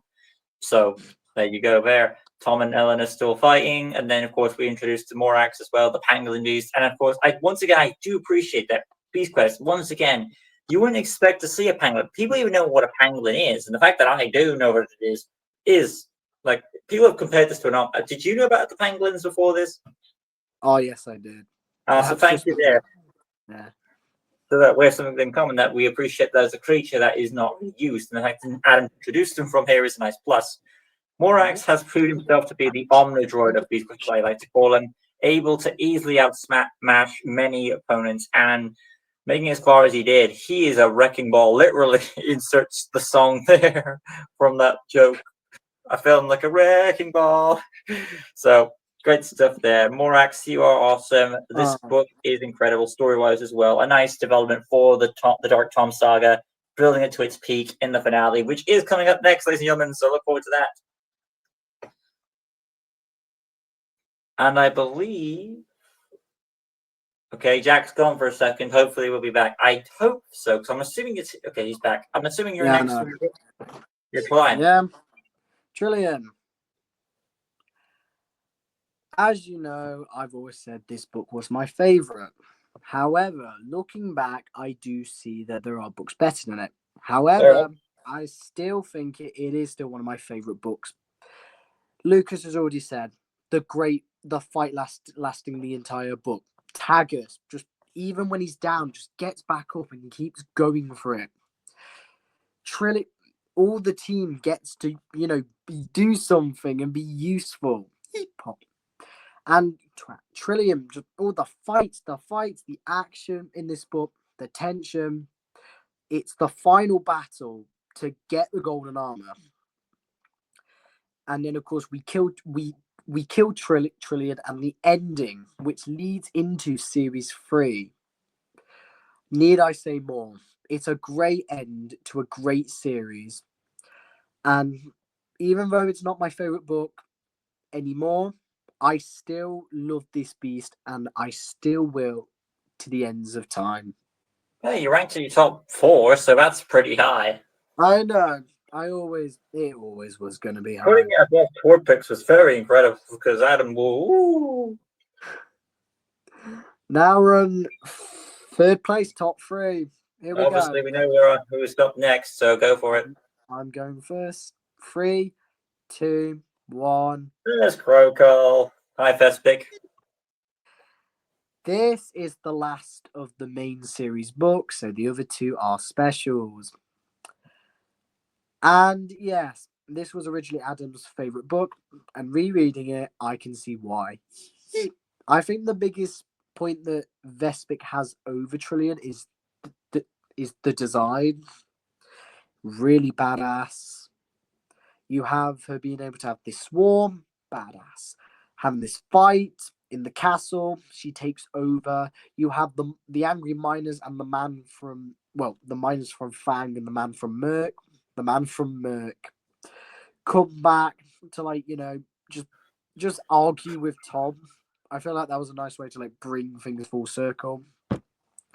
You have the fight in the air when Tom just chops off Vespic's wings and then she lands into the moat.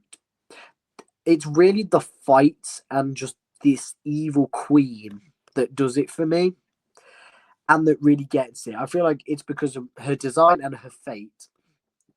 I think is better than Trillion. It's a great ending to a good series, and like I said, originally it was Fang. But rereading this, I can see why Adam originally really loved this beast. He still loves it, of course.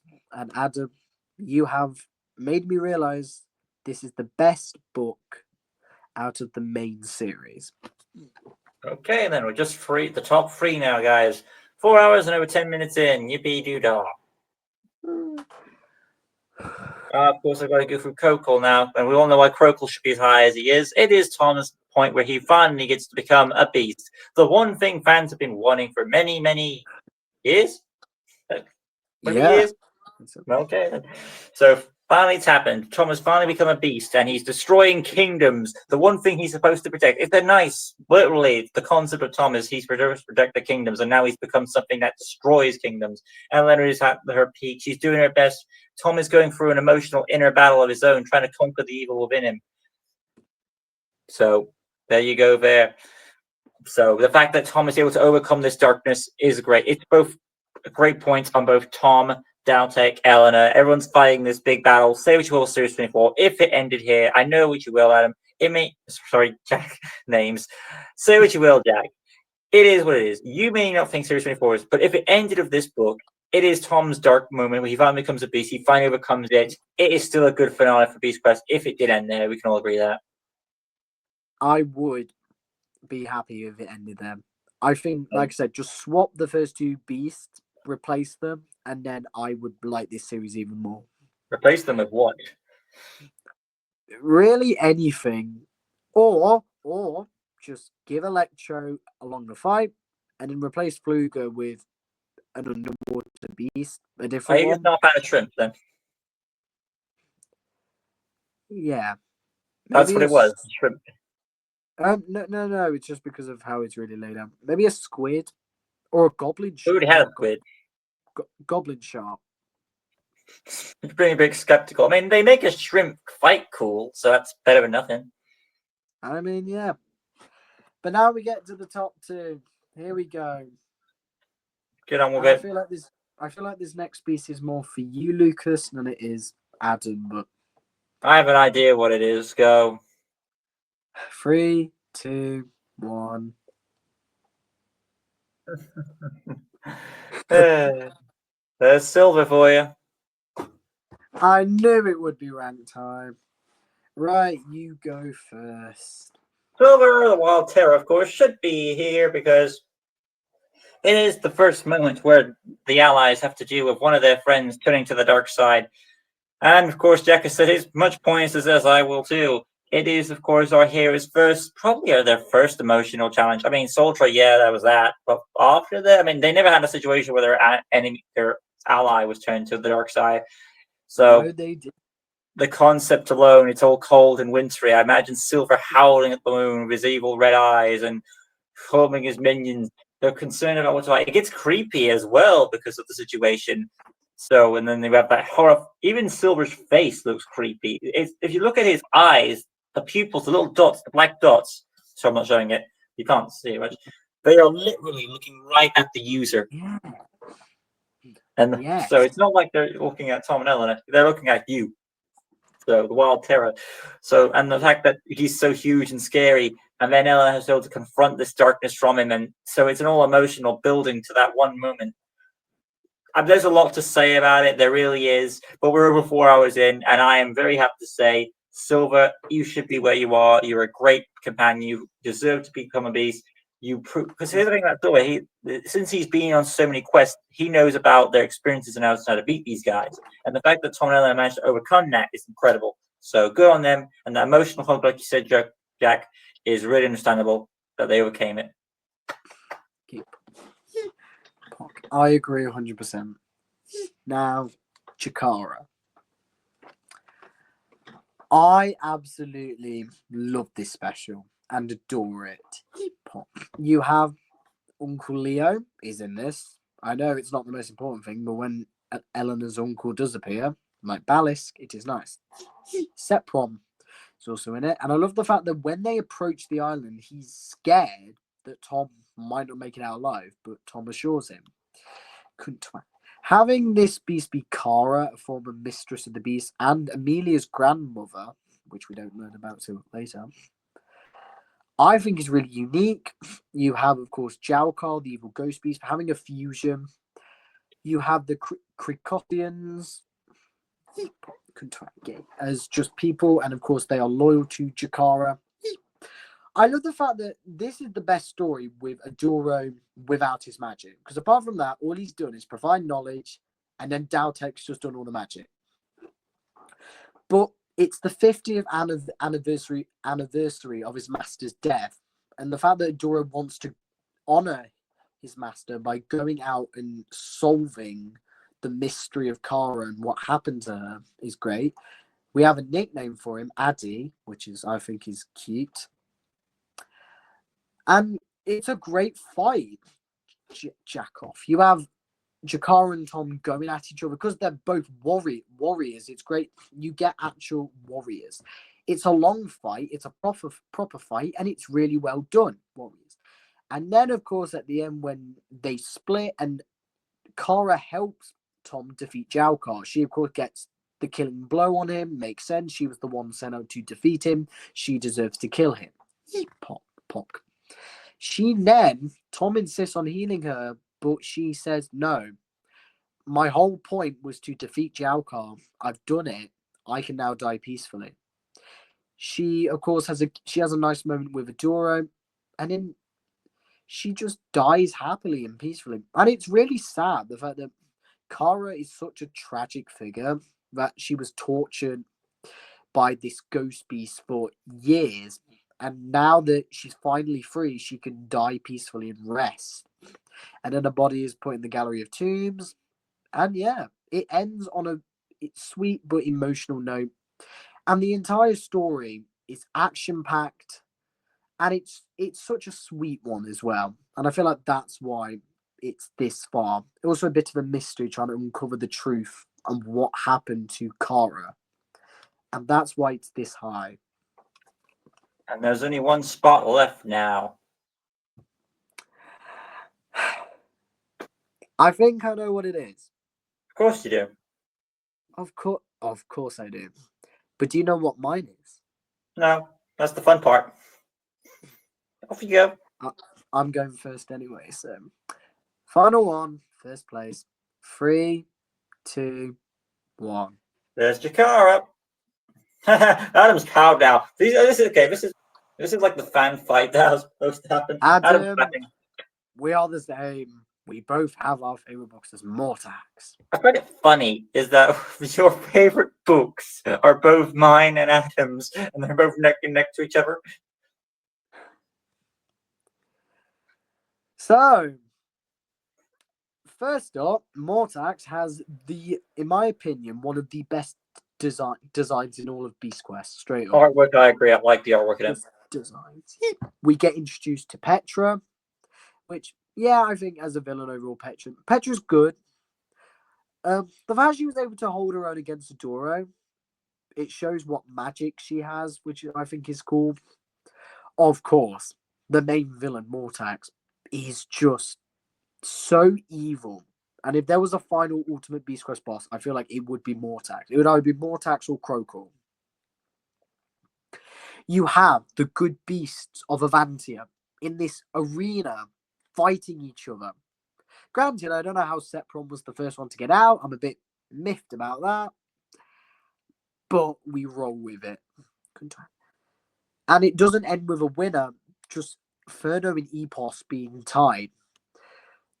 Mortax controls Storm and Silver. He couldn't get put. And of course controls Eleanor to nearly kill Tom.